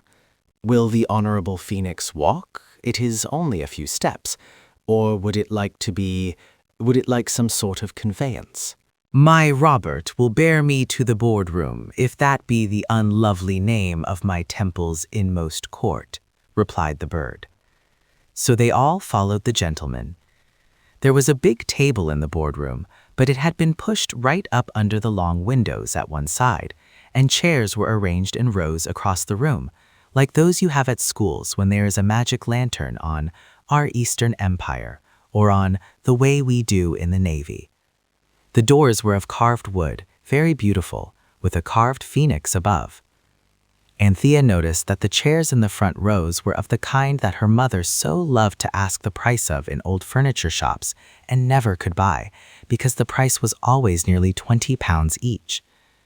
On the mantelpiece were some heavy bronze candlesticks and a clock, and on the top of the clock was another image of the phoenix.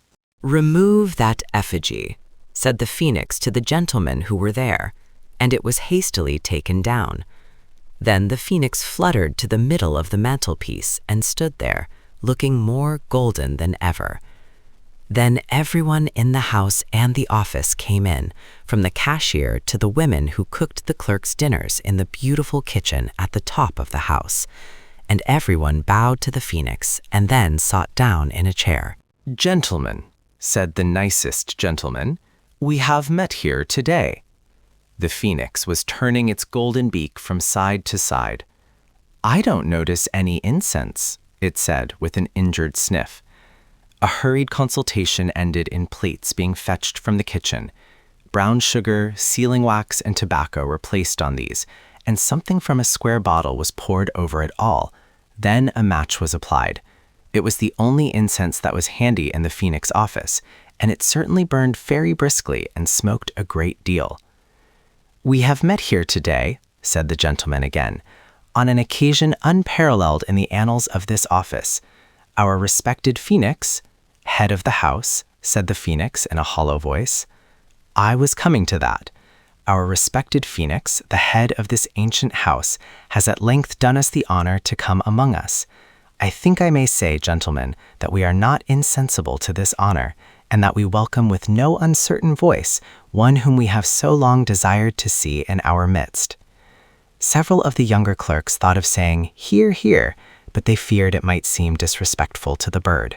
"I will not take up your time," the speaker went on, "by recapitulating the advantages to be derived from a proper use of our system of fire insurance.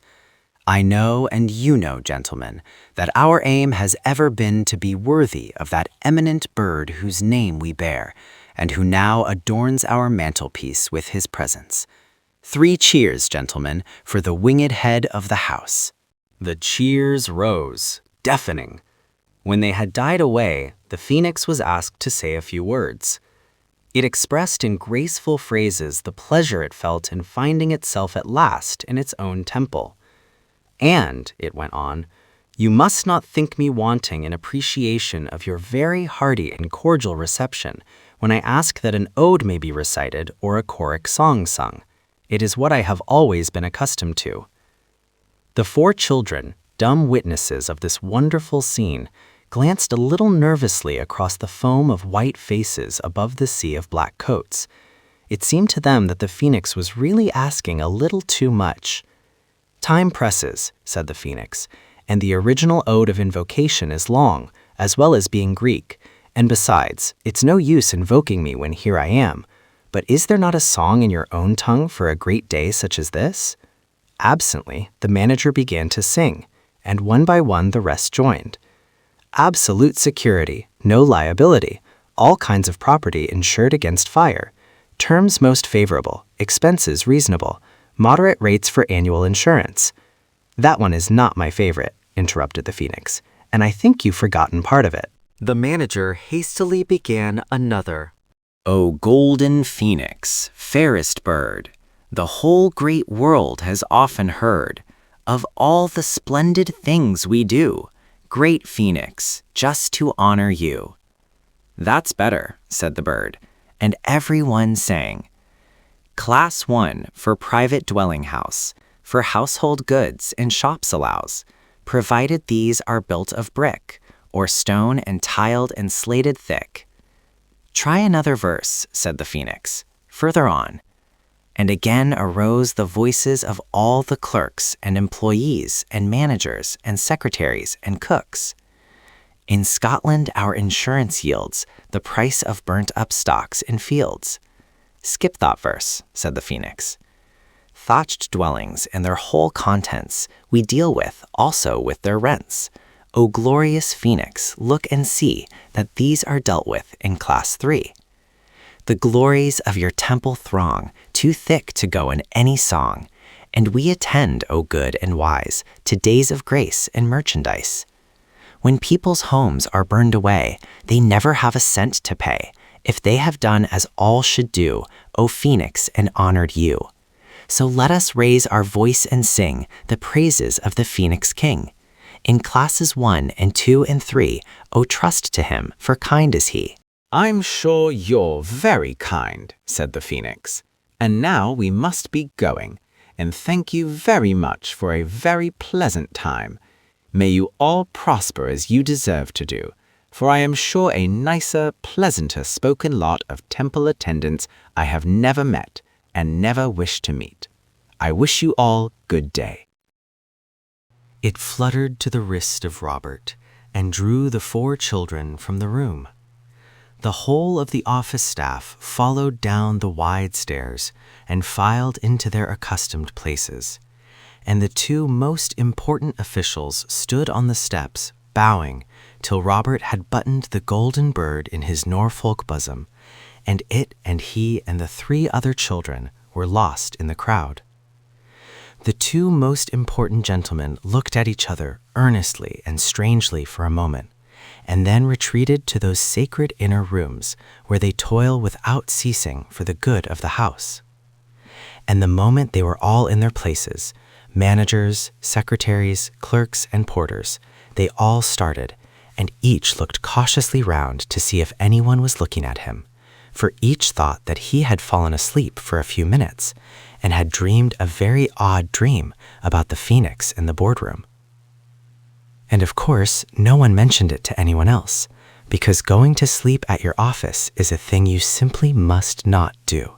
The extraordinary confusion of the boardroom, with the remains of the incense in the plates, would have shown them at once that the visit of the phoenix had been no dream, but a radiant reality.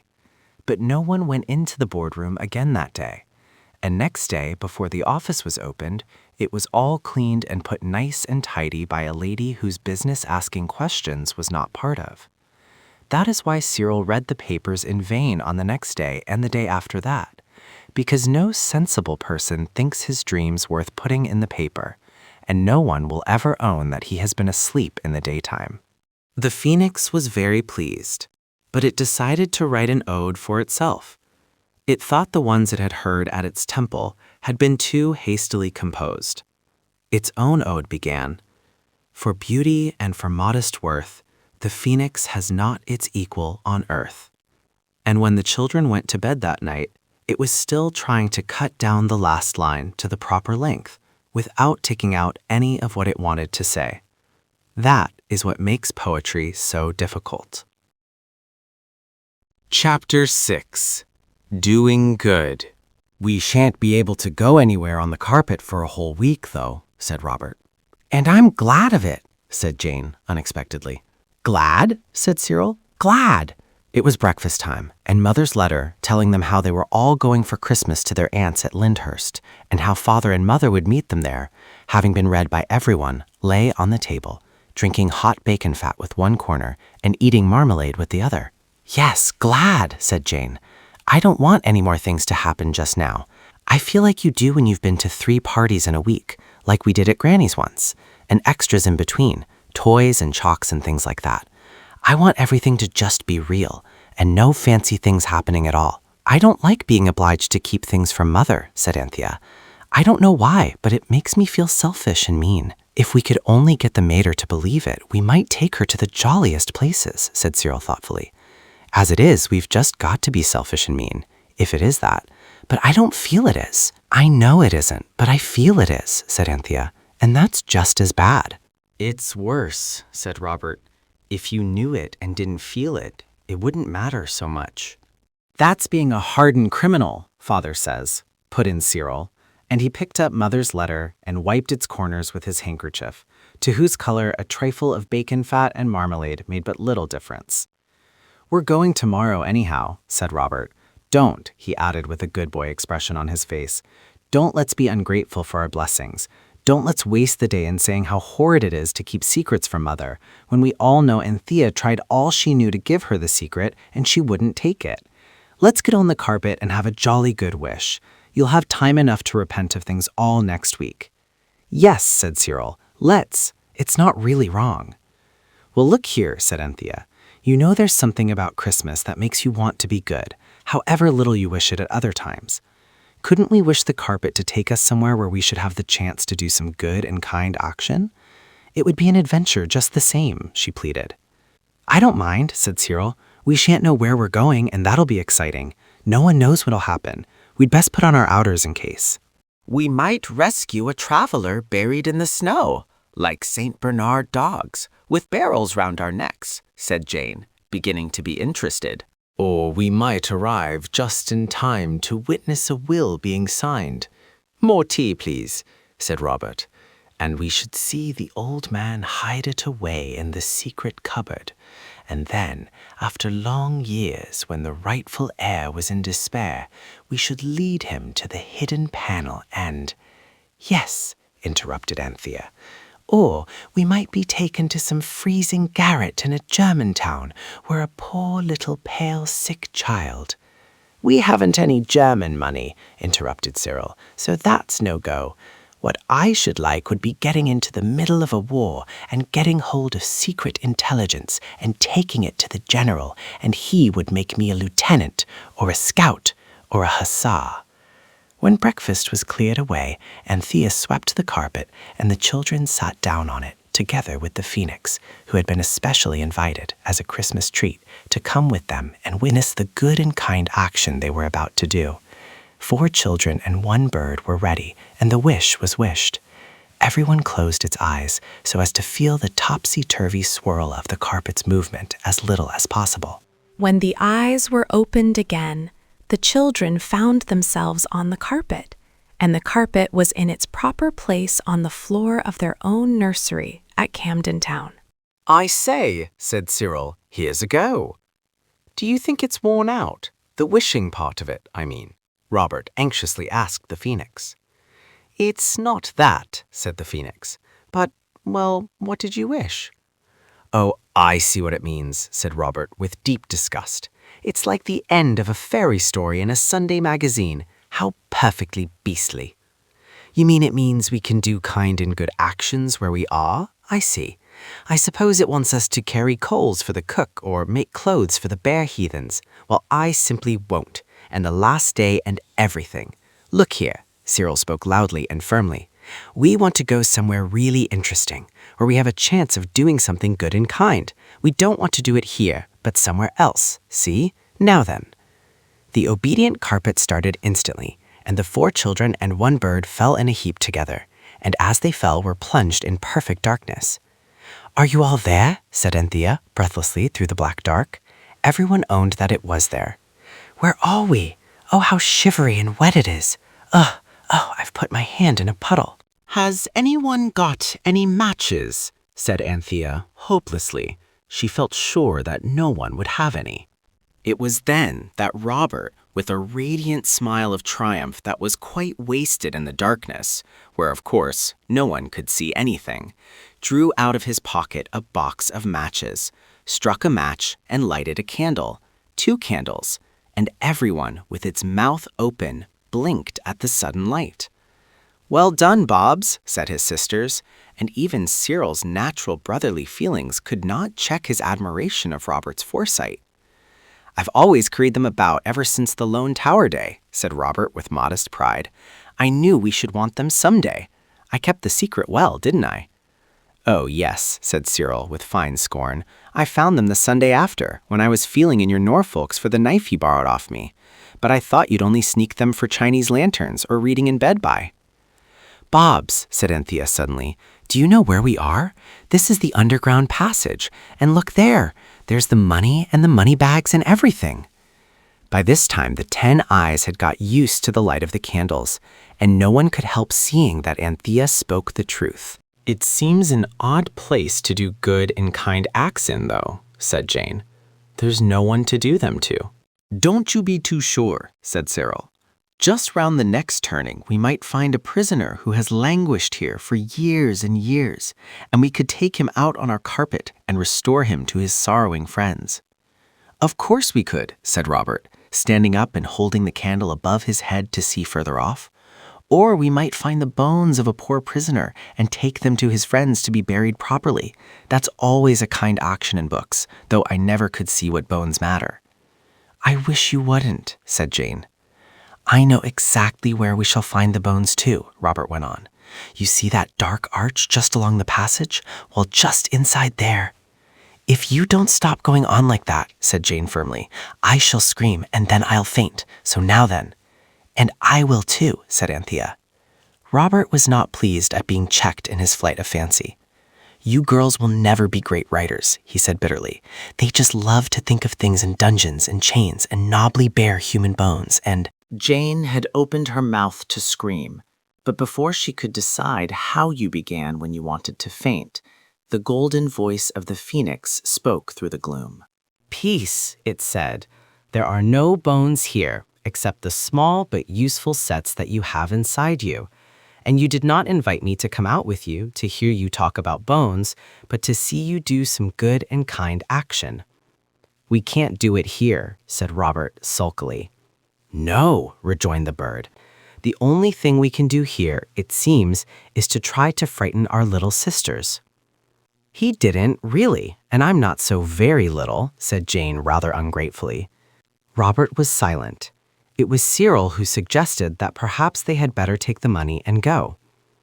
That wouldn't be a kind act, except to ourselves, and it wouldn't be good whatever way you look at it, said Anthea, to take money that's not ours. We might take it and spend it all on benefits to the poor and ages, said Cyril. That wouldn't make it right to steal, said Anthea stoutly. I don't know, said Cyril. They were all standing up now. Stealing is taking things that belong to someone else, and there's no one else. It can't be stealing if— That's right, said Robert with ironical approval. Stand here all day arguing while the candles burn out. You'll like it awfully when it's all dark again and bony. Let's get out then, said Anthea. We can argue as we go. So they rolled up the carpet and went. But when they had crept along to the place where the passage led into the topless tower, they found the way blocked by a great stone, which they could not move. There, said Robert. I hope you're satisfied. Everything has two ends, said the phoenix softly. Even a quarrel or a secret passage. So they turned round and went back, and Robert was made to go first with one of the candles, because he was the one who had begun to talk about bones, and Cyril carried the carpet. I wish you hadn't put bones into our heads, said Jane as they went along. I didn't. You always had them. More bones than brains, said Robert. The passage was long, and there were arches and steps and turnings and dark alcoves that the girls did not much like passing. The passage ended in a flight of steps. Robert went up them. Suddenly, he staggered heavily back onto the following feet of Jane, and everybody screamed, "Oh, what is it?" I've only bashed my head in, said Robert, when he had groaned for some time. That's all. Don't mention it.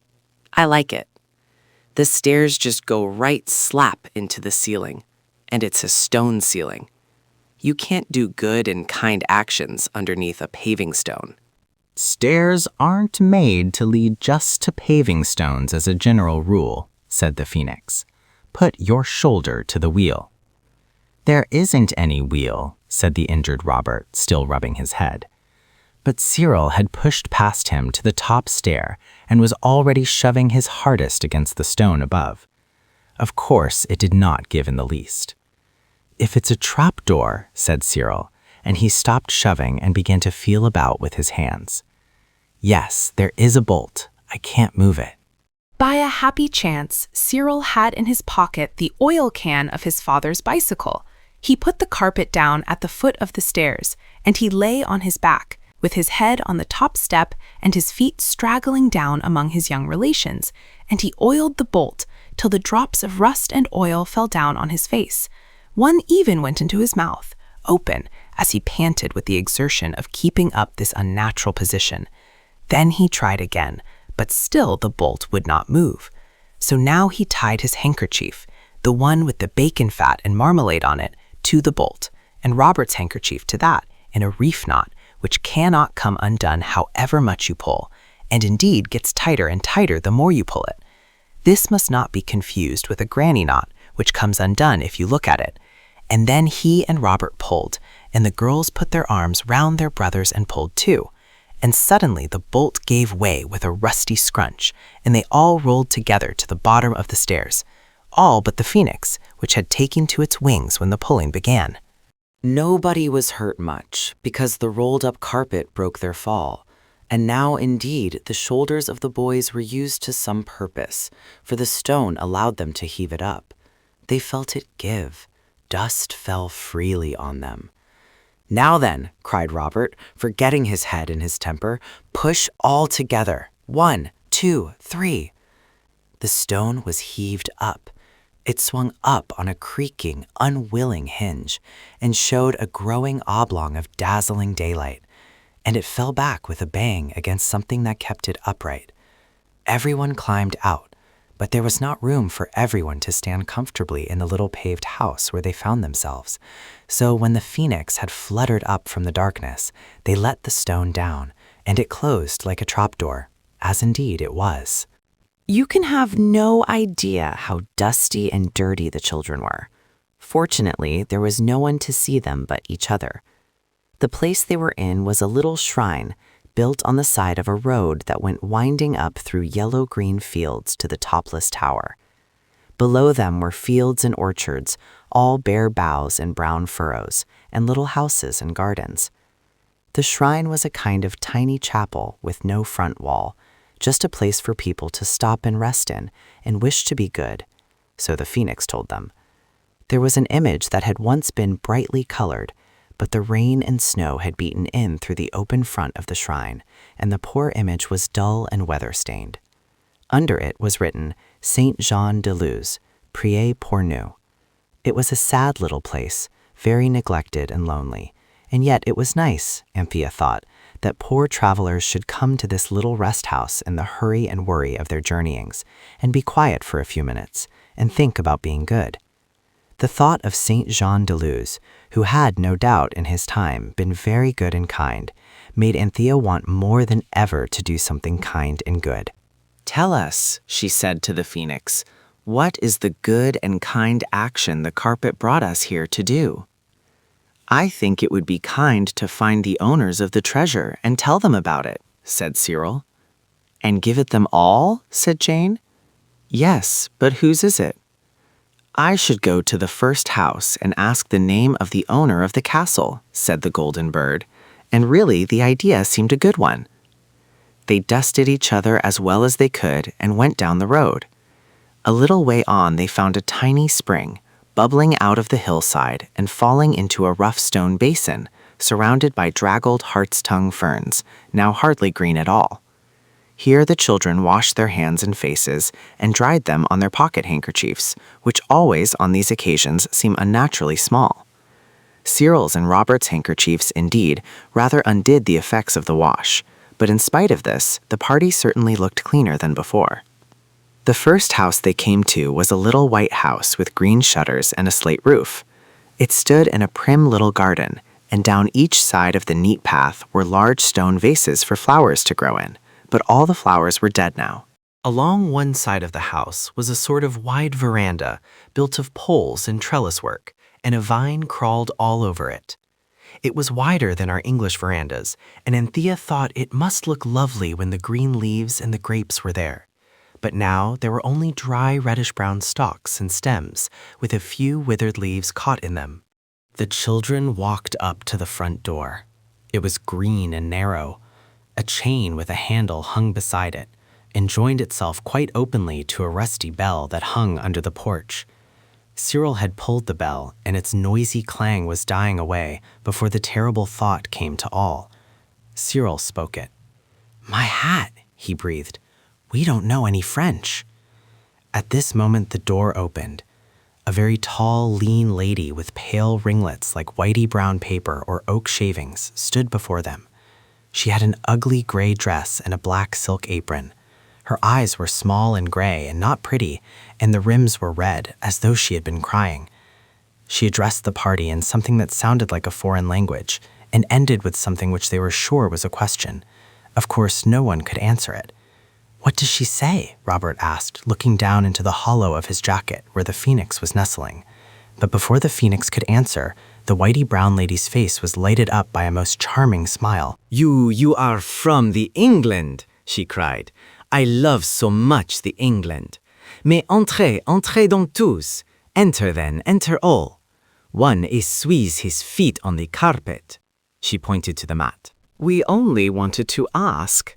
I shall say you all that what you wish, said the lady. Enter only. So they all went in, wiping their feet on a very clean mat, and putting the carpet in a safe corner of the veranda. The most beautiful days of my life, said the lady as she shut the door, did pass themselves in England, and since long time I have not heard an English voice to repeal me the past. This warm welcome embarrassed everyone, but most the boys, for the floor of the hall was of such very clean red and white tiles, and the floor of the sitting room so very shiny, like a black looking-glass, that each felt as though he had on far more boots than usual, and far noisier. There was a wood fire, very small and very bright, on the hearth, neat little logs laid on brass fire dogs. Some portraits of powdered ladies and gentlemen hung in oval frames on the pale walls. There were silver candlesticks on the mantelpiece, and there were chairs and a table, very slim and polite, with slender legs. The room was extremely bare, but with a bright foreign bareness that was very cheerful, in an odd way of its own. At the end of the polished table, a very un-English little boy sat on a footstool in a high-backed, uncomfortable-looking chair. He wore black velvet and the kind of collar, all frills and lacy, that Robert would rather have died than wear. But then the little French boy was much younger than Robert. "Oh, how pretty," said everyone. But no one meant the little French boy with the velvety short knickerbockers and the velvety short hair. What everyone admired was a little Christmas tree, very green, and standing in a very red little flower pot, and hung round with very bright little things, made of tinsel and colored paper. There were tiny candles on the tree, but they were not lighted yet. "But yes, is it not that it is genteel?" said the lady. "Sit down you then, and let us see." The children sat down in a row on the stiff chairs against the wall, and the lady lighted a long, slim red taper at the wood flame, and then she drew the curtains and lit the little candles, and when they were all lighted, the little French boy suddenly shouted, "Bravo, ma tante! Oh, que c'est gentil!" And the English children shouted, "Hooray!" Then there was a struggle in the breast of Robert, and out fluttered the phoenix, spread his gold wings, flew to the top of the Christmas tree, and perched there. "Ah, catch it then," cried the lady. "It will itself burn, your genteel parakeet." "It won't," said Robert. "Thank you." And the little French boy clapped his clean and tidy hands. But the lady was so anxious that the phoenix fluttered down and walked up and down on the shiny walnut wood table. "Is it that it talks?" asked the lady. And the phoenix replied in excellent French. It said, "Parfaitement, madame." "Oh, the pretty parakeet," said the lady. "Can it say still of other things?" And the phoenix replied, this time in English, "Why are you sad so near Christmas time?" The children looked at it with one gasp of horror and surprise, for the youngest of them knew that it is far from manners to notice that strangers have been crying, and much worse to ask them the reason of their tears. And, of course, the lady began to cry again, very much indeed, after calling the phoenix a bird without a heart, and she could not find her handkerchief, so Anthea offered hers, which was still very damp and no use at all. She also hugged the lady, and this seemed to be of more use than the handkerchief, so that presently the lady stopped crying and found her own handkerchief and dried her eyes and called Anthea a cherished angel. "I am sorry we came just when you were so sad," said Anthea, "but we really only wanted to ask you whose that castle is on the hill." "Oh, my little angel," said the poor lady, sniffing. "Today and for hundreds of years the castle is to us, to our family. Tomorrow it must that I sell it to some strangers, and my little Henri, who ignores all, he will not have never the lands paternal. But what will you? His father, my brother, Mr. the Marquis, has spent much of money, and it the must, despite the sentiments of familial respect, that I admit that my sainted father, he also—" "How would you feel if you found a lot of money? Hundreds and thousands of gold pieces?" asked Cyril. The lady smiled sadly. Ah, one has already recounted to you the legend, she said. It is true that one says that it is long time, oh, but long time, one of our ancestors has hid a treasure of gold and of gold and of gold, enough to enrich my little Henri for the life. But all that, my children, it is but the accounts of fays. She means fairy stories, whispered the phoenix to Robert. Tell her what you have found. So Robert told, while Anthea and Jane hugged the lady for fear she should faint for joy, like people in books, and they hugged her with the earnest, joyous hugs of unselfish delight. It's no use explaining how we got in, said Robert when he had told of the finding of the treasure, because you would find it a little difficult to understand and much more difficult to believe. But we can show you where the gold is and help you to fetch it away.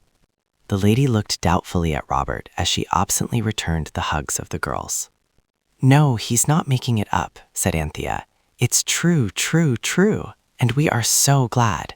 You would not be capable to torment an old woman, she said, and it is not possible that it be a dream.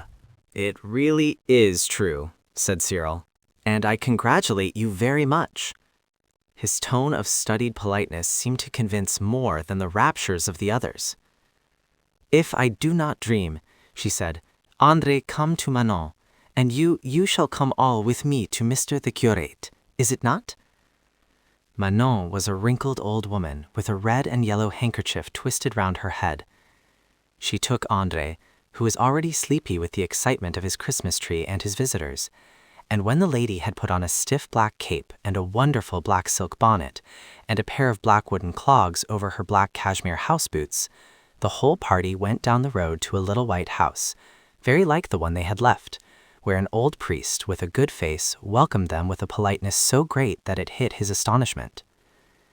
The lady with her French waving hands and her shrugging French shoulders and her trembling French speech told the story. And now the priest, who knew no English, shrugged his shoulders and waved his hands and spoke also in French. He thinks, whispered the phoenix, that her troubles have turned her brain. What a pity you know no French. I do know a lot of French, whispered Robert indignantly, but it's all about the pencil of the gardener's son and the penknife of the baker's niece. Nothing that anyone ever wants to say. If I speak, the bird whispered, he'll think he's mad too. Tell me what to say.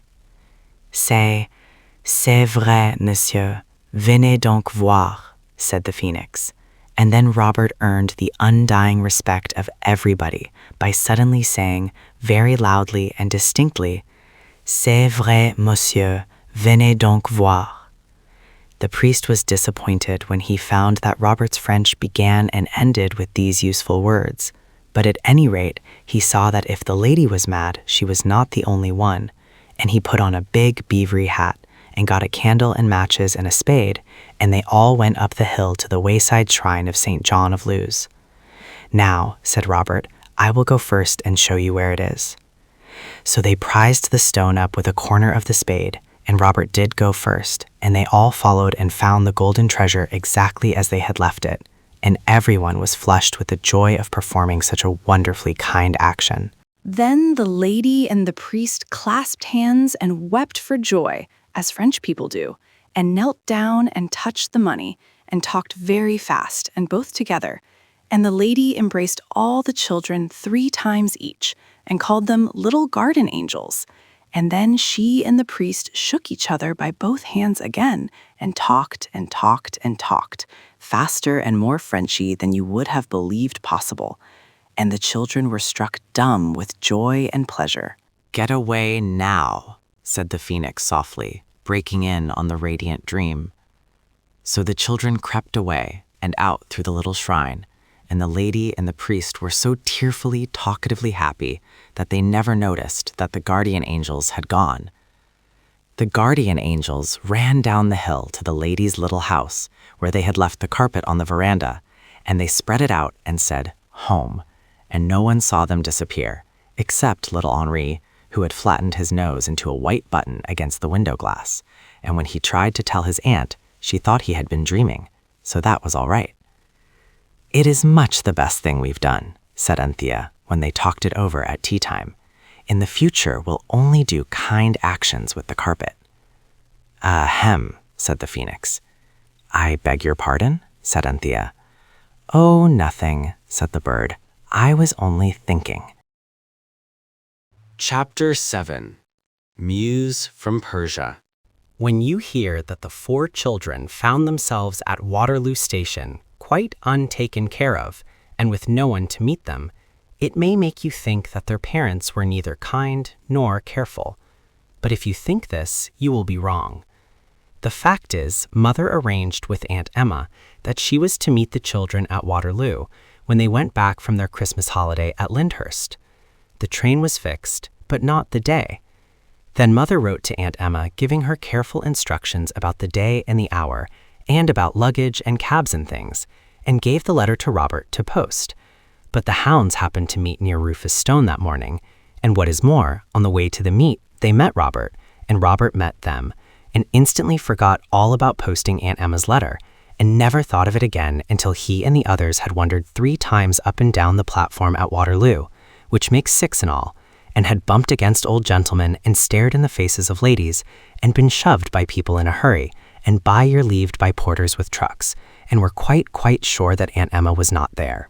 Then suddenly, the true truth of what he had forgotten to do came home to Robert, and he said, "Oh, crikey!" and stood still with his mouth open, and let a porter with a Gladstone bag in each hand and a bundle of umbrellas under one arm blunder heavily into him, and never so much as said, "Where are you shoving to now?" or "Look out where you're going, can't you?" The heavier bag smote him at the knee, and he staggered, but he said nothing. When the others understood what was the matter, I think they told Robert what they thought of him. "We must take the train to Croydon," said Anthea, "and find Aunt Emma." "Yes," said Cyril, and precious pleased those Jevanses would be to see us and our traps. Aunt Emma, indeed, was staying with some Jevanses, very prim people. They were middle-aged and wore very smart blouses, and they were fond of matinees and shopping, and they did not care about children. "I know Mother would be pleased to see us if we went back," said Jane. "Yes, she would, but she'd think it was not right to show she was pleased, because it's Bob's fault we're not met." "Don't I know this sort of thing?" said Cyril. "Besides, we've no tin. No, we've got enough for a growler among us, but not enough for tickets to the New Forest. We must just go home. They won't be so savage when they find we've really got home all right. You know Auntie was only going to take us home in a cab." "I believe we ought to go to Croydon," Anthea insisted. Aunt Emma would be out to a dead cert, said Robert. Those Jevanses go to the theatre every afternoon, I believe. Besides, there's the Phoenix at home, and the carpet. I votes we call a 4-wheeled cabman. A 4-wheeled cabman was called. His cab was one of the old-fashioned kind, with straw in the bottom, and he was asked by Anthea to drive them very carefully to their address. This he did, and the price he asked for doing so was exactly the value of the gold coin Grandpapa had given Cyril for Christmas. This cast a glow, but Cyril would never have stooped to argue about a cab fare, for fear the cabman should think he was not accustomed to take cabs whenever he wanted them. For a reason that was something like this, he told the cabman to put the luggage on the steps, and waited till the wheels of the growler had grittily retired before he rang the bell.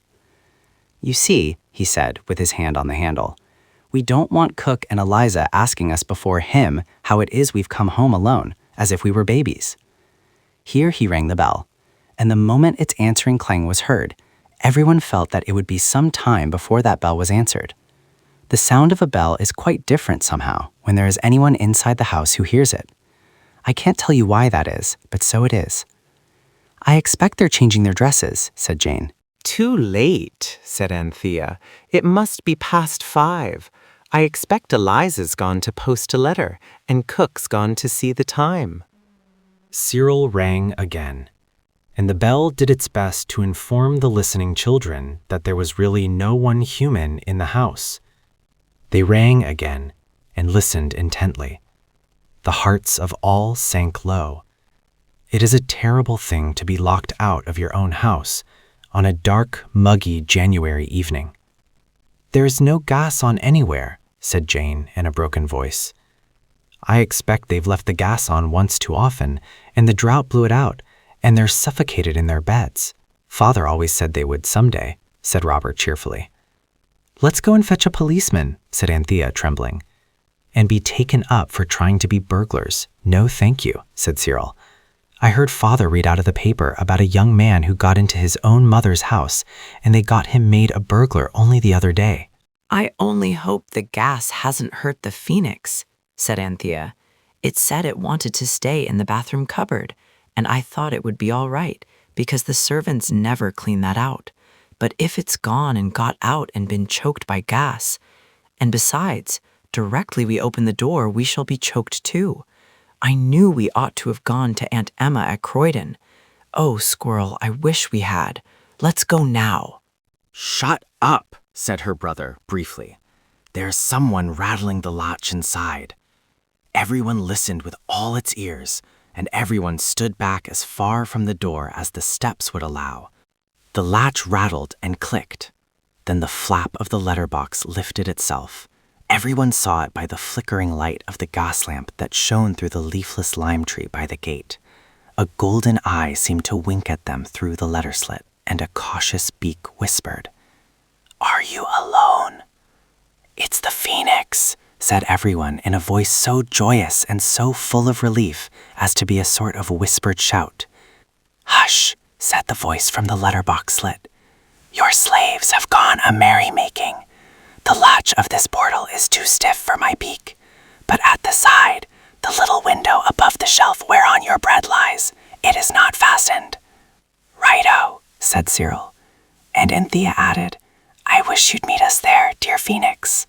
The children crept round to the pantry window. It is at the side of the house, and there is a green gate labeled Tradesman's Entrance, which is always kept bolted. But if you get 1 foot on the fence between you and next door, and 1 on the handle of the gate, you are over before you know where you are. This, at least, was the experience of Cyril and Robert, and even, if the truth must be told, of Anthea and Jane. So in almost no time, all 4 were in the narrow graveled passage that runs between that house and the next. Then Robert made a back, and Cyril hoisted himself up and got his knickerbockered knee on the concrete windowsill. He dived into the pantry head first, as one dives into water, and his legs waved in the air as he went, just as your legs do when you are first beginning to learn to dive. The soles of his boots, squarish muddy patches, disappeared. "Give me a leg up," said Robert to his sisters. "No, you don't," said Jane firmly. "I'm not going to be left outside here with just Anthea and have something creep up behind us out of the dark. Squirrel can go and open the back door." A light had sprung awake in the pantry. Cyril always said the phoenix turned the gas on with its beak and lighted it with a waft of its wing. But he was excited at the time, and perhaps he really did it himself with matches, and then forgot all about it. He let the others in by the back door, and when it had been bolted again, the children went all over the house and lighted every single gas jet they could find. For they couldn't help feeling that this was just the dark, dreary winter's evening when an armed burglar might easily be expected to appear at any moment.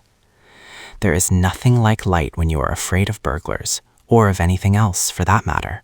And when all the gas jets were lighted, it was quite clear that the Phoenix had made no mistake, and that Eliza and Cook were really out, and that there was no one in the house except the 4 children, and the Phoenix, and the carpet, and the black beetles who lived in the cupboards on each side of the nursery fireplace.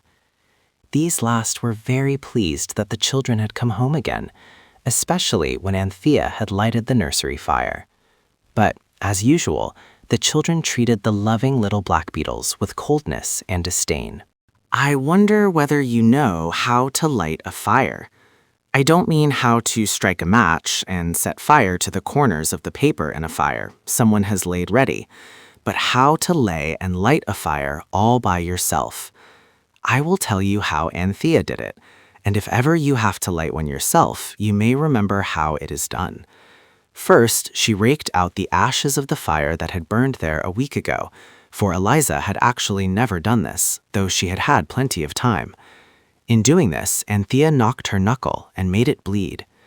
Then she laid the largest and handsomest cinders in the bottom of the grate. Then she took a sheet of old newspaper. You ought never to light a fire with today's newspaper. It will not burn well, and there are other reasons against it. And tore it into 4 quarters, and screwed each of these into a loose ball, and put them on the cinders.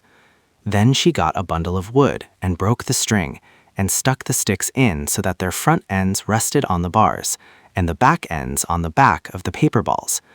In doing this, she cut her fingers slightly with the string, and when she broke it, 2 of the sticks jumped up and hit her on the cheek. Then she put more cinders and some bits of coal, no dust. She put most of that on her hands, but there seemed to be enough left for her face. Then she lighted the edges of the paper balls and waited till she heard the fizz, crack, crack, crack of the wood as it began to burn. Then she went and washed her hands and face under the top in the back kitchen. Of course, you need not bark your knuckles, or cut your finger, or bruise your cheek with wood, or block yourself all over, but otherwise, this is a very good way to light a fire in London. In the real country, fires are lighted in a different and prettier way. But it is always good to wash your hands and face afterwards, wherever you are. While Anthea was delighting the poor little black beetles with the cheerful blaze, Jane had set the table for. I was going to say tea, but the meal of which I am speaking was not exactly tea. Let us call it a tea-ish meal. There was tea, certainly, for Anthea's fire blazed and crackled so kindly that it really seemed to be affectionately inviting the kettle to come and sit upon its lap. So the kettle was brought and tea made. But no milk could be found, so everyone had 6 lumps of sugar to each cup instead. The things to eat, on the other hand, were nicer than usual. The boys looked about very carefully and found in the pantry some cold tongue, bread, butter, cheese, and part of a cold pudding. Very much nicer than cook ever made when they were at home. And in the kitchen cupboard was half a Christmassy cake, a pot of strawberry jam, and about a pound of mixed candied fruit, with soft, crumbly slabs of delicious sugar in each cup of lemon, orange, or citron. It was indeed, as Jane said, a banquet fit for an Arabian night. The phoenix perched on Robert's chair and listened kindly and politely to all they had to tell it about their visit to Lyndhurst. And underneath the table, by just stretching a toe down rather far, the faithful carpet could be felt by all, even by Jane, whose legs were very short. "Your slaves will not return tonight," said the phoenix. "They sleep under the roof of the cook's stepmother's aunt, who is, I gather, hostess to a large party tonight in honor of her husband's cousin's sister-in-law's mother's 90th birthday." "I don't think they ought to have gone without leave," said Anthea, "however many relations they have, or however old they are, but I suppose we ought to wash up." "It's not our business about the leave," said Cyril firmly, "but I simply won't wash up for them. We got it and we'll clear it away, and then we'll go somewhere on the carpet. It's not often we get a chance of being out all night. We can go right away to the other side of the equator, to the tropical climes, and see the sun rise over the great Pacific Ocean." "Right you are," said Robert. "I always did want to see the Southern Cross and the stars as big as gas lamps." "Don't go," said Anthea very earnestly, "because I couldn't. I'm sure Mother wouldn't like us to leave the house, and I should hate to be left here alone." "I'd stay with you," said Jane loyally. "I know you would," said Anthea gratefully, "but even with you, I'd much rather not." "Well," said Cyril, trying to be kind and amiable, "I don't want you to do anything you think's wrong, but—" He was silent. This silence said many things. "I don't see," Robert was beginning when Anthea interrupted. "I'm quite sure. Sometimes you just think a thing's wrong, and sometimes you know, and this is a no time." The phoenix turned kind golden eyes on her and opened a friendly beak to say, "When it is, as you say, a no time, there is no more to be said, and your noble brothers would never leave you." "Of course not," said Cyril rather quickly, and Robert said so too. "I myself," the phoenix went on, "am willing to help in any way possible. I will go personally, either by a carpet or on the wing, and fetch you anything you can think of to amuse you during the evening. In order to waste no time, I could go while you wash up." "Why?" it went on in a musing voice. "Does one wash up teacups and wash down the stairs?" "You couldn't wash stairs up, you know," said Anthea, "unless you began at the bottom and went up feet first as you washed. I wish Cook would try that way for a change." "I don't," said Cyril briefly. "I should hate the look of her elastic side boots sticking up." "This is mere trifling," said the phoenix. "Come, decide what I shall fetch for you. I can get you anything you like." But of course they couldn't decide. Many things were suggested: a rocking horse, jeweled chessmen, an elephant, a bicycle, a motor car, books with pictures, musical instruments, and many other things. But a musical instrument is agreeable only to the player, unless he has learned to play it really well. Books are not sociable. Bicycles cannot be ridden without going out of doors, and the same is true of motor cars and elephants. Only 2 people can play chess at once with one set of chessmen, and anyway, it's very much too much like lessons for a game, and only one can ride on a rocking horse. Suddenly, in the midst of the discussion, the phoenix spread its wings and fluttered to the floor, and from there it spoke. "I gather," it said, "from the carpet, that it wants you to let it go to its old home, where it was born and brought up, and it will return within the hour, laden with a number of the most beautiful and delightful products of its native land." What is its native land? I didn't gather, but since you can't agree and time is passing and the tea things are not washed down, I mean washed up. I votes we do, said Robert. It'll stop all this jaw anyway, and it's not bad to have surprises. Perhaps it's a Turkish carpet, and it might bring us Turkish delight. Or a Turkish patrol, said Robert. Or a Turkish bath, said Anthea. Or a Turkish towel, said Jane. Nonsense, Robert urged. It said beautiful and delightful, and towels and baths aren't that, however good they may be for you. Let it go. I suppose it won't give us the slip, he added, pushing back his chair and standing up. Hush, said the Phoenix. How can you? Don't trample on its feelings just because it's only a carpet. But how can it do it, unless one of us is on it to do the wishing? Asked Robert. He spoke with a rising hope that it might be necessary for one to go, and why not Robert? But the Phoenix quickly threw cold water on his newborn dream. Why, you just write your wish on a paper and pin it on the carpet. So a leaf was torn from Anthea's arithmetic book, and on it Cyril wrote in large round hand the following. We wish you to go to your dear native home and bring back the most beautiful and delightful productions of it you can, and not to be gone long, please. Then the paper was laid on the carpet. Writing down, please, said the Phoenix. The carpet can't read a paper whose back is turned to it, any more than you can. It was pinned fast, and the table and chairs having been moved, the carpet simply and suddenly vanished, rather like a patch of water on a hearth under a fierce fire. The edges got smaller and smaller, and then it disappeared from sight. It may take it some time to collect the beautiful and delightful things, said the Phoenix. I should wash down. So they did. There was plenty of hot water left in the kettle, and everyone helped, even the Phoenix, who took up cups by their handles with its clever claws and dipped them in the hot water, and then stood them on the table, ready for Anthea to dry them. But the bird was rather slow, because, as it said, though it was not above any sort of honest work, messing about with dishwater was not exactly what it had been brought up to. Everything was nicely washed up and dried and put in its proper place, and the dishcloth washed and hung on the edge of the copper to dry, and the tea cloth was hung on the line that goes across the scullery. If you are a duchess's child, or a king's, or a person of high social position's child, you will perhaps not know the difference between a dishcloth and a tea cloth, But in that case, your nurse has been better instructed than you, and she will tell you all about it.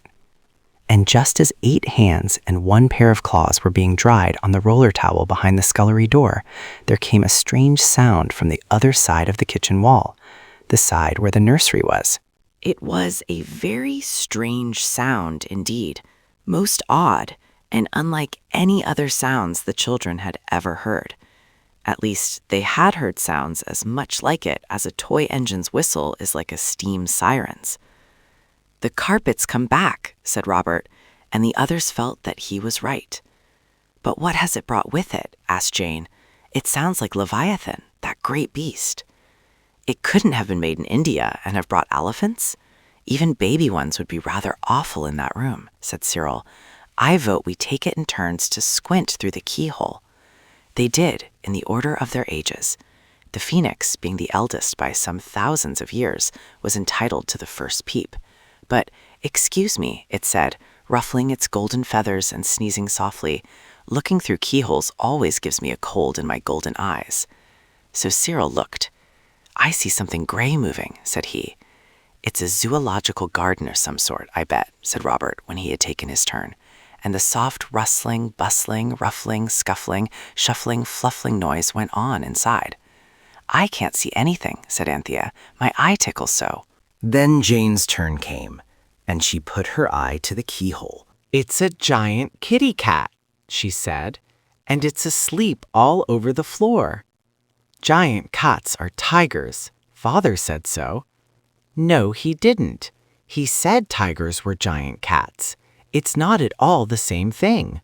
It's no use sending the carpet to fetch precious things for you if you're afraid to look at them when they come," said the phoenix, sensibly. And Cyril, being the eldest, said, "Come on," and turned the handle. The gas had been left full on after tea, and everything in the room could be plainly seen by the 10 eyes at the door. At least not everything, for though the carpet was there, it was invisible, because it was completely covered by the 199 beautiful objects which it had brought from its birthplace. "My hat," Cyril remarked. "I never thought about its being a Persian carpet." Yet it was now plain that it was so, for the beautiful objects which it had brought back were cats, Persian cats, gray Persian cats, and there were, as I have said, 199 of them, and they were sitting on the carpet as close as they could get to each other. But the moment the children entered the room, the cats rose and stretched, and spread and overflowed from the carpet to the floor, and in an instant the floor was a sea of moving, mewing pushiousness, and the children with one accord climbed to the table and gathered up their legs, and the people next door knocked on the wall, and indeed no wonder, for the mews were Persian and piercing. "This is pretty poor sport," said Cyril. "What's the matter with the bounders?" "I imagine that they are hungry," said the phoenix. "If you were to feed them—" "We haven't anything to feed them with," said Anthea in despair, and she stroked the nearest Persian buck. "Oh, pussies, do be quiet. We can't hear ourselves think." She had to shout this entreaty, for the mews were growing deafening, and it would take pounds and pounds worth of cat's meat. "Let's ask the carpet to take them away," said Robert. But the girls said no. "They are so soft and pussy," said Jane. "And valuable," said Anthea hastily. "We can sell them for lots and lots of money." "Why not send the carpet to get food for them?" suggested the phoenix, and its golden voice came harsh and cracked with the effort it had to make to be heard above the increasing fierceness of the Persian mews. So it was written that the carpet should bring food for 199 Persian cats, and the paper was pinned to the carpet as before. The carpet seemed to gather itself together, and the cats dropped off it, as raindrops do from your mackintosh when you shake it, and the carpet disappeared. Unless you have had 199 well-grown Persian cats in one small room, all hungry and all saying so in unmistakable mews, you can form but a poor idea of the noise that now deafened the children and the phoenix. The cats did not seem to have been at all properly brought up. They seemed to have no idea of its being a mistake in manners to ask for meals in a strange house, let alone to howl for them, and they mewed, and they mewed, and they mewed, and they mewed, till the children poked their fingers into their ears and waited in silent agony, wondering why the whole of Camden Town did not come knocking at the door to ask what was the matter, and only hoping that the food for the cats would come before the neighbors did, and before all the secret of the carpet and the phoenix had to be given away beyond recall to an indignant neighborhood. The cats mewed and twisted their Persian forms in and out, and unfolded their Persian tails, and the children and the phoenix huddled together on the table. The phoenix, Robert noticed suddenly, was trembling. So many cats, it said, and they might not know I was the phoenix. These accidents happen so quickly, it quite unmans me. This was a danger of which the children had not thought. "Creep in," cried Robert, opening his jacket. And the phoenix crept in, only just in time, for green eyes had glared, pink noses had sniffed, white whiskers had twitched, and as Robert buttoned his coat, he disappeared to the waist in a wave of eager gray Persian fur. And on the instant, the good carpet slapped itself down on the floor, and it was covered with rats, 398 of them, I believe, 2 for each cat. "How horrible!" cried Anthea. "Oh, take them away." "Take yourself away," said the phoenix, "and me." "I wish we'd never had a carpet," said Anthea in tears. They hustled and crowded out of the door and shut it and locked it. Cyril, with great presence of mind, lit a candle and turned off the gas at the main. "The rats'll have a better chance in the dark," he said. The mewing had ceased. Everyone listened in breathless silence. We all know that cats eat rats. It is one of the first things we read in our little brown reading books. But all those cats eating all those rats, it wouldn't bear thinking of. Suddenly, Robert sniffed, and the silence of the dark kitchen, where the only candle was burning all on one side because of the draught. "What a funny scent," he said. And as he spoke, a lantern flashed its light through the window of the kitchen, a face peered in, and a voice said, "What's all this row about? You let me in." It was the voice of the police. Robert tiptoed to the window and spoke through the pane that had been a little crocked since Cyril accidentally knocked it with a walking stick when he was playing at balancing it on his nose. It was after they had been to a circus. "What do you mean?" he said. "There's no row. You listen. Everything's as quiet as quiet." And indeed it was. The strange sweet scent grew stronger, and the phoenix put out its beak. The policeman hesitated. "They're muskrats," said the phoenix. "I suppose some cats eat them, but never Persian ones. What a mistake for a well-informed carpet to make. Oh, what a night we're having." "Do go away," said Robert nervously. "We're just going to bed. That's our bedroom candle. There isn't any row. Everything's as quiet as a mouse." A wild chorus of mews drowned his words, and with the mews were mingled the shrieks of the muskrats. What had happened? Had the cats tasted them before deciding that they disliked the flavor? "I'm a-comin' in," said the policeman. "You've got a cat shut up there." "A cat?" said Cyril. "Oh, my only aunt, a cat." "Come in then," said Robert. "It's your own lookout. I advise you not. Wait a shake, and I'll undo the side gate." He undid the side gate, and the policeman, very cautiously, came in. And there in the kitchen, by the light of one candle, with the mewing and the screaming going like a dozen steam sirens, 20 waiting on motor cars, and 100 squeaking pumps, 4 agitated voices shouted to the policeman 4 mixed and wholly different explanations of the very mixed events of the evening. Did you ever try to explain the simplest thing to a policeman? Chapter 8. The Cats, the Cow, and the Burglar. The nursery was full of Persian cats and muskrats that had been brought there by the wishing carpet. The cats were mewing and the muskrats were squeaking so that you could hardly hear yourself speak. In the kitchen were the 4 children, 1 candle, a concealed phoenix, and a very visible policeman. "Now then, look here," said the policeman, very loudly, and he pointed his lantern at each child in turn. What's the meaning of this here yelling and caterwauling? I tell you, you've got a cat here, and someone to ill-treating of it. What do you mean by it, eh?" It was 5-1, counting the phoenix, but the policeman, who was 1, was of unusually fine size, and the 5, including the phoenix, were small. The mews and the squeaks grew softer, and in the comparative silence, Cyril said, "It's true, there are a few cats here, but we've not hurt them. It's quite the opposite. We've just fed them." "It don't sound like it," said the policeman grimly. "I dare say they're not real cats," said Jane madly. "Perhaps they're only dream cats." "I'll dream cat you, my lady," was the brief response of the force. If you understood anything except people who do murders and stealings and naughty things like that, I'd tell you all about it, said Robert, but I'm certain you don't. You're not meant to shove your oar into people's private cat keepings. You're only supposed to interfere when people shout murder and stop thief in the street. So there. The policeman assured them that he should see about that. And at this point, the phoenix, who had been making itself small on the pot shelf under the dresser, among the saucepan lids and the fish kettle, walked on tiptoed claws in a noiseless and modest manner and left the room unnoticed by anyone. "Oh, don't be so horrid," Anthea was saying, gently and earnestly. "We love cats. Dear pussy soft things. We wouldn't hurt from worlds. Would we, pussy?" And Jane answered that of course they wouldn't. And still the policeman seemed unmoved by their eloquence. "Now look here," he said.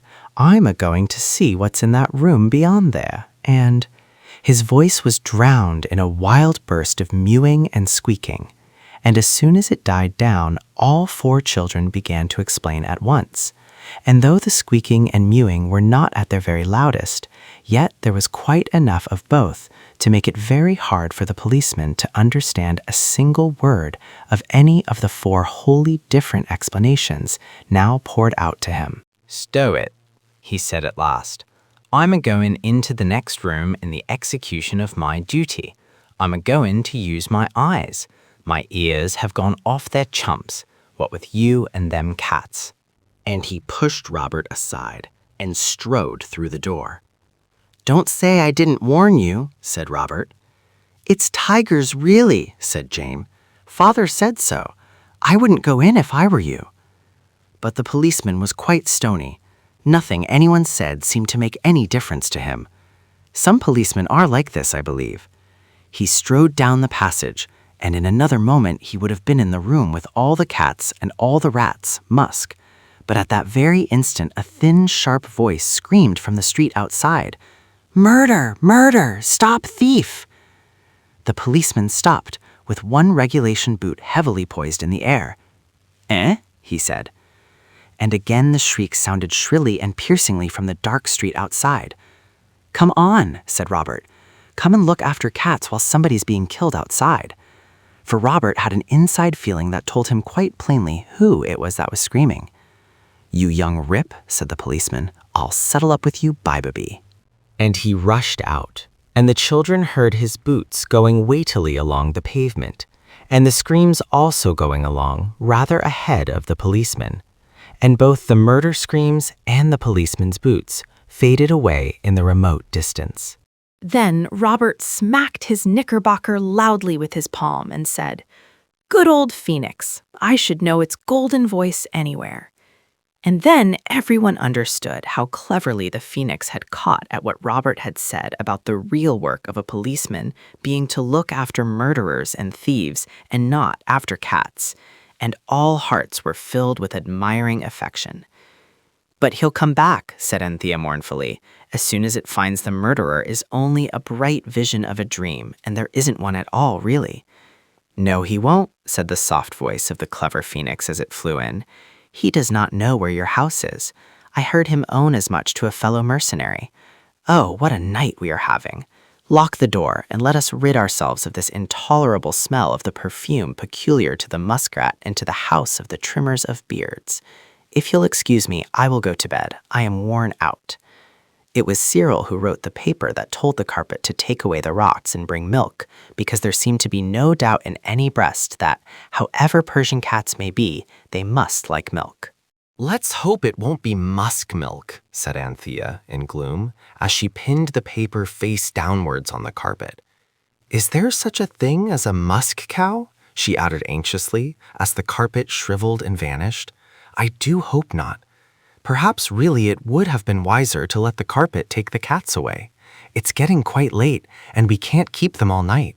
Oh, can't we? Was the bitter rejoinder of Robert, who had been fastening the side door. You might have consulted me, he went on. I'm not such an idiot as some people. Why, whatever. Don't you see? We've jolly well got to keep the cats all night. Oh, get down, you furry beasts, because we've had 3 wishes out of the old carpet now, and we can't get any more till tomorrow. The liveliness of Persian MEWS alone prevented the occurrence of a dismal silence. Anthea spoke first. Never mind, she said. Do you know, I really do think they're quieting down a bit. Perhaps they heard us say milk. They can't understand English, said Jane. You forget they're Persian cats, Panther. Well, said Anthea, rather sharply, for she was tired and anxious. Who told you milk wasn't Persian for milk?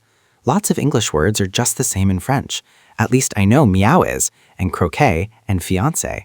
Oh, pussies, do be quiet.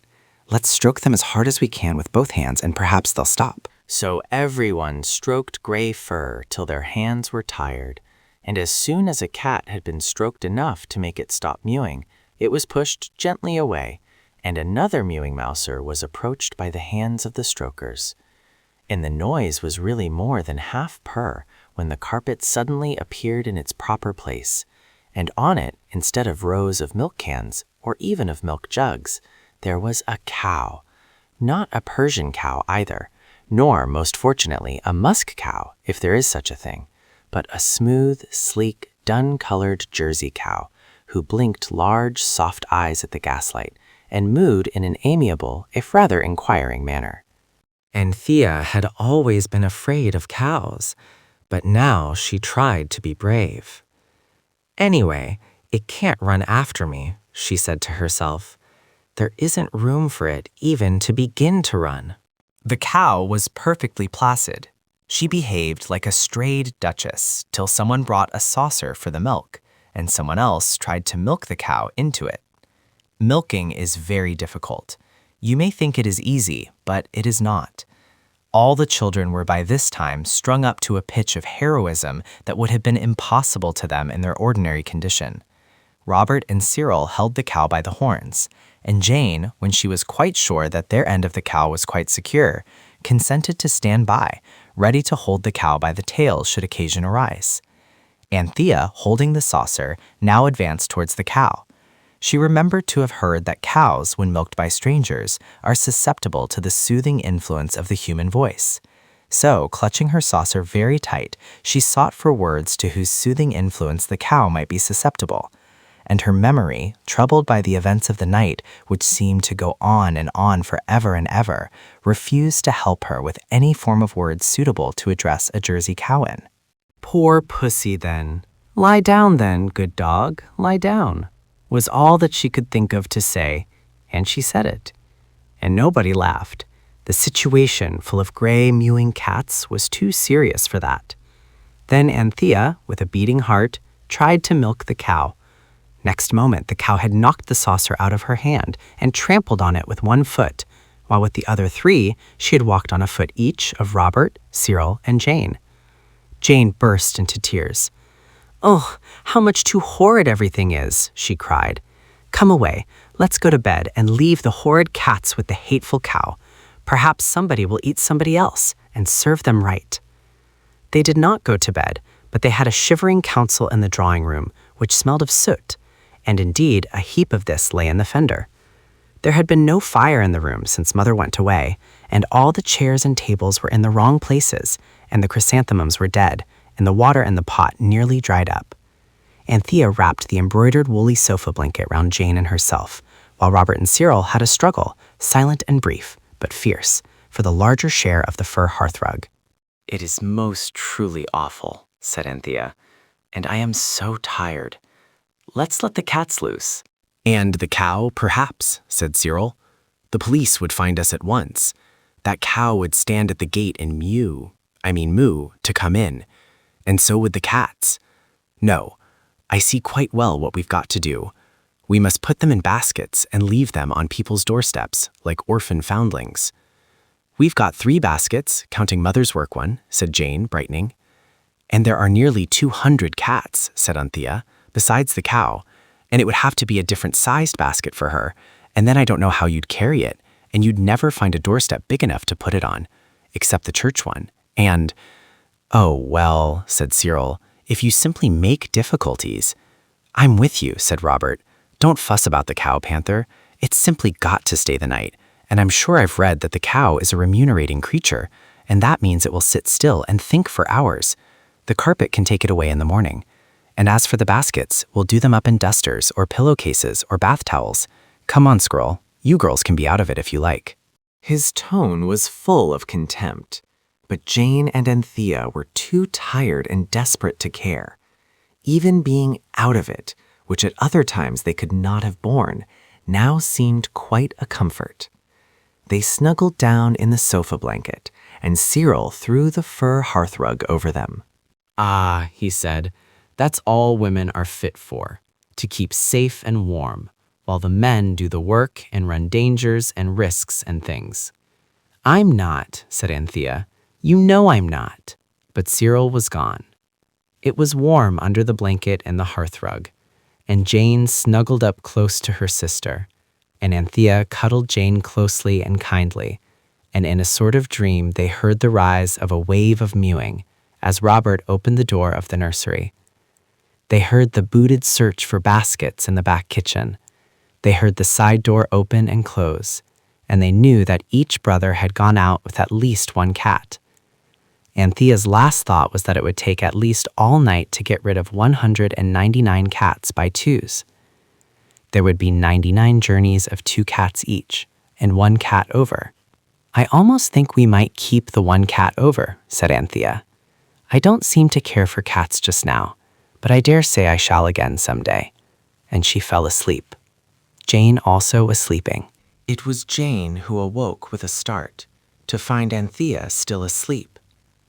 As in the act of awakening, she kicked her sister. She wondered idly why they should have gone to bed in their boots. But the next moment, she remembered where they were. There was a sound of muffled, shuffled feet on the stairs. Like the heroine of the classic poem, Jane thought it was the boys, and as she felt quite wide awake and not nearly so tired as before, she crept gently from Anthea's side and followed the footsteps. They went down into the basement.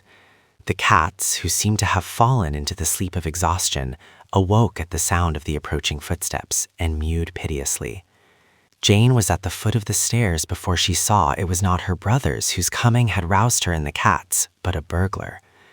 She knew he was a burglar at once because he wore a fur cap and a red and black charity check comforter, and he had no business where he was. If you had been stood in Jane's shoes, you would no doubt have run away in them, appealing to the police and neighbors with horrid screams.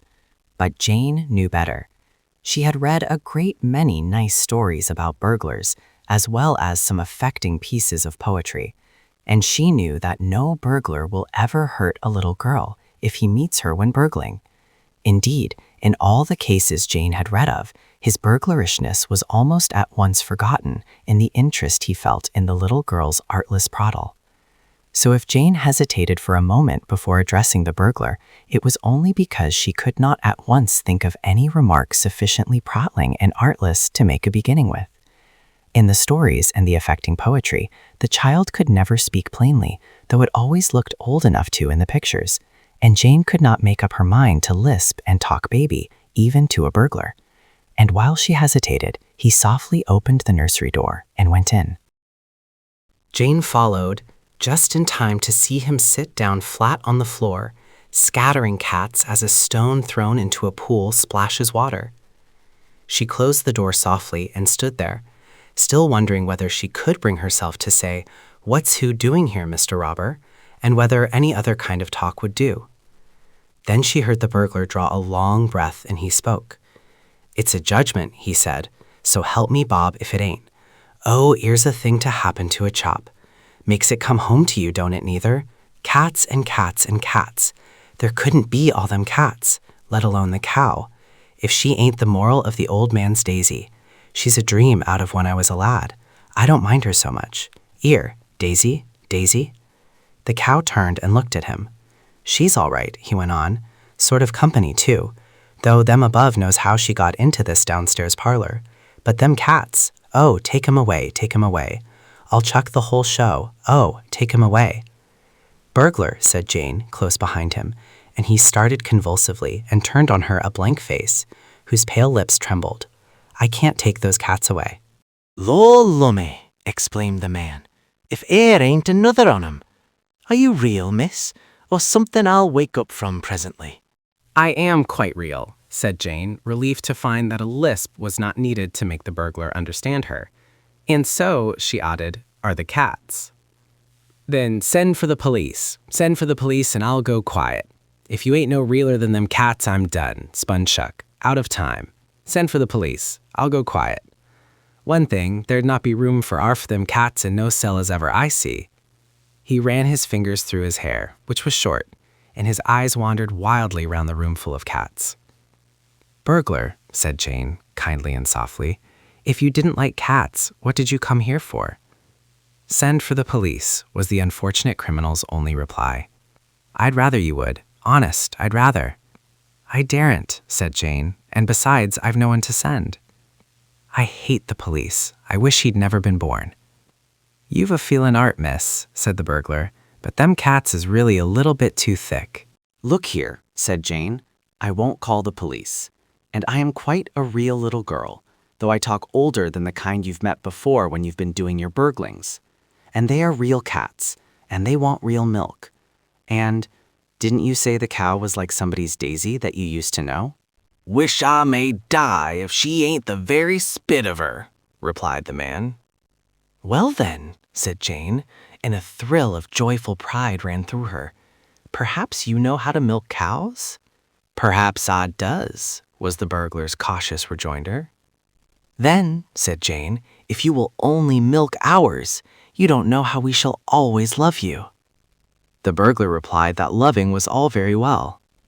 If those cats only had a good long, wet, thirsty drink of milk, Jane went on with eager persuasion, they'd lie down and go to sleep as likely as not, and then the police won't come back. But if they go on mewing like this, he will, and then I don't know what'll become of us, or you either. This argument seemed to decide the criminal. Jane fetched the washbowl from the sink, and he spat on his hands and prepared to milk the cow.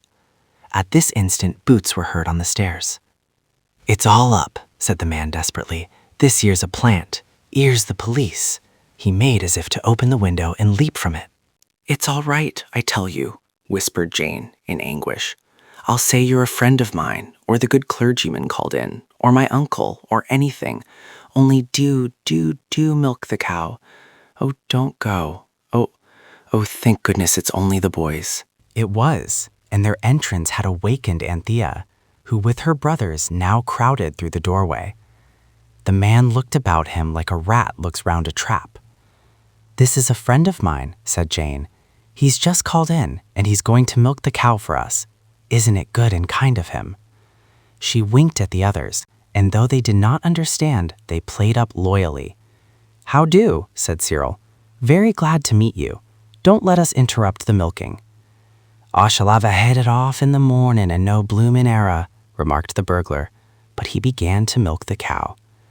Robert was winked out to stay and see that he did not leave off milking or try to escape, and the others went to get things to put the milk in, for it was now spurting and foaming in the washbowl, and the cats had ceased from mewing and were crowding round the cow, with expressions of hope and anticipation on their whiskered faces. We can't get rid of any more cats, said Cyril, as he and his sisters piled a tray high with saucers and soup plates and platters and pie dishes. The police nearly got us as it was. Not the same one, a much stronger sort. He thought it really was a foundling orphan we'd got. If it hadn't been for me throwing the 2 bags of cat slop in his eye and hauling Robert over a railing and lying like mice under a laurel bush, well, it's jolly lucky I'm a good shot, that's all. He pranced off when he'd got the cat bags off his face, thought we'd bolted, and here we are. The gentle samishness of the milk swishing into the hand bowl seemed to have soothed the burglar very much. He went on milking in a sort of happy dream, while the children got a cap and ladled the warm milk out into the pie dishes and plates and platters and saucers and set them down to the music of Persian purrs and lappings. "It makes me think of old times," said the burglar, smearing his ragged coat cuff across his eyes, "about the apples in the orchard at home, and the rats at threshing time, and the rabbits and the ferrets, and how pretty it was seeing the pigs killed." Finding him in this softened mood, Jane said, "I wish you'd tell us how you came to choose our house for your burglaring tonight. I am awfully glad you did. You have been so kind. I don't know what we should have done without you," she added hastily. "We all love you ever so. Do tell us." The others added their affectionate entreaties, and at last the burglar said, Well, it's my first job, and I didn't expect to be made so welcome. And that's the truth, young gents and ladies. And I don't know but what it won't be my last. For this here cow, she reminds me of my father, and I know how he divided me if I'd laid hands on a halfpenny as wasn't my own. "I'm sure he would," Jane agreed kindly. "But what made you come here?" "Well, miss," said the burglar, "you know best how you come by them cats, and why you don't like the police. So I'll give myself away free, and trust to your noble hearts. You'd best bail out a bit, the pan's getting foolish. I was a-selling oranges off of my barrow, for I ain't a burglar by trade, though you have used the name so free, and there was a lady bought 3 aporth off me. And while she was a-picking of them out, very careful indeed, and I'm always glad when them sort gets a few overripe ones, there was 2 other ladies talking over the fence, and one on 'em said to the other on 'em just like this. I've told both gells to come, and they can doss in with Mariah and Jane, 'cause their boss and his missus is miles away, and the kids too, so they can just lock up the house and leave the gas a-burning, so's no one won't know, and get back bright and early by 11 o'clock. And we'll make a night of it, Mrs. Prosser, so we will. I'm just going to run out to pop the letter in the post." And then the lady what had chosen the 3 ha'porths so careful, she said, "Law, Mrs. Wigson, I wonder at you, and your hands all over suds. This good gentleman'll slip it into the post for you, I'll be bound, seeing I'm a customer of his." So they give me the letter, and of course I read the direction what was written on it afore I shucked it into the post. And then when I'd sold my barrowful, I was a-going home with the chink in my pocket, and I'm blowed if some blooming thieving beggar didn't nick the lot, whilst I was just a-wetting of my whistle, for calling of oranges is dry work. Nicked the bloomin' lot he did, and me with not a farthing to take home to my brother and his missus. "How awful," said Anthea, with much sympathy. "Awful indeed, miss, I believe ye," the burglar rejoined, with deep feeling. "You don't know her temper when she's roused, and I'm sure I hope you never may neither. And I'd had all my oranges off of 'em. So it came back to me what was wrote on the envelope, and I says to myself, why not, seeing as I've been done myself, and if they keeps 2 slaveys there must be some pickin's, and so here I am. But them cats, they've brought me back to the ways of honestus. Never no more." "Look here," said Cyril, "these cats are very valuable, very indeed, and we will give them all to you if only you'll take them away." "I see they're a breedy lot," replied the burglar, "but I don't want no bother with the coppers. Did you come by them honest now, straight?" "They are all our very own," said Anthea. "We wanted them, but the consignment, whispered Cyril, was larger than we wanted, and they're an awful bother. If you got your barrow and some sacks or baskets, your brother's missus would be awfully pleased. My father says Persian cats are worth pounds and pounds each." "Well," said the burglar, and he was certainly moved by her remarks, "I see you're in a hole, and I don't mind lending a helping hand. I don't ask how you come by them, but I've got a pal. He's a mark on cats. I'll fetch him along, and if he thinks they'd fetch anything above their skins, I don't mind doing you a kindness." "You won't go away and never come back," said Jane, "because I don't think I could bear that." The burglar, quite touched by her emotion, swore sentimentally that, alive or dead, he would come back. Then he went, and Cyril and Robert sent the girls to bed and sat up to wait for his return. It soon seemed absurd to await him in a state of wakefulness, but his stealthy tap on the window awoke them readily enough. For he did return, with the pal and the barrow and the sacks. The pal approved of the cats, now dormant in Persian repletion, and they were bundled into the sacks and taken away on the barrow, mewing indeed, but with mews too sleepy to attract public attention. "I'm a fence, that's what I am," said the burglar gloomily. "I never thought I'd come down to this, and all a cause of my kind heart." Cyril knew that a fence is a receiver of stolen goods, and he replied briskly, "I give you my sacred, the cats aren't stolen. What do you make the time?" "I ain't got the time on me," said the pal, "but it was just about chucking out time as I come by the Bull and Gate. I shouldn't wonder it was nigh upon one now." When the cots had been removed, and the boys and the burglar had parted with warm expressions of friendship, there remained only the cow. "She must stay all night," said Robert. "Cook'll have a fit when she sees her." "All night?" said Cyril. "Why, it's tomorrow morning if it's one. We can have another wish." So the carpet was urged in a hastily written note to remove the cow to wherever she belonged and to return to its proper place on the nursery floor. But the cow could not be got to move onto the carpet. So Robert got the clothesline out of the back kitchen and tied one end very firmly to the cow's horns and the other end to a bunched-up corner of the carpet and said, "Fire away." And the carpet and cow vanished together, and the boys went to bed, tired out and only too thankful that the evening at last was over. Next morning, the carpet lay calmly in its place, but one corner was very badly torn. It was the corner that the cow had been tied onto. Chapter 9. The Burglar's Brand. The morning after the adventure of the Persian cats, the muskrats, the common cow, and the uncommon burglar, all the children slept till it was 10 o'clock, and then it was only Cyril who woke, but he attended to the others, so that by 10:30, everyone was ready to help to get breakfast. It was shivery cold, and there was but little in the house that was really worth eating.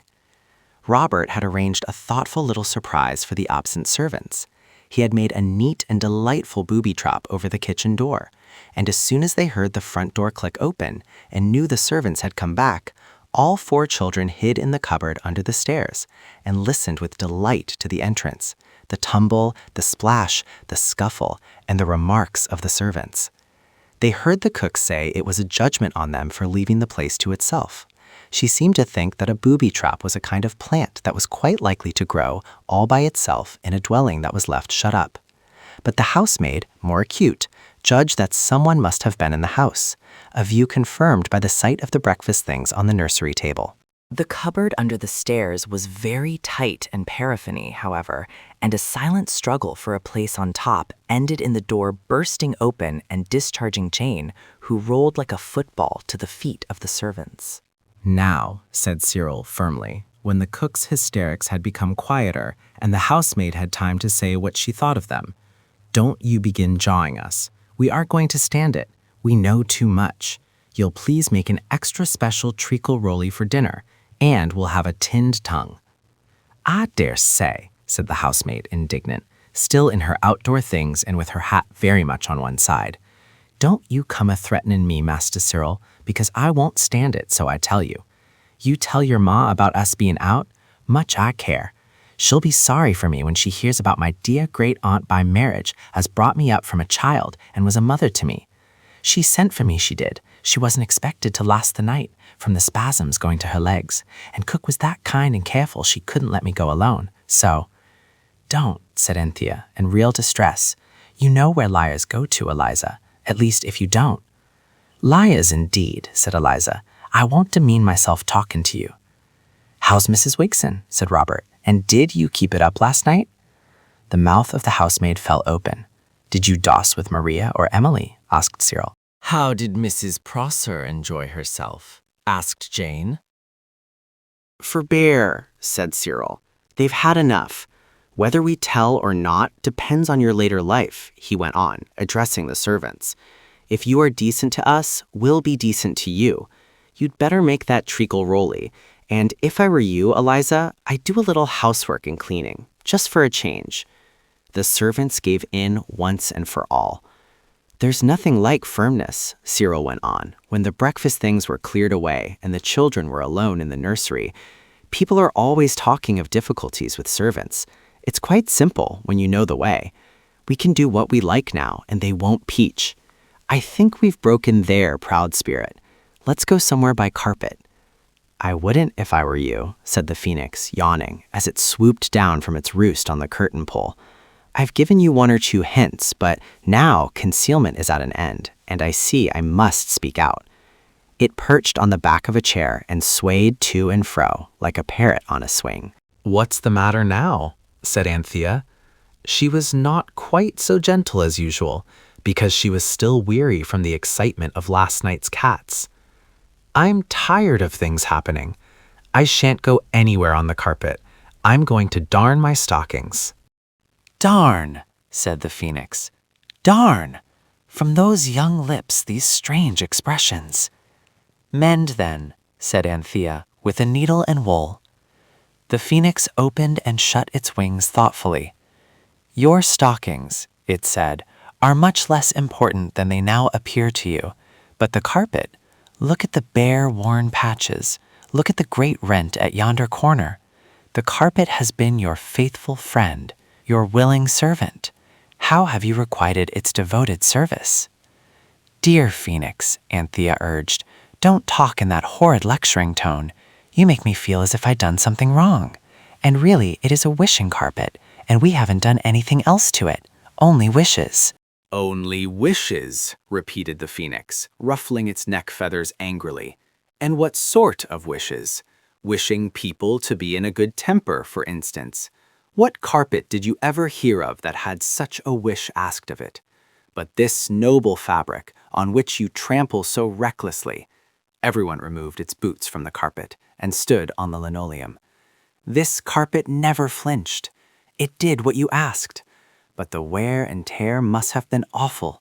And then last night, I don't blame you about the cats and the rats, for those were its own choice.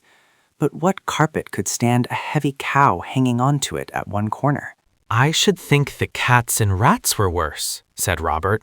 Look at all their claws. Yes, said the bird, 11,940 of them. I dare say you noticed. I should be surprised if these had not left their mark. Good gracious, said Jane, sitting down suddenly on the floor and patting the edge of the carpet softly. Do you mean it's wearing out? Its life with you has not been a luxurious one, said the phoenix. French mud twice, sand of sunny shores twice, soaking in southern seas once, India once, goodness knows where in Persia once, muskrat land once, and once wherever the cow came from. Hold your carpet up to the light, and with cautious tenderness, if you please. With cautious tenderness, the boys held the carpet up to the light. The girls looked, and a shiver of regret ran through them as they saw how those 11,940 claws had run through the carpet. It was full of little holes. There were some large ones, and more than one thin place. At one corner, a strip of it was torn and hung forlornly. We must mend it, said Anthea. Never mind about my stockings. I can sew them up in lumps with sewing cotton if there's no time to do them properly. I know it's awful, and no girl would who respected herself, and all that. But the poor dear carpet's more important than my silly stockings. Let's go out now, this very minute. So out they all went and bought wool to mend the carpet. But there is no shop in Camden Town where you can buy wishing wool. No, nor in Kentish Town either. However, ordinary Scotch heather mixture fingering seemed good enough, and this they bought. And all that day Jane and Anthea darned and darned and darned. The boys went out for a walk in the afternoon, and the gentle phoenix paced up and down the table, for exercise, as it said, and talked to the industrious girls about their carpet. It is not an ordinary, ignorant, innocent carpet from Kidderminster, it said. It is a carpet with a past, a Persian past. Do you know that in happier years, when that carpet was the property of caliphs, viziers, kings, and sultans, it never lay on a floor? I thought the floor was the proper home of a carpet, Jane interrupted. Not of a magic carpet, said the phoenix. Why, if it had been allowed to lie about on floors, there wouldn't be much of it left now, No, indeed. It has lived in chests of cedar wood, inlaid with pearl and ivory, wrapped in priceless tissue of cloth of gold, embroidered with gems of fabulous value. It has reposed in the sandalwood caskets of princesses, and in the rose attar-scented treasure houses of kings. Never, never had anyone degraded it by walking on it, except in the way of business, when wishes were required, and then they always took their shoes off. And you— "Oh, don't," said Jane, very near tears. "You know you'd never have been hatched at all if it hadn't been for Mother wanting a carpet for us to walk on." "You needn't have walked so much or so hard," said the bird. "But come, dry that crystal tear, and I will relate to you the story of the Princess Sulika, the Prince of Asia, and the magic carpet." "Relate away," said Anthea. Please do." "The Princess Sulika, fairest of royal ladies," began the bird, "had in her cradle been the subject of several enchantments. Her grandmother had been in her day. But what in her day Zulika's grandmother had been was destined never to be revealed, for Cyril and Robert suddenly burst into the room, and on each brow were the traces of deep emotion. On Cyril's pale brow stood beads of agitation and perspiration, and on the scarlet brow of Robert was a large block smear. "What ails ye both?" asked the phoenix, and it added tartly that storytelling was quite impossible if people would come interrupting like that. "Oh, do shut up for any sake," said Cyril, sinking into a chair. Robert smoothed the ruffled golden feathers, adding kindly, "Squirrel doesn't mean to be a beast. It's only that the most awful thing has happened, and stories don't seem to matter so much. Don't be cross. You won't be when you've heard what's happened." "Well, what has happened?" said the bird, still rather crossly, and Anthea and Jane paused with long needles poised in air, and long needlefuls of Scotch heather mixture fingering wool drooping from them. "The most awful thing you can possibly think of," said Cyril. "That nice chap, our own burglar. The police have got him on suspicion of stolen cats. That's what his brother's missus told me." "Oh, begin at the beginning," cried Anthea impatiently. "Well then, we went out and down by where the undertaker's is, with the china flowers in the window. You know, there was a crowd, and of course we went to have a squint. And it was two bobbies and our burglar between them, and he was being dragged along, and he said, 'I tell you, them cats was give me. I got them in exchange for me milking a cow in a basement parlor up Camden Town way.'" And the people laughed. Beasts. And then one of the policemen said perhaps he could give the name and address of the cow. And he said no, he couldn't, but he could take them there if they'd only leave go of his coat collar and give him a chance to get his breath. And the policeman said he could tell all that to the magistrate in the morning. He didn't see us, and so we came away. "Oh, Cyril, how could you?" said Anthea. "Don't be a puddinghead," Cyril advised. "A fat lot of good it would have done if we'd let him see us. No one would have believed a word we said. They'd have thought we were kidding. We did better than let him see us. We asked a boy where he lived, and he told us, and we went there, and it's a little greengrocer's shop, and we bought some Brazil nuts. Here they are." The girls waved away the Brazil nuts with loathing and contempt. "Well, we had to buy something, and while we were making up our minds what to buy, we heard his brother's missus talking. She said when he came home with all them meowlers, she thought there was more in it than met the eye, but he would go out this morning with the two likeliest of them, one under each arm. She said he sent her out to buy blue ribbon to put round their beastly necks, and she said if he got 3 months hard, it was her dying word that he'd got the blue ribbon to thank for it. That and his own silly thieving ways, taking cats that anybody would know he couldn't have come by in the of business, his set of things that wouldn't have been missed, which Lord knows there are plenty such, and—" "Oh, stop!" cried Jane. And indeed it was time, for Cyril seemed like a clock that had been wound up, and could not help going on. "Where is he now?" "At the police station," said Robert, for Cyril was out of breath. "The boy told us they'd put him in the cells and would bring him up before the beak in the morning. I thought it was a jolly lark last night, getting him to take the cats, but now—" "The end of a lark," said the phoenix, "is the beak." "Let's go to him," cried both the girls, jumping up. "Let's go and tell the truth. They must believe us." "They can't," said Cyril. "Just think. If anyone came to you with such a tale, you couldn't believe it, however much you tried. We should only mix things up worse for him." "There must be something we could do," said Jane, sniffing very much. "My own dear pet burglar, I can't bear it. And he was so nice the way he talked about his father and how he was going to be so extra honest. Dear Phoenix, you must be able to help us. You're so good and kind and pretty and clever. Do tell us what to do." The Phoenix rubbed its beak thoughtfully with its claw. "You might rescue him," it said, "and conceal him here till the law supporters had forgotten about him." "That would be ages and ages," said Cyril. "And we couldn't conceal him here. Father might come home at any moment, and if he found the burglar here, he wouldn't believe the true truth any more than the police would. That's the worst of the truth. Nobody ever believes it. Couldn't we take him somewhere else?" Jane clapped her hands. "The sunny southern shore," she cried, "where the cook is being queen. He and she would be company for each other." And really, the idea did not seem bad, if only he would consent to go. So all talking at once, the children arranged to wait till evening, and then to seek the dear burglar in his lonely cell. Meantime, Jane and Anthea darned away as hard as they could, to make the carpet as strong as possible, for all felt how terrible it would be if the precious burglar, while being carried to the sunny southern shore, were to tumble through a hole in the carpet and be lost forever in the sunny southern sea. The servants were tired after Mrs. Wixon's party, so everyone went to bed early, and when the Phoenix reported that both servants were snoring in a heartfelt and candid manner, the children got up. They had never undressed. Just putting their nightgowns on over their things had been enough to deceive Eliza when she came to turn out the gas, so they were ready for anything, and they stood on the carpet and said, "I wish we were in our burglar's lonely cell," and instantly they were. I think everyone had expected the cell to be the deepest dungeon below the castle moat.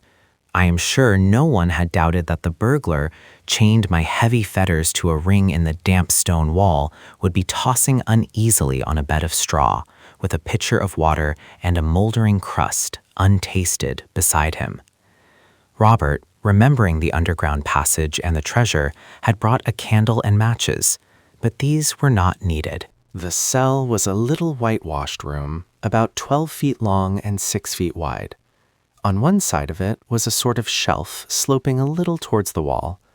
On this were 2 rugs, striped blue and yellow, and a waterproof pillow. Rolled in the rugs, and with his head on the pillow, lay the burglar, fast asleep.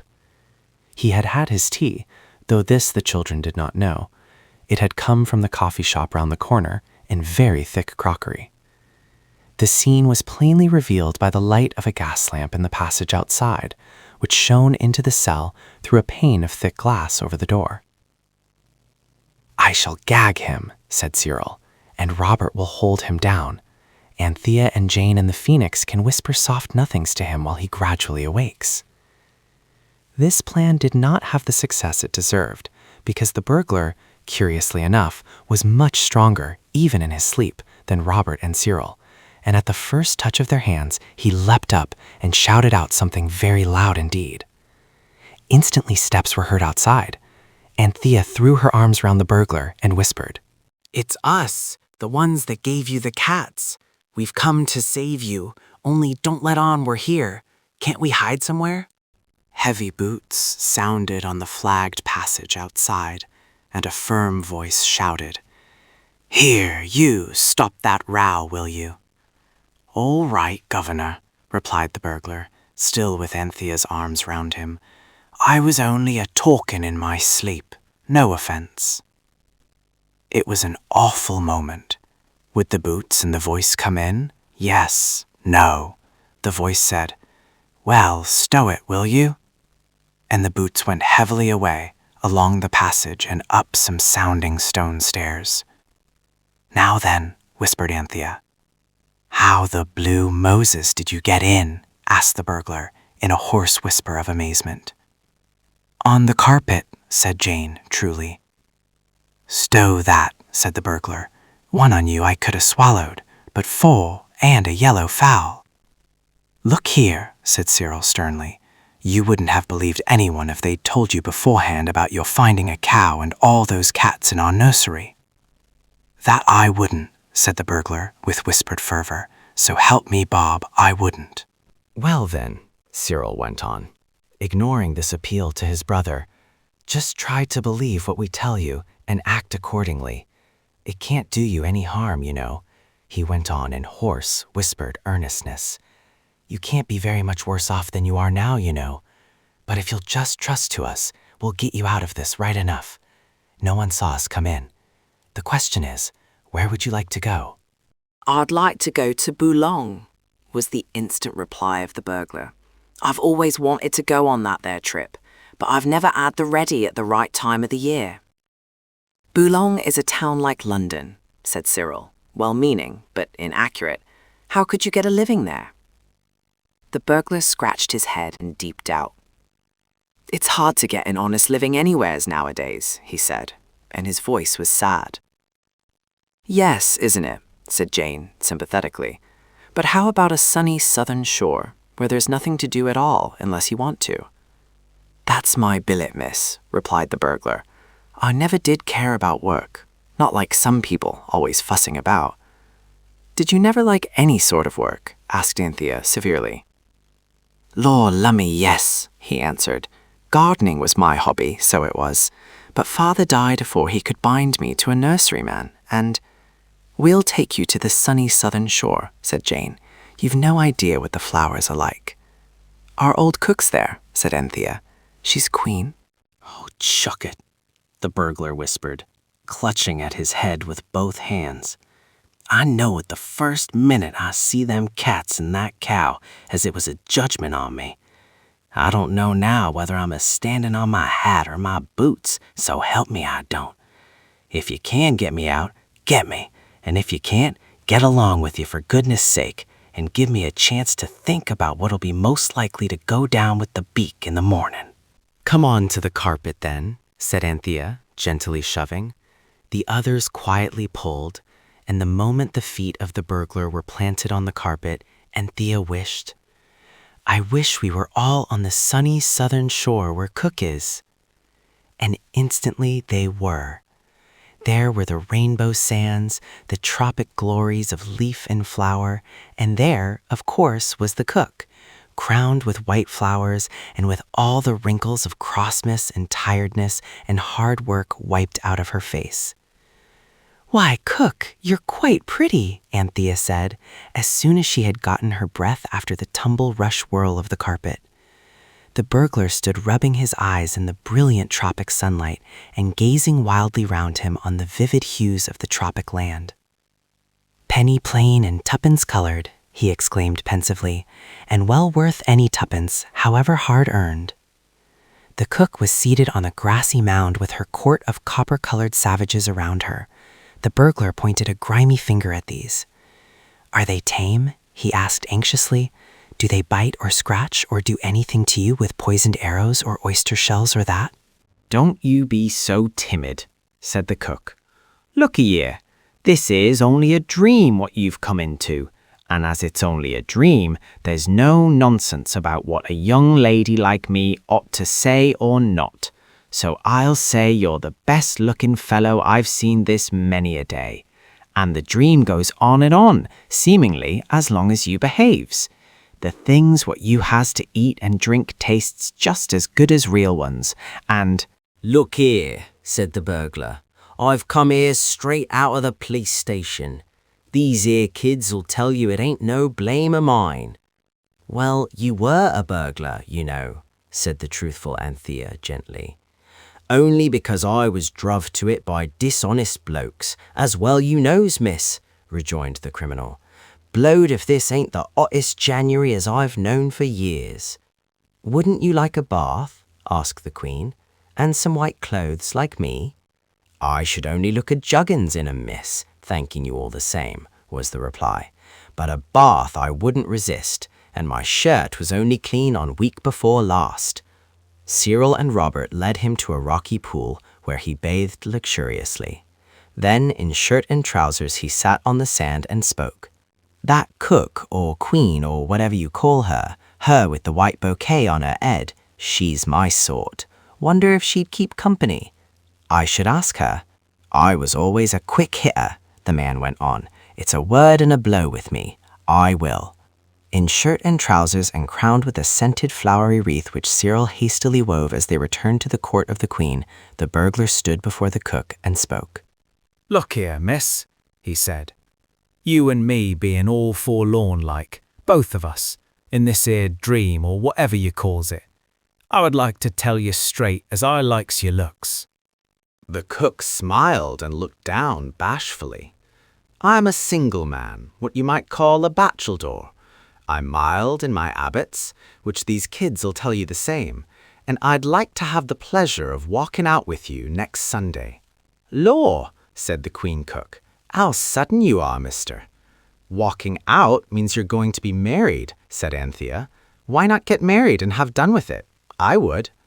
I don't mind if I do, said the burglar, but the cook said, No, miss, not me, not even in a dream.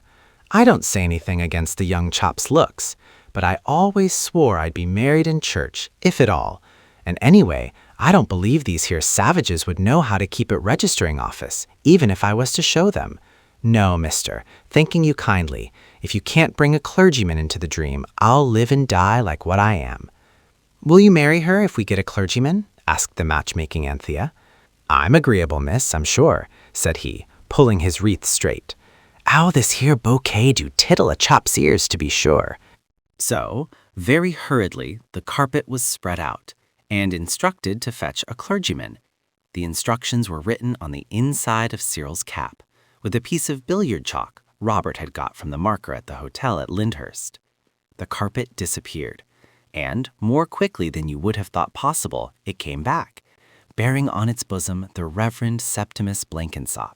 The Reverend Septimus was rather a nice young man, but very much mazed and muddled, because when he saw a strange carpet laid out at his feet in his own study, he naturally walked on it to examine it more closely, and he happened to stand on one of the thin places that Jane and Anthea had darned, so that he was half on wishing carpet and half on plain Scotch heather mixture fingering, which has no magic properties at all.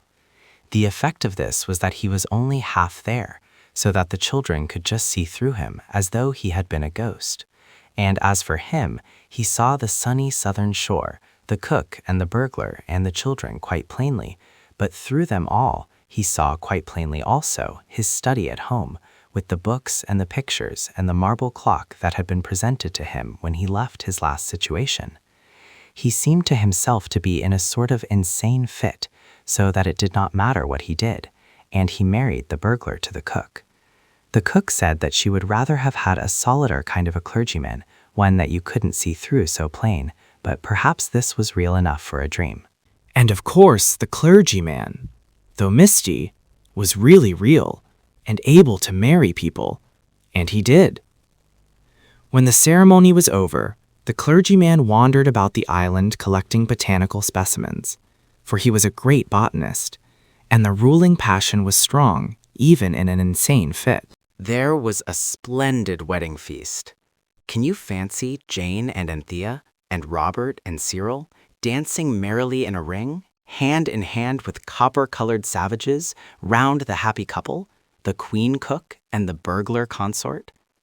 There were more flowers gathered and thrown than you have ever even dreamed of, and before the children took carpet for home, the now married and settled burglar made a speech.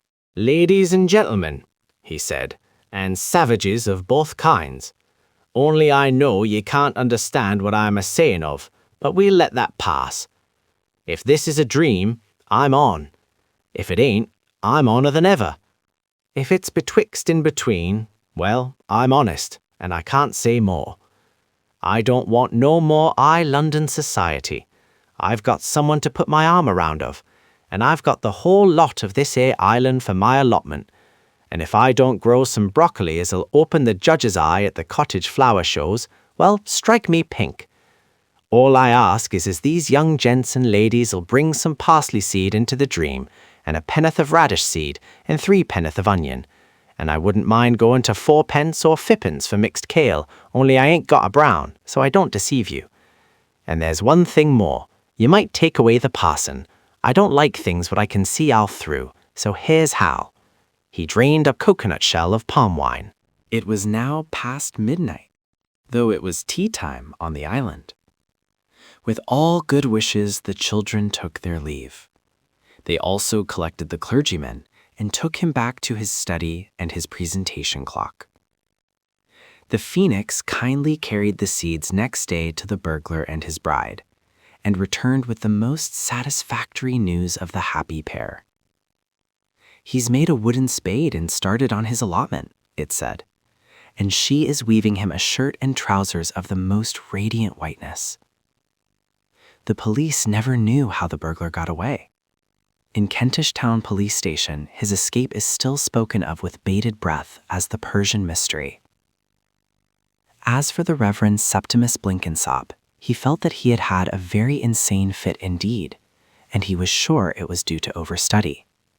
So he planned a little dissipation and took his 2 maiden aunts to Paris, where they enjoyed a dazzling round of museums and picture galleries, and came back feeling that they had indeed seen life. He never told his aunts or anyone else about the marriage on the island, because no one likes it to be generally known if he has had insane fits, however interesting and unusual. Chapter 10. The Hole in the Carpet. Hooray, hooray, hooray! Mother comes home today! Mother comes home today! Hooray, hooray, hooray! Jane sang this simple song directly after breakfast, and the phoenix shed crystal tears of affectionate sympathy. "How beautiful," it said, "is filial devotion." "She won't be home till past bedtime, though," said Robert. "We might have one more carpet day." He was glad that Mother was coming home, quite glad, very glad, but at the same time that gladness was rudely contradicted by a quite strong feeling of sorrow, because now they could not go out all day on the carpet. "I do wish we could go and get something nice for Mother, only she'd want to know where we got it," said Anthea. "And she'd never, never believe it, the truth. People never do somehow, if it's at all interesting." "I'll tell you what," said Robert. "Suppose we wish the carpet to take us somewhere where we could find a purse with money in it. Then we could buy her something." Suppose it took us somewhere foreign, and the purse was covered with strange Eastern devices, embroidered in rich silks, and full of money that wasn't money at all here, only foreign curiosities. Then we couldn't spend it, and people would bother about where we got it, and we shouldn't know how on earth to get out of it at all. Cyril moved the table off the carpet as he spoke, and its leg caught in one of Anthea's darns and ripped away most of it, as well as a large slit in the carpet. "Well, now you have done it," said Robert. But Anthea was a really first-class sister. She did not say a word till she had got out the Scotch heather mixture fingering wool and the darning needle and the thimble and the scissors, and by that time she had been able to get the better of her natural wish to be thoroughly disagreeable, and was able to say quite kindly, "Never mind, Squirrel, I'll soon mend it." Cyril thumped her on the back. He understood exactly how she had felt, and he was not an ungrateful brother. "Respecting the purse containing coins," the phoenix said, scratching its invisible ear thoughtfully with its shining claw, "it might be as well perhaps to state clearly the amount which you wish to find, as well as the country where you wish to find it, and the nature of the coins which you prefer. It would be indeed a cold moment when you should find a purse containing but 3 oboloi." "How much is an oboloi?" "An obol is about 2 pence halfpenny," the phoenix replied. "Yes," said Jane. "And if you find a purse, I suppose it is only because someone has lost it, and you ought to take it to the policeman." "The situation," remarked the phoenix, "does indeed bristle with difficulties." "What about a buried treasure," said Cyril, "and everyone was dead that it belonged to?" "Mother wouldn't believe that," said more than one voice. "Suppose," said Robert, "suppose we ask to be taken where we could find a purse and give it back to the person it belonged to, and they would give us something for finding it." "We aren't allowed to take money from strangers. You know we aren't, Bobs," said Anthea, making a knot at the end of a needleful of Scotch heather mixture fingering wool, which is very wrong, and you must never do it when you are darning. No, that wouldn't do, said Cyril. Let's chuck it and go to the North Pole or somewhere really interesting. No, said the girls together. There must be some way. Wait a sec, Anthea added. I've got an idea coming. Don't speak. There was a silence as she paused with the darning needle in the air. Suddenly she spoke. I see. Let's tell the carpet to take us somewhere where we can get the money for Mother's present. And get it some way that she'll believe in and not think wrong. Well, I must say you are learning the way to get the most out of the carpet, said Cyril. He spoke more heartily and kindly than usual, because he remembered how Anthea had refrained from snarking him about tearing the carpet. Yes, said the Phoenix, you certainly are. And you have to remember that if you take a thing out, it doesn't stay in. No one paid any attention to this remark at the time, but afterwards everyone thought of it. Do hurry up, Panther, said Robert. And that was why Anthea did hurry up, and why the big darn in the middle of the carpet was all open and webby like a fishing net, not tight and close like woven cloth, which is what a good, well-behaved darn should be. Then everyone put on its outdoor things. The Phoenix fluttered onto the mantelpiece and arranged its golden feathers in the glass, and all was ready. Everyone got on to the carpet. Please go slowly, dear carpet, Anthea began. We like to see where we're going. And then she added the difficult wish that had been decided on. Next moment, the carpet, stiff and raft-like, was sailing over the roofs of Kentish town. No, I don't mean that. I mean, it's a pity we aren't higher up, said Anthea, as the edge of the carpet grazed a chimney pot. That's right, be careful, said the Phoenix in warning tones. If you wish when you're on a wishing carpet, you do wish, and there's an end of it. So for a short time, no one spoke, and the carpet sailed on in calm magnificence over St. Pancras and King's Cross stations and over the crowded streets of Clerkenwell. We're going out Greenwich way, said Cyril, as they crossed the streak of rough, tumbled water that was the Thames. We might go and have a look at the palace. On and on the carpet swept, still keeping much nearer to the chimney pots than the children found it all comfortable. And then, just over New Cross, a terrible thing happened. Jane and Robert were in the middle of the carpet. Part of them was on the carpet, and part of them, the heaviest part, was on the great central darn. It's all very misty, said Jane. It looks partly like out of doors and partly like in the nursery at home. I feel as if I was going to have measles. Everything looked awfully rum then, remember? I feel just exactly the same, Robert said. It's the hole, said the Phoenix. It's not measles, whatever that possession may be.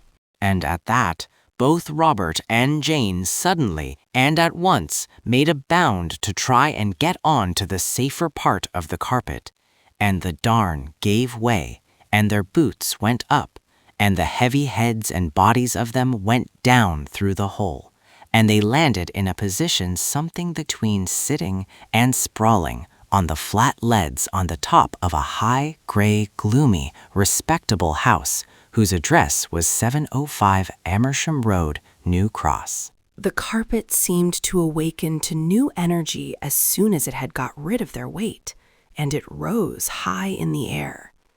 The others lay down flat and peeped over the edge of the rising carpet. Are you hurt? Cried Cyril, and Robert shouted, No! And next moment, the carpet had sped away, and Jane and Robert were hidden from the sight of the others by a stock of smoky chimneys. Oh, how awful, said Anthea. It might have been worse, said the Phoenix. What would have been the sentiments of the survivors if that darn had given way when we were crossing the river? Yes, there's that, said Cyril, recovering himself. They'll be all right. They'll howl till someone gets them down, or drop tiles into the front garden to attract attention of passers-by. Bobs has got my 1 and 5 pence. Lucky you forgot to mend that hole in my pocket, Panther, or he wouldn't have had it. They can tram it home. But Anthea would not be comforted. It's all my fault, she said. I knew the proper way to darn, and I didn't do it. It's all my fault. Let's go home and patch the carpet with your Eatons, something really strong, and send it to fetch them. All right, said Cyril, but your Sunday jacket is stronger than my Eatons. We must just chuck Mother's present, that's all. I wish. Stop, cried the Phoenix. The carpet is dropping to earth. And indeed it was. It sank swiftly, yet steadily, and landed on the pavement of the Deptford Road. It tipped a little as it landed, so that Cyril and Anthea naturally walked off it, and in an instant it had rolled itself up and hidden behind a gatepost. It did this so quickly that not a single person in the Deptford Road noticed it. The Phoenix rustled its way into the breast of Cyril's coat, and almost at the same moment, a well-known voice remarked, "Well, I never! What on earth are you doing here?" They were face to face with their pet uncle, their Uncle Reginald. "We did think of going to Greenwich Palace and talking about Nelson," said Cyril, telling as much of the truth as he thought his uncle could believe. "And where are the others?" asked Uncle Reginald. "I don't exactly know," Cyril replied, this time quite truthfully. "Well," said Uncle Reginald, "I must fly. I've a case in the county court. That's the worst of being a beastly solicitor. One can't take the chances of life when one gets them. If only I could come with you to the Painted Hall and give you lunch at the ship afterwards. But alas, it may not be." The uncle felt in his pocket. "I mustn't enjoy myself," he said, "but that's no reason why you shouldn't. Here, divide this by 4, and the product ought to give you some desired result. Take care of yourselves.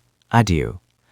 And waving a cheery farewell with his neat umbrella, the good and high-hatted uncle passed away, leaving Cyril and Anthea to exchange eloquent glances over the shining golden sovereign that lay in Cyril's hand. "Well," said Anthea. "Well," said Cyril. "Well," said the Phoenix. "Good old carpet," said Cyril joyously. "It was clever of it, so adequate and yet so simple," said the Phoenix with calm approval. "Oh, come on home and let's mend the carpet. I am a beast. I'd forgotten the others just for a minute," said the conscience-stricken Anthea. They unrolled the carpet quickly and slyly. They did not want to attract public attention, and the moment their feet were on the carpet, Anthea wished to be at home, and instantly they were. The kindness of their excellent uncle had made it unnecessary for them to go to such extremes as Cyril's Eton's or Anthea's Sunday jacket for the patching of the carpet. Anthea set to work at once to draw the edges of the broken darn together, and Cyril hastily went out and bought a large piece of the marble-patterned American oilcloth which careful housewives use to cover dressers and kitchen tables. It was the strongest thing he could think of. Then they set to work to line the carpet throughout with the oilcloth. The nursery felt very odd and empty without the others, and Cyril did not feel so sure as he had done about their being able to tram it home. So he tried to help Anthea, which was very good of him, but not much use to her. The Phoenix watched them for a time, but it was plainly growing more and more restless. It fluffed up its splendid feathers and stood first on one gilded claw and then on the other, and at last it said, "I can bear it no longer, this suspense, my Robert, who set my egg to hatch, in the bosom of whose Norfolk raiment I have nestled so often and so pleasantly. I think, if you'll excuse me—" "Yes, do," cried Anthea. "I wish we'd thought of asking you before." Cyril opened the window.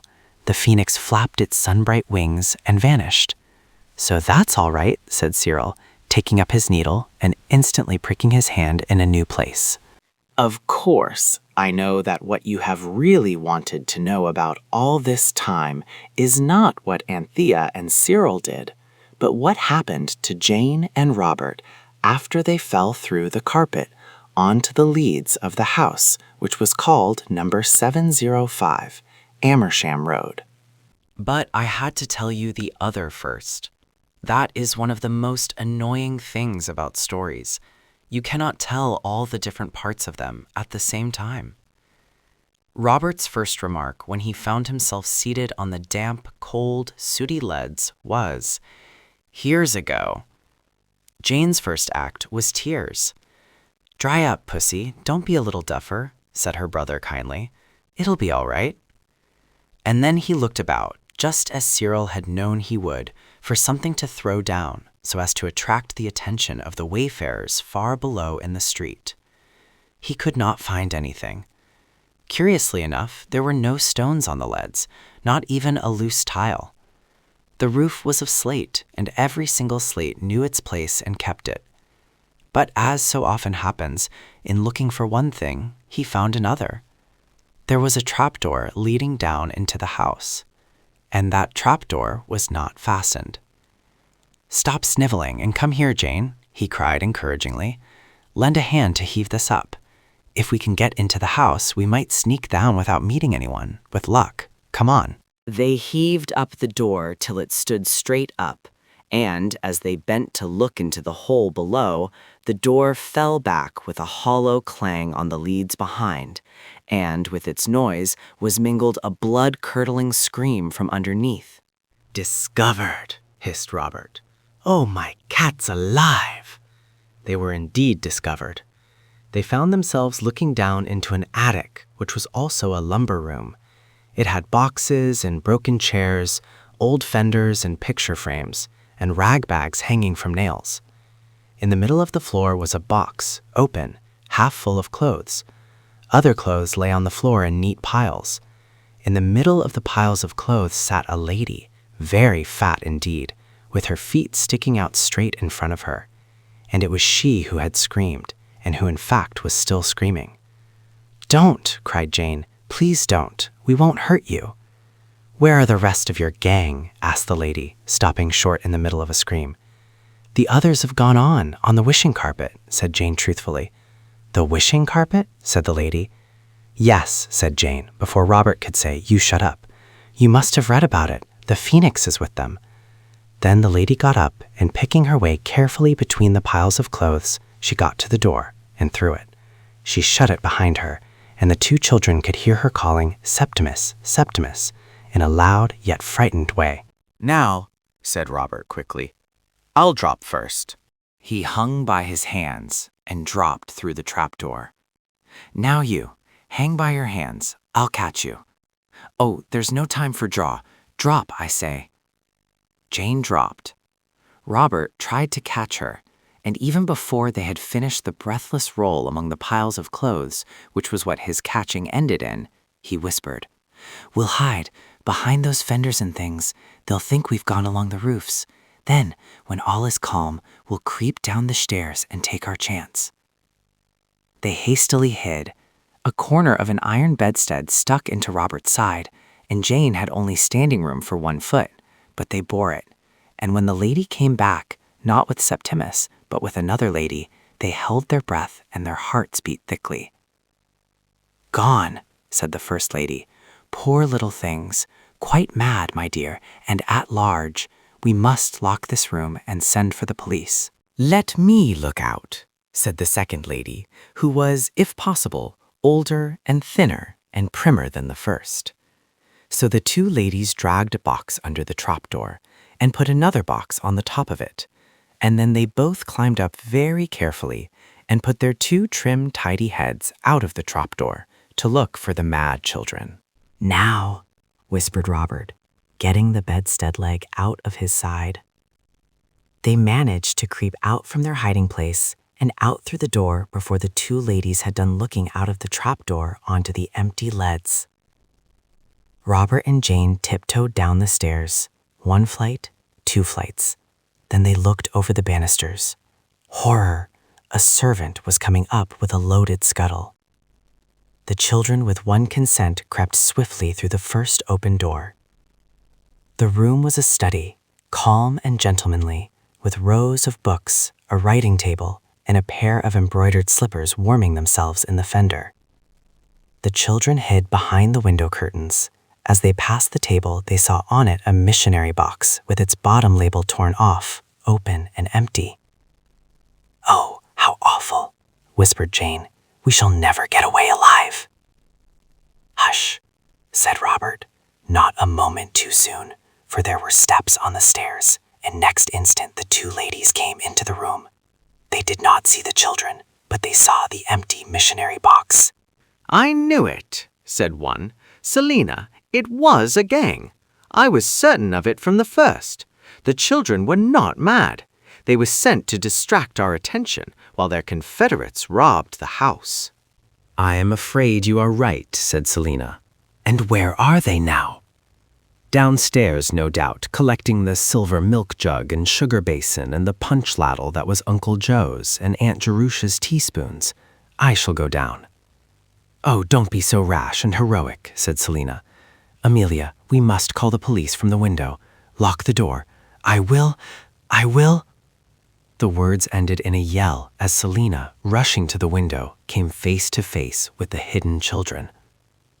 Oh, don't, said Jane. How can you be so unkind?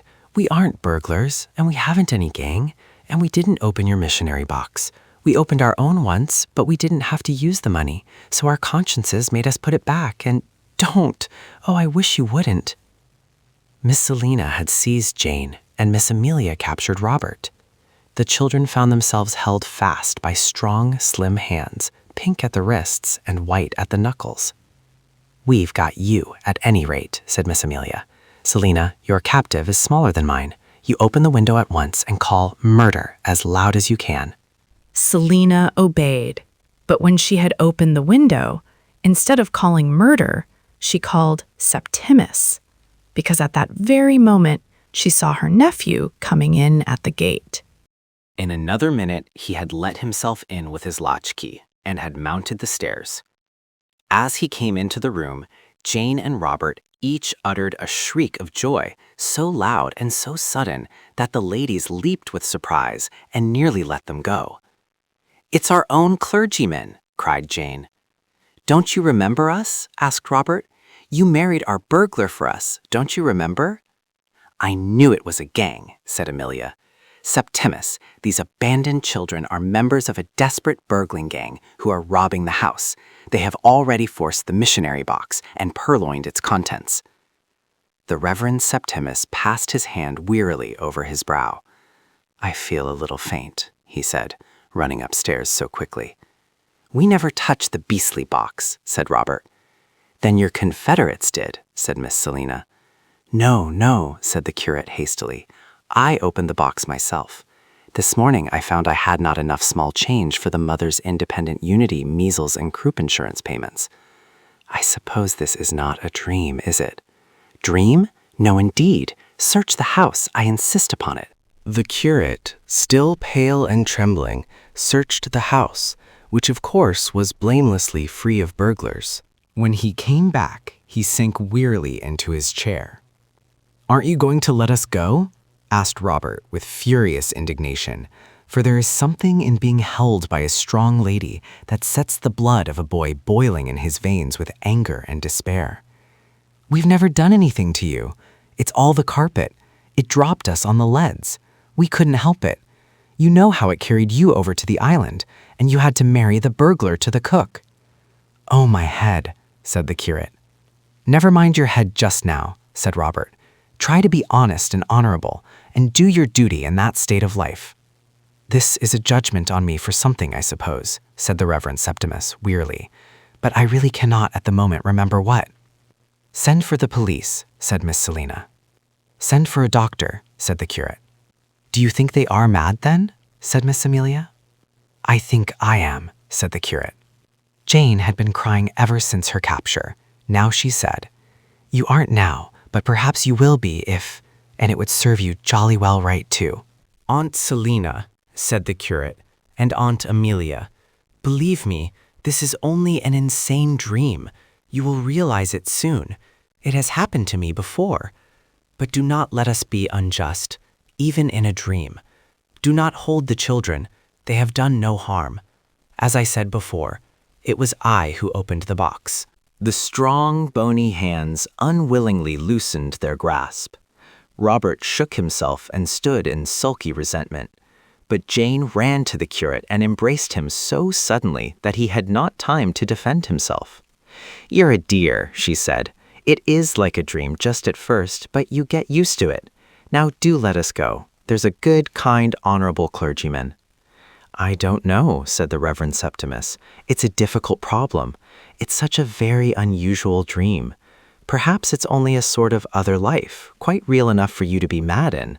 And if you're mad, there might be a dream asylum where you'd be kindly treated and in time restored, cured, to your sorrowing relatives. It is very hard to see your duty plainly, even in ordinary life, and these dream circumstances are so complicated. If it's a dream, said Robert, you will wake up directly, and then you'd be sorry if you'd sent us into a dream asylum, because you might never get into the same dream again and let us out, and so we might stay there forever. And then what about our sorrowing relatives who aren't in the dreams at all? But all the curate could now say was, "Oh, my head." And Jane and Robert felt quite ill with helplessness and hopelessness. A really conscientious curate is a very difficult thing to manage.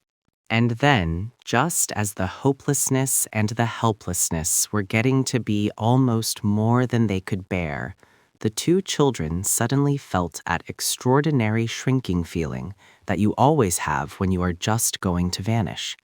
And the next moment they had vanished, and the Reverend Septimus was left alone with his aunts. "I knew it was a dream," he cried wildly. "I've had something like it before. Did you dream it too, Aunt Selina, and you, Aunt Amelia? I dreamed that you did, you know." Aunt Selina looked at him and then at Aunt Amelia. Then she said boldly, "What do you mean? We haven't been dreaming anything. You must have dropped off in your chair." The curate heaved a sigh of relief. "Oh, if it's only I," he said. "If we'd all dreamed it, I could never have believed it. Never." Afterwards, Aunt Selina said to the other aunt, "Yes, I know it was an untruth, and I shall doubtless be punished for it in due course. But I could see the poor dear fellow's brain giving way before my very eyes. He couldn't have stood the strain of 3 dreams. It was odd, wasn't it? All 3 of us dreaming the same thing at the same moment. We must never tell dear Seppi, but I shall send an account of it to the Psychical Society, with stars instead of names, you know." And she did. And you can read all about it in one of the Society's fat blue books. Of course, you understand what had happened. The intelligent phoenix had simply gone straight off to the Psammead and had wished Robert and Jane at home. And of course, they were at home at once. Cyril and Anthea had not half finished mending the carpet. When the joyful emotions of reunion had calmed down a little, they all went out and spent what was left of Uncle Reginald's sovereign in presents for Mother. They bought her a pink silk handkerchief, a pair of blue and white faces, a bottle of scent, a pocket of Christmas candles, and a cake of soap shaped and colored like a tomato, and one that was so like an orange that almost anyone you had given it to would have tried to peel it. If they liked oranges, of course. Also, they bought a cake with icing on, and the rest of the money they spent on flowers to put in the vases. When they had arranged all the things on a table, with the candles stuck up on a plate ready to light the moment Mother's cab was heard, they washed themselves thoroughly and put on tidier clothes. Then Robert said, "Good old Psammead," and the others said so too. "But really, it's just as much good old Phoenix," said Robert. "Suppose it hadn't thought of getting the wish." "Ah," said the phoenix, "it is perhaps fortunate for you that I am such a competent bird."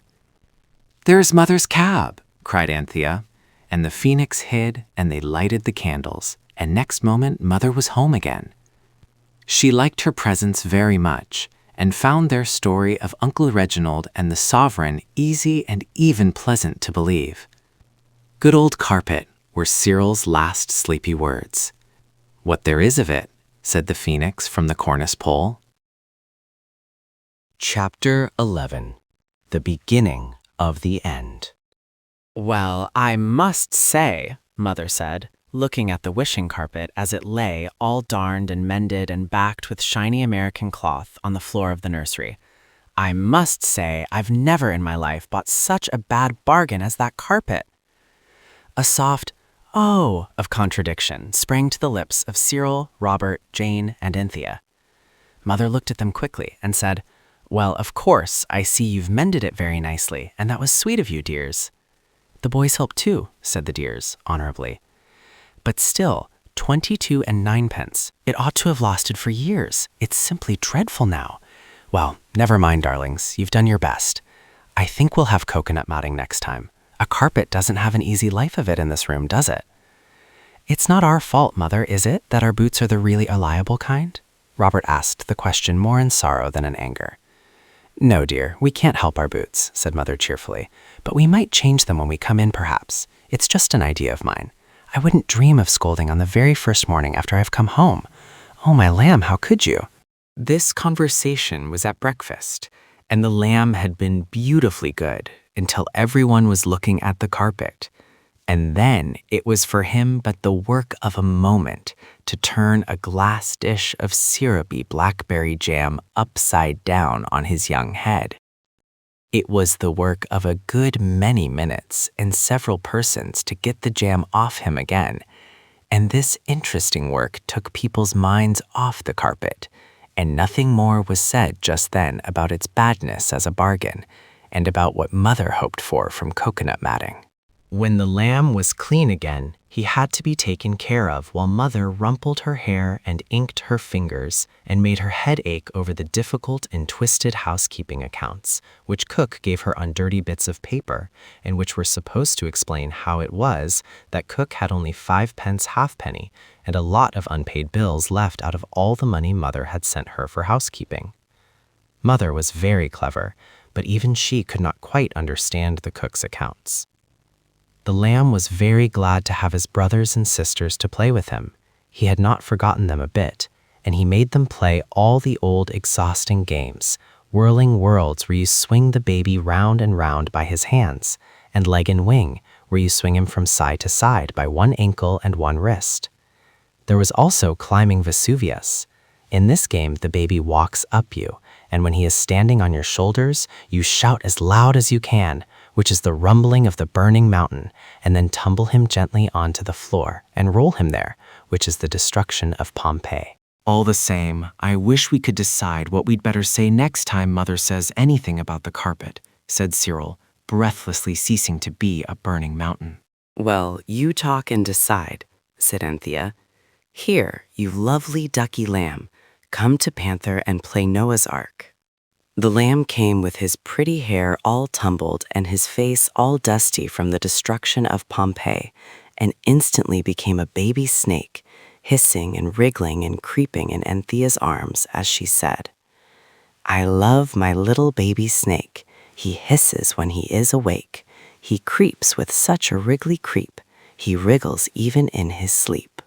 Crocky, said the lamb, and showed all his little teeth. So Anthea went on, I love my little crocodile. I love his truthful, toothful smile. It is so wonderful and wide. I like to see it from outside. Well, you see, Cyril was saying, it's just the old bother.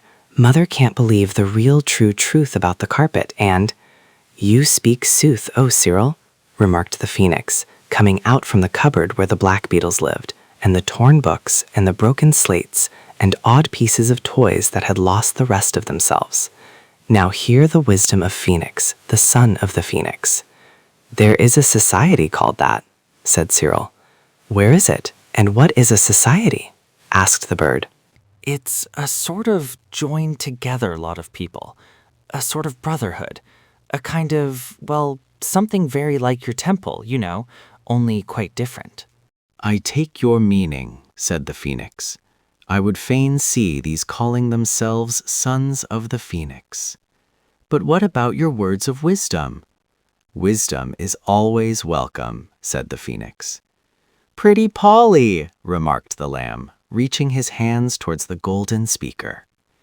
The phoenix modestly retreated behind Robert, and Anthea hastened to distract the attention of the lamb by murmuring, I love my little baby rabbit, but oh, he has a dreadful habit of paddling out among the rocks and soaking both his bunny socks.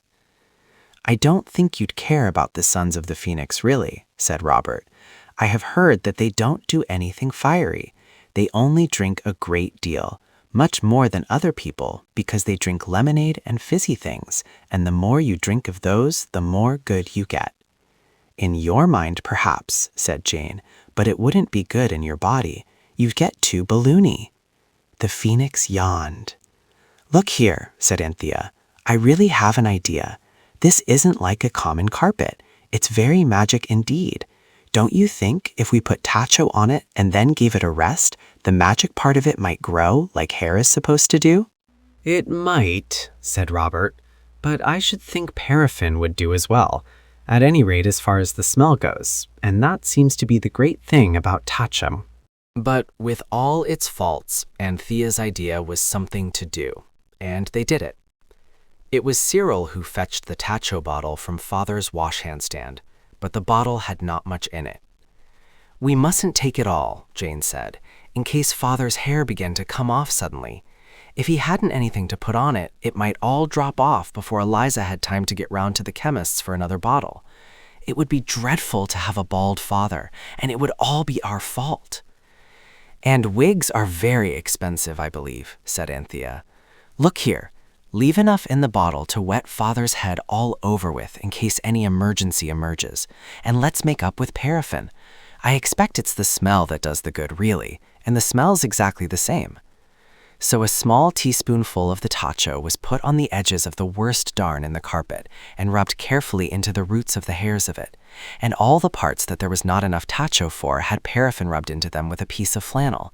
Then the flannel was burned. It made a gay flame which delighted the phoenix and the lamb. How often, said Mother, opening the door, how often am I to tell you that you are not to play with paraffin? What have you been doing? We have burnt a paraffiny rag, Anthea answered. It was no use telling Mother what they had done to the carpet. She did not know it was a magic carpet, and no one wants to be laughed at for trying to mend an ordinary carpet with lamp oil. Well, don't do it again, said Mother. And now away with melancholy. Father has sent a telegram. Look. She held it out, and the children, holding it by its yielding corners, read, Box for kiddies at Garrick, stalls for us, Haymarket. Meet Charing Cross, 6:30. That means, said Mother, that you're going to see the water babies all by your happy selves, and Father and I will take you and fetch you. Give me the lamb, dear, and you and Jane put clean lace in your red evening frocks, and I shouldn't wonder if you found they wanted ironing. This paraffin smell is ghastly. Run and get out your frocks. The frocks did want ironing, wanted it rather badly as it happened, for, being of tomato-colored Liberty silk, they had been found very useful for tableaux vivants when a red dress was required for Cardinal Richelieu. They were very nice tableaux, these, and I wish I could tell you about them, but one cannot tell everything in a story.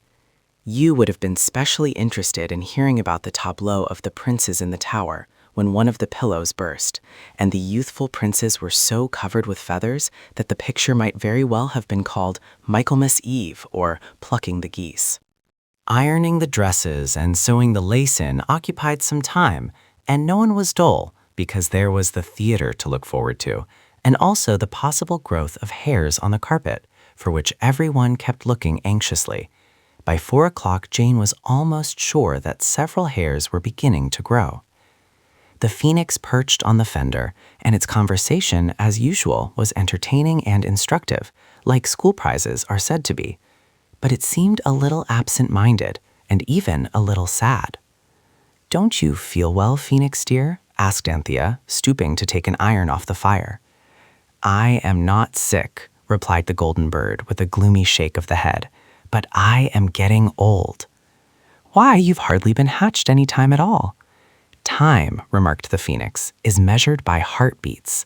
I'm sure the palpitations I've had since I've known you are enough to blanch the feathers of any bird. But I thought you lived 500 years, said Robert, and you've hardly begun this set of years. Think of all the time that's before you. Time, said the phoenix, is, as you are probably aware, merely a convenient fiction. There is no such thing as time. I have lived in these 2 months at a pace which generously counterbalances 500 years of life in the desert. I am old, I am weary. I feel as if I ought to lay my egg and lay me down to my fiery sleep. But unless I'm careful, I shall be hatched again instantly, and that is a misfortune which I really do not think I could endure. But do not let me intrude these desperate personal reflections on your youthful happiness. What is the show at the theater tonight? Wrestlers? Gladiators? A combat of camelopards and unicorns? I don't think so, said Cyril.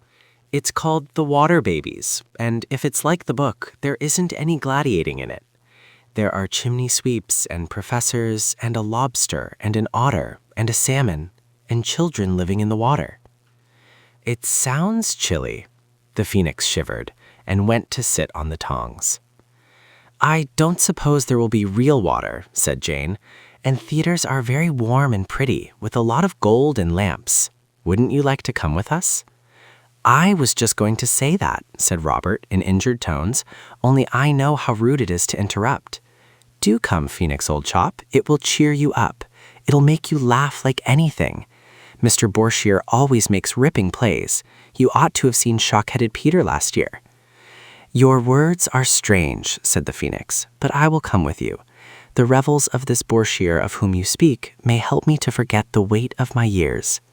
So that evening the Phoenix snugged inside the waistcoat of Robert's Eaton's, a very tight fit it seemed both to Robert and to the Phoenix, and was taken to the play. Robert had to pretend to be cold at the glittering, many-mirrored restaurant where they ate dinner, with father in evening dress, with a very shiny white shirt front, and mother looking lovely in her gray evening dress that changes into pink and green when she moves. Robert pretended that he was too cold to take off his greatcoat, and so sat sweltering through what would otherwise have been a most thrilling meal. He felt that he was a blot on the smart beauty of the family, and he hoped the Phoenix knew what he was suffering for its sake. Of course, we are all pleased to suffer for the sake of others, but we like them to know it unless we are the very best and noblest kind of people, and Robert was just ordinary. Father was full of jokes and fun, and everyone laughed all the time, even with their mouths full, which is not manners. Robert thought Father would not have been quite so funny about his keeping his overcoat on if Father had known all the truth. And there Robert was probably right. When dinner was finished to the last grape and the last paddle in the finger glasses, for it was a really truly grown-up dinner, the children were taken to the theater, guided to a box close to the stage, and left. Father's parting words were, "Now don't you stir out of this box, whatever you do. I shall be back before the end of the play. Be good and you will be happy. Is this zone torrid enough for the abandonment of greatcoats, Bobs? No? Well then I should say you were sickening for something, mumps or measles or thrush or teething. Goodbye." He went, and Robert was at last able to remove his coat, mop his perspiring brow, and release the crushed and disheveled Phoenix. Robert had to arrange his damp hair at the looking-glass at the back of the box, and the Phoenix had to preen its disordered feathers for some time before either of them was fit to be seen. They were very, very early. When the lights went up fully, the Phoenix, balancing itself on the gilded back of a chair, swayed in ecstasy. "How fair a scene is this," it murmured. "How far fairer than my temple. Or, have I guessed aright? Have you brought me hither to lift up my heart with emotions of joyous surprise? Tell me, my Robert, is it not that this is my true temple, and the other was but a humble shrine frequented by outcasts?" "I don't know about outcasts," said Robert, "but you can call this your temple if you like. Hush, the music is beginning. I am not going to tell you about the play. As I said before, one can't tell everything, and no doubt you saw the Water Babies yourselves. If you did not, it was a shame, or rather, a pity. What I must tell you is that though Cyril and Jane and Robert and Anthea enjoyed it as much as any children possibly could, the pleasure of the Phoenix was far, far greater than theirs. "This is indeed my temple," it said again and again. "What radiant rights, and all to do honor to me." The songs in the play it took to be hymns in its honor, the choruses or choric songs in its praise. The electric lights, it said, were magic torches lighted for its sake. and it was so charmed with the footlights that the children could hardly persuade it to sit still. But when the limelight was shown, it could contain its approval no longer. It flapped its golden wings and cried in a voice that could be heard all over the theater. Well done, my servants. Ye have my favor and my countenance. Little Tom on the stage stopped short in what he was saying. A deep breath was drawn by hundreds of lungs. Every eye in the house turned to the box where the luckless children cringed, and most people hissed or said shh or turn them out. Then the play went on, and an attendant presently came to the box and spoke wrathfully. "It wasn't us, indeed it wasn't," said Anthea earnestly. "It was the bird." The man said, "Well then, they must keep their bird very quiet. Disturbing everyone like this," he said. "It won't do it again," said Robert, glancing imploringly at the golden bird. "I'm sure it won't." "You have my leave to depart," said the phoenix gently. "Well, he is a beauty and no mistake," said the attendant. "Only I'd cover him up during the acts. It upsets the performance." And he went. "Don't speak again, there's a dear," said Anthea. "You wouldn't like to interfere with your own temple, would you?" So now the phoenix was quiet, but it kept whispering to the children. It wanted to know why there was no altar, no fire, no incense, and became so excited and fretful and tiresome that 4 at least of the party of 5 wished deeply that it had been left at home. What happened next was entirely the fault of the phoenix. It was not in the least the fault of the theater people, and no one could ever understand afterwards how it did happen. No one, that is, except the guilty bird itself and the 4 children. The phoenix was balancing itself on the gilt back of the chair, swaying backwards and forwards and up and down, as you may see your own domestic parrot do. I mean the gray one with the red tail. All eyes were on the stage, where the lobster was delighting the audience with that gem of a song, "If you can't walk straight, walk sideways," when the phoenix murmured warmly, "No altar, no fire, no incense." And then, before any of the children could even begin to think of stopping it, it spread its bright wings and swept round the theater, brushing its gleaming feathers against delicate hangings and gilded woodwork. It seemed to have made but one circular wing sweep, such as you may see a gull make over gray water on a stormy day. Next moment it was perched again on the chair back, and all round the theater where it had passed, little sparks shone like tinsel seeds, then little smoke wreaths curled up like growing plants, little flames opened like flower buds. People whispered, then people shrieked. "Fire! Fire!" The curtain went down, the lights went up. "Fire!" cried everyone, and made for the doors. "A magnificent idea," said the phoenix complacently. "An enormous altar, fire supplied free of charge. Doesn't the incense smell delicious?" The only smell was the stifling smell of smoke, of burning silk, or scorching varnish.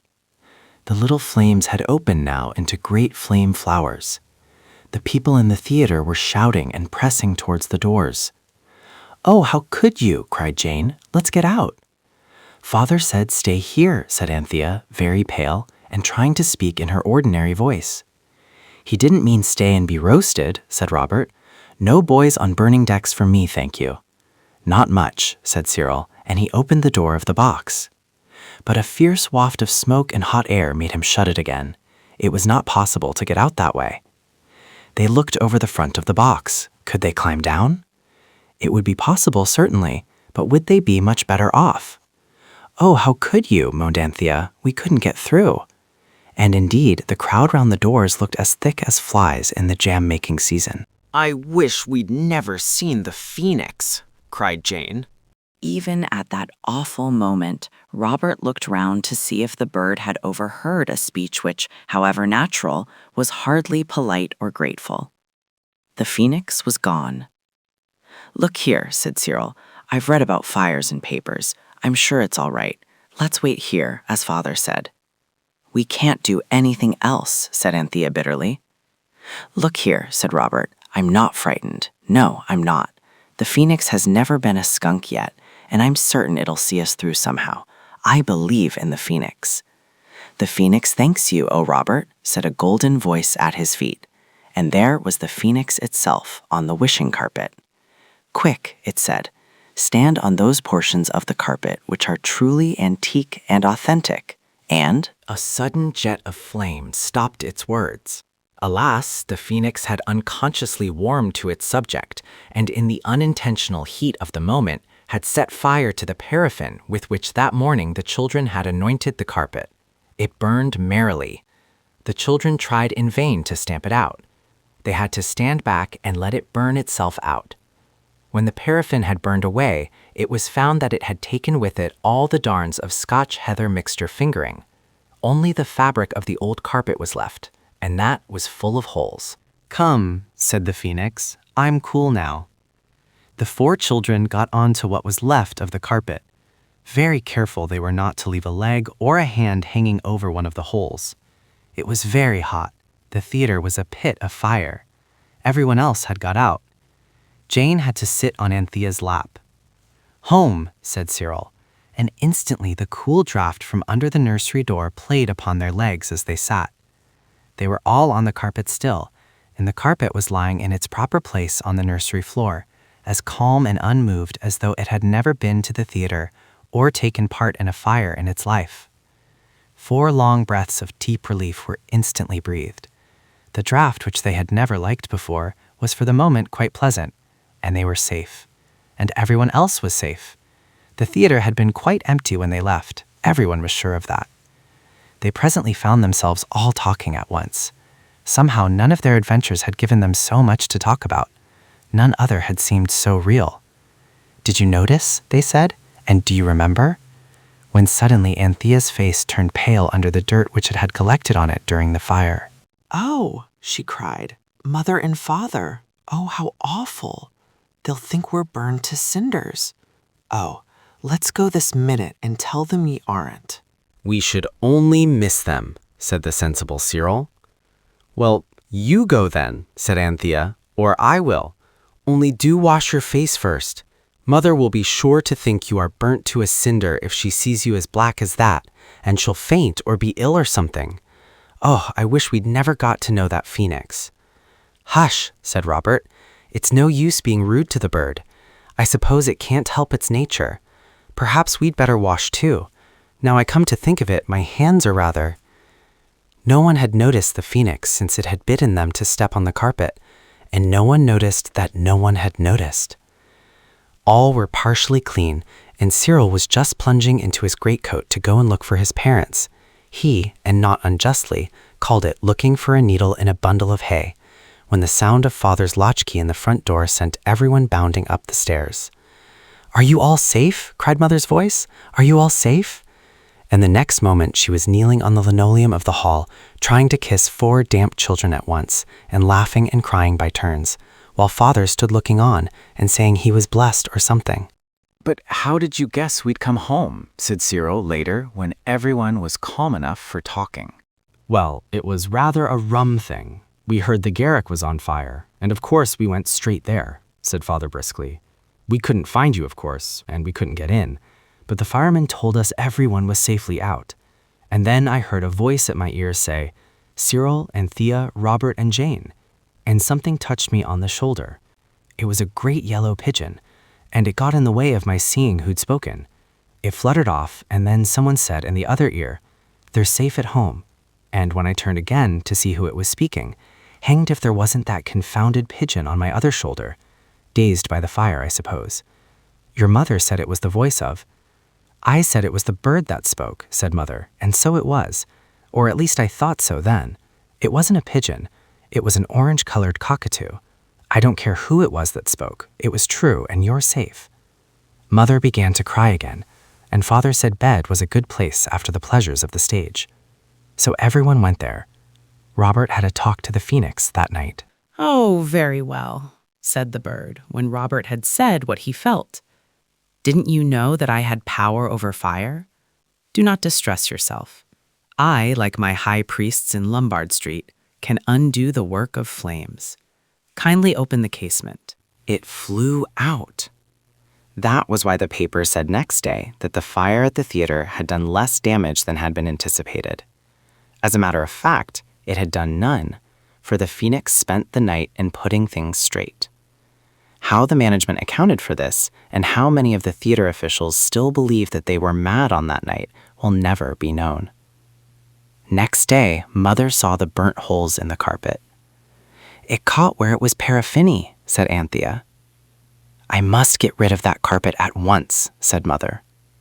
But what the children said in sad whispers to each other as they pondered over last night's events was, "We must get rid of that Phoenix." Chapter 12. The End of the End. Egg, toast, tea, milk, teacup and saucer, egg spoon, knife, butter. That's all, I think, remarked Anthea, as she put the last touches to Mother's breakfast tray and went very carefully up the stairs, feeling for every step with her toes and holding on to the tray with all her fingers. She crept into Mother's room and set the tray on a chair. Then she pulled one of the blinds up very softly. "Is your head better, Mammy dear?" she asked, in the soft little voice that she kept expressly for Mother's headaches. "I've brought your brekkie, and I've put the little cloth with clover leaves on it, the one I made you." "That's very nice," said Mother sleepily. Anthea knew exactly what to do for mothers with headaches who had breakfast in bed. She fetched warm water and put just enough eau de cologne in it, and bathed Mother's face and hands with the sweet scented water. Then Mother was able to think about breakfast. "But what's the matter with my girl?" she asked when her eyes got used to the light. "Oh, I'm so sorry you're ill," Anthea said. "It's that horrible fire and you being so frightened. Father said so, and we all feel as if it was our faults. I can't explain, but—" "It wasn't your fault a bit, you darling goosey," Mother said. "How could it be?" "That's just what I can't tell you," said Anthea. "I haven't got a feudal brain like you and Father to think of ways of explaining everything." Mother laughed. "My feudal brain, or did you mean fertile? Anyway, it feels very stiff and sore this morning, but I shall be quite all right by and by. And don't be a silly little pet girl. The fire wasn't your faults. No, I don't want the egg, dear. I'll go to sleep again, I think. Don't you worry. And tell Cook not to bother me about meals. You can order what you like for lunch."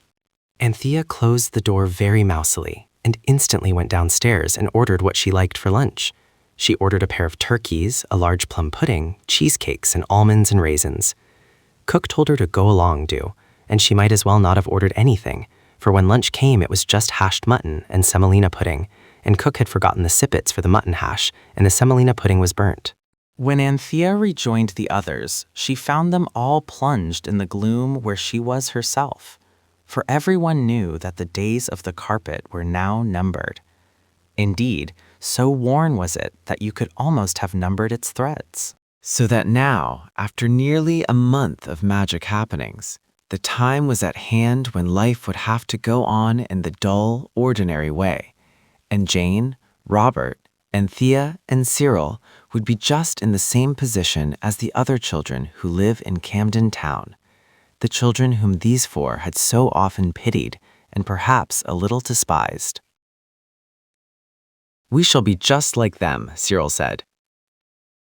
"Except," said Robert, "that we shall have more things to remember and be sorry we haven't got. Mother's going to send away the carpet as soon as she's well enough to see about that coconut matting. Fancy us with coconut matting. Us! And we've walked under live coconut trees on the island where you can't have whooping cough." "Pretty island," said the lamb. "Paint box sands and sea all shiny sparkly."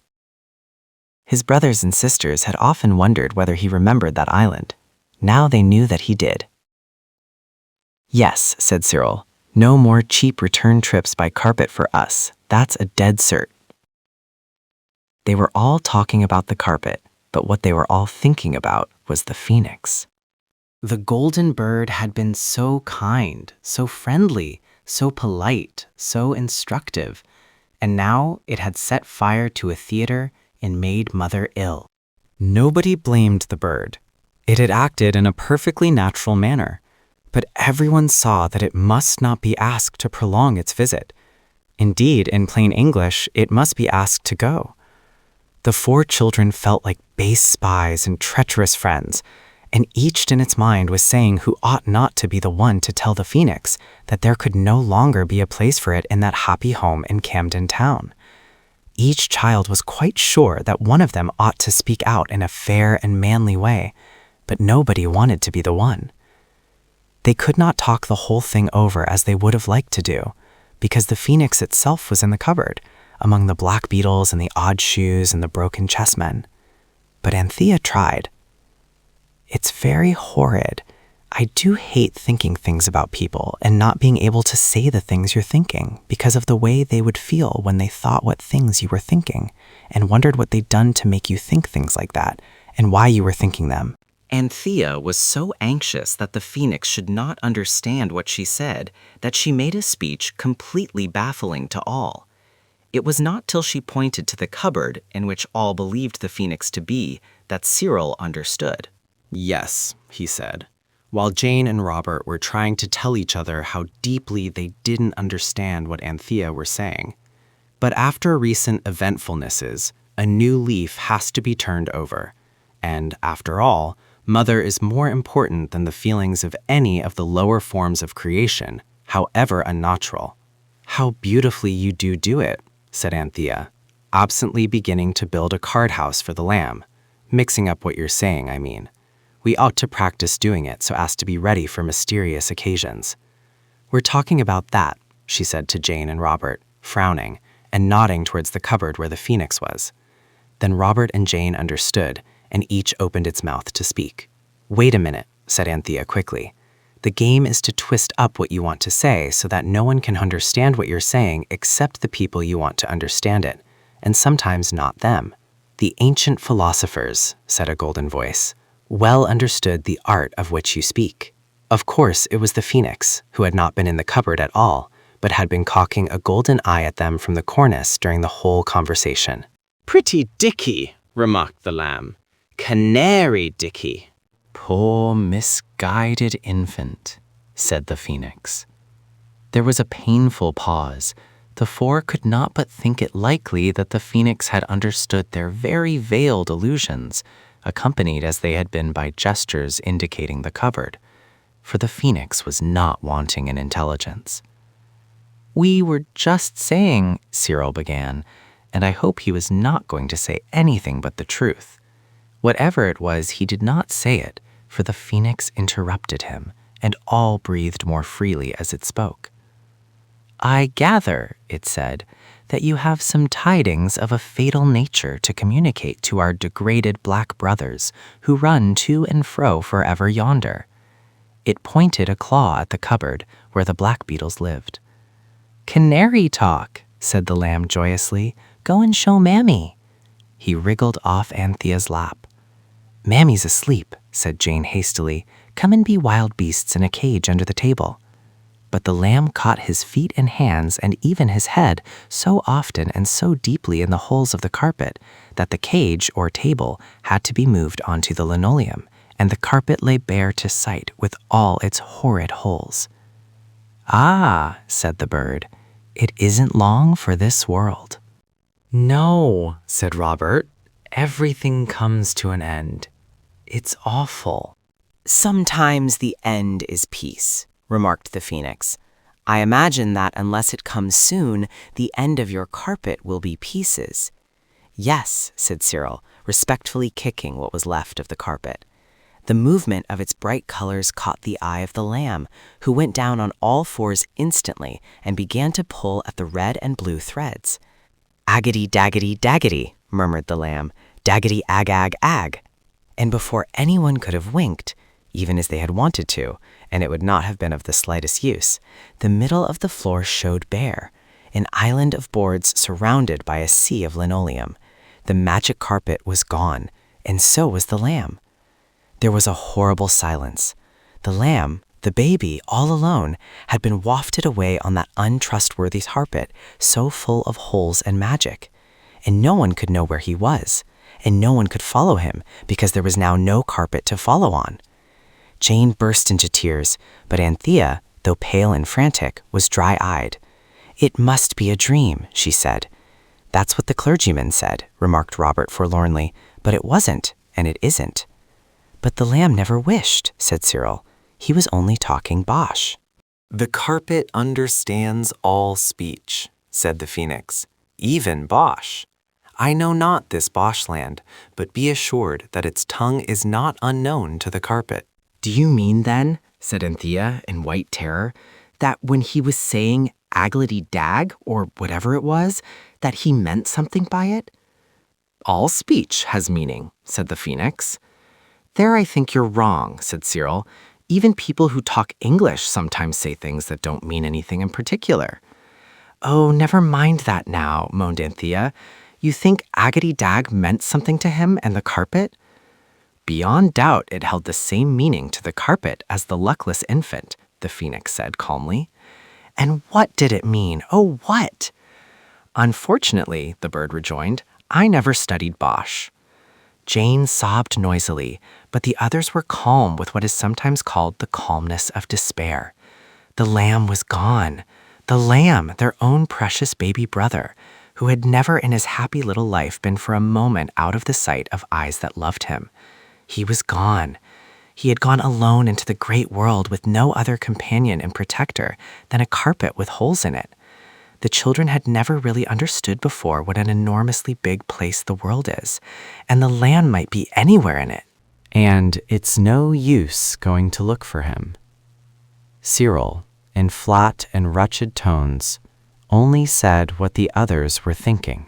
Do you wish him to return? The phoenix asked. It seemed to speak with some surprise. Of course we do, cried everybody. Isn't he more trouble than he's worth? Asked the bird doubtfully. No, oh, we do want him back, we do.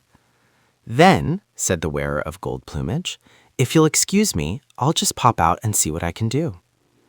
Cyril flung open the window, and the phoenix popped out. Oh, if only Mother goes on sleeping. Oh, suppose she wakes up and wants the lamb. Oh, suppose the servants come. Stop crying, Jane, it's no earthly good. No, I'm not crying myself, at least I wasn't till you said so, and I shouldn't anyway if there was any mortal thing we could do. Oh. Cyril and Robert were boys, and boys never cry, of course. Still, the position was a terrible one, and I do not wonder that they made faces in their efforts to behave in a really manly way. And at this awful moment, Mother's bell rang. A breathless stillness held the children. Then Anthea dried her eyes. She looked around her and caught up the poker. She held it out to Cyril. Hit my hand hard, she said. I must show Mother some reason for my eyes being like they are. Harder, she cried as Cyril gently topped her with the iron handle. And Cyril, agitated and trembling, nerved himself to hit harder, and hit very much harder than he intended. Anthea screamed. Oh, Panther, I didn't mean to hurt, really, cried Cyril, clattering the poker back into the fender. It's all right, said Anthea breathlessly, clasping the hurt hand with the one that wasn't hurt. It's getting red. It was. A round red and blue bump was rising on the back of it. Now, Robert, she said, trying to breathe more evenly, you go out, I don't know where, onto the dustbin, anywhere, and I shall tell Mother you and the lamb are out. Anthea was now ready to deceive her mother for as long as ever she could. Deceit is very wrong, we know, but it seemed to Anthea that it was her plain duty to keep her mother from being frightened about the lamb as long as possible, and the phoenix might help. It always has helped, Robert said. It got us out of the tower, and even when it made the fire in the theater, it got us out all right. I'm certain it will manage somehow. Mother's bell rang again. Oh, Eliza's never answered it, cried Anthea. She never does. Oh, I must go. And she went. Her heart beat bumpingly as she climbed the stairs. Mother would be certain to notice her eyes. Well, her hand would account for that. But the lamb. No, I must not think of the lamb, she said to herself, and bit her tongue till her eyes watered again, so as to give herself something else to think of. Her arms and legs and back, and even her tear-reddened face, felt stiff with her resolution not to let Mother be worried if she could help it. She opened the door softly. Yes, Mother, she said. Dearest, said Mother, the lamb. Anthea had tried to be brave. She tried to say that the lamb and Robert were out. Perhaps she tried too hard. Anyway, when she opened her mouth, no words came, so she stood with it open. It seemed easier to keep from crying with one's mouth in that unusual position. "The lamb," Mother went on. "He was very good at first, but he's pulled the toilet cover off the dressing table with all the brushes and pots and things, and now he's so quiet, I'm sure he's in some dreadful mischief. And I can't see him from here, and if I'd got out of bed to see, I'm sure I should have fainted." "Do you mean he's here?" said Anthea. "Of course he's here," said Mother, a little impatiently. "Where did you think he was?" Anthea went round the foot of the big mahogany bed. There was a pause. "He's not here now," she said. That he had been there was plain, from the toilet cover on the floor, the scattered pots and bottles, the wandering brushes and combs, all involved in the tangle of ribbons and laces which an open drawer had yielded to the baby's inquisitive fingers. "He must have crept out then," said Mother. "Do keep him with you, there's a darling. If I don't get some sleep, I shall be a wreck when Father comes home." Anthea closed the door softly. Then she tore downstairs and burst into the nursery, crying, "He must have wished he was with Mother. He's been there all the time. Aggity dag." The unusual word was frozen on her lip, as people say in books. For there on the floor lay the carpet, and on the carpet, surrounded by his brothers and by Jane, sat the lamb. He had covered his face and clothes with Vaseline and violet powder, but he was easily recognizable in spite of this disguise. "You are right," said the phoenix, who was also present. "It is evident that, as you say, Aggity Dag is Bosh for, I want to be where my mother is," and so the faithful carpet understood it. "But how," said Anthea, catching up the lamb and hugging him, "how did he get back here?" "Oh," said the phoenix, "I flew to the Psammead and wished that your infant brother were restored to your midst, and immediately it was so." "Oh, I am glad," cried Anthea, still hugging the baby. "Oh, you darling. Shut up, Jane. I don't care how much he comes off on me. Cyril, you and Robert roll that carpet up and put it in the beetle cupboard. He might say Aggity Dag again, and it might mean something quite different next time. Now, my lamb, Panther'll clean you a little. Come on." "I hope the beetles won't go wishing," said Cyril, as they rolled up the carpet. 2 days later, Mother was well enough to go out, and that evening the coconut matting came home. The children had talked and thought, but they had not found any polite way of telling the phoenix that they did not want it to stay any longer. The days had been days spent by the children in embarrassment, and by the phoenix in sleep. And now the matting was laid down, the phoenix awoke and fluttered down onto it. It shook its crested head. "I like not this carpet," it said. "It is harsh and unyielding, and it hurts my golden feet." "We've jolly well got to get used to its hurting our golden feet," said Cyril. "This, then," said the bird, "supersedes the wishing carpet." "Yes," said Robert, "if you mean that it's instead of it." "And the magic web?" inquired the phoenix with sudden eagerness. "It's the rag and bottle man's day tomorrow," said Anthea in a low voice. "He will take it away." The phoenix fluttered up to its favorite perch on the chair back.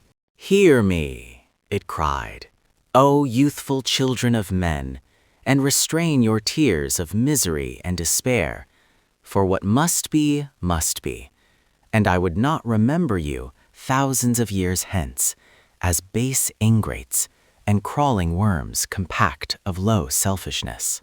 "I should hope not indeed," said Cyril. "Weep not," the bird went on.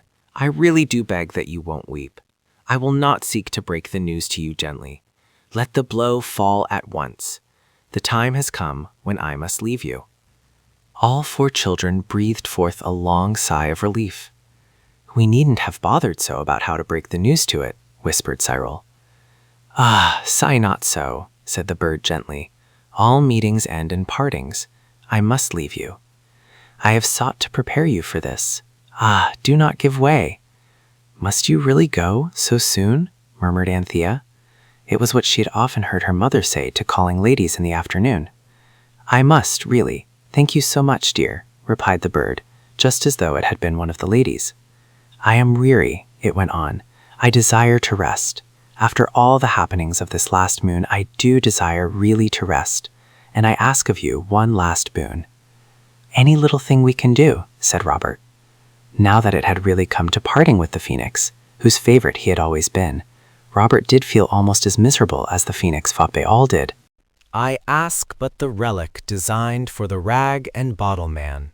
Give me what is left of the carpet, and let me go. Dare we? Said Anthea. Would mother mind? I have dared greatly for your sakes, remarked the bird. Well then, we will, said Robert. The phoenix fluffed out its feathers joyously. Nor shall you regret it, children of golden hearts, it said. Quick, spread the carpet and leave me alone. But first, pile high the fire. Then, while I am immersed in the sacred preliminary rites, do ye prepare sweet-smelling woods and spices for the last act of parting.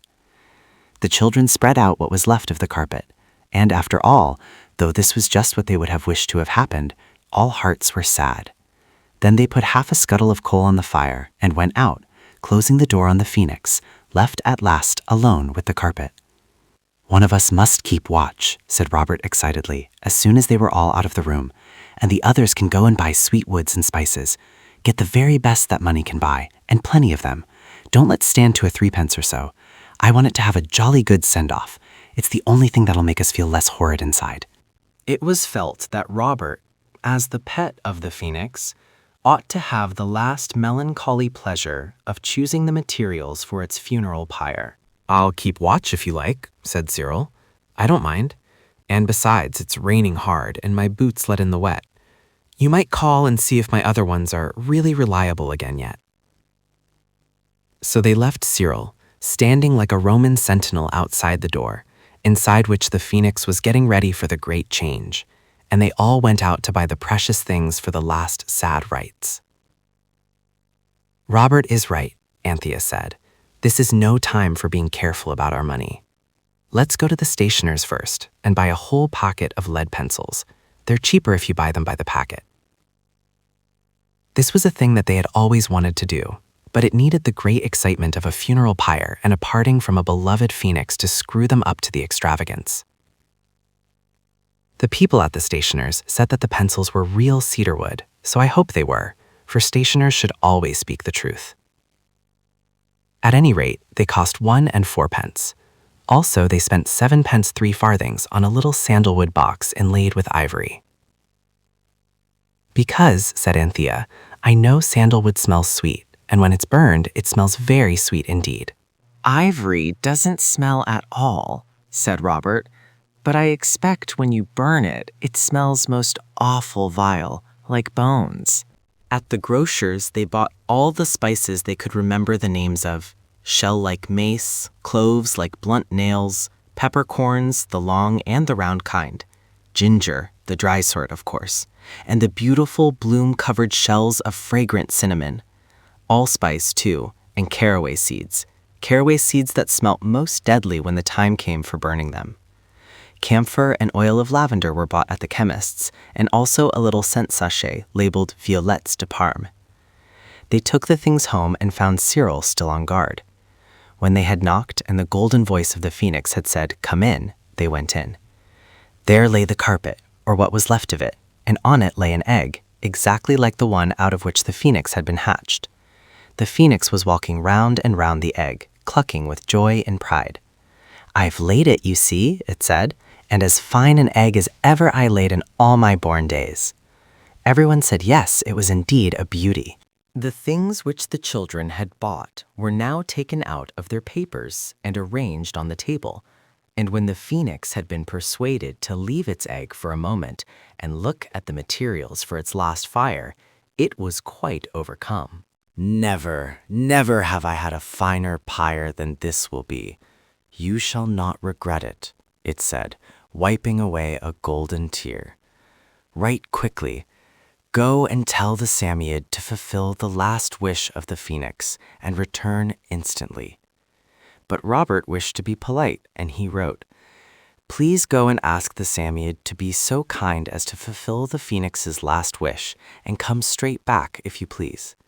The paper was pinned to the carpet, which vanished and returned in the flash of an eye.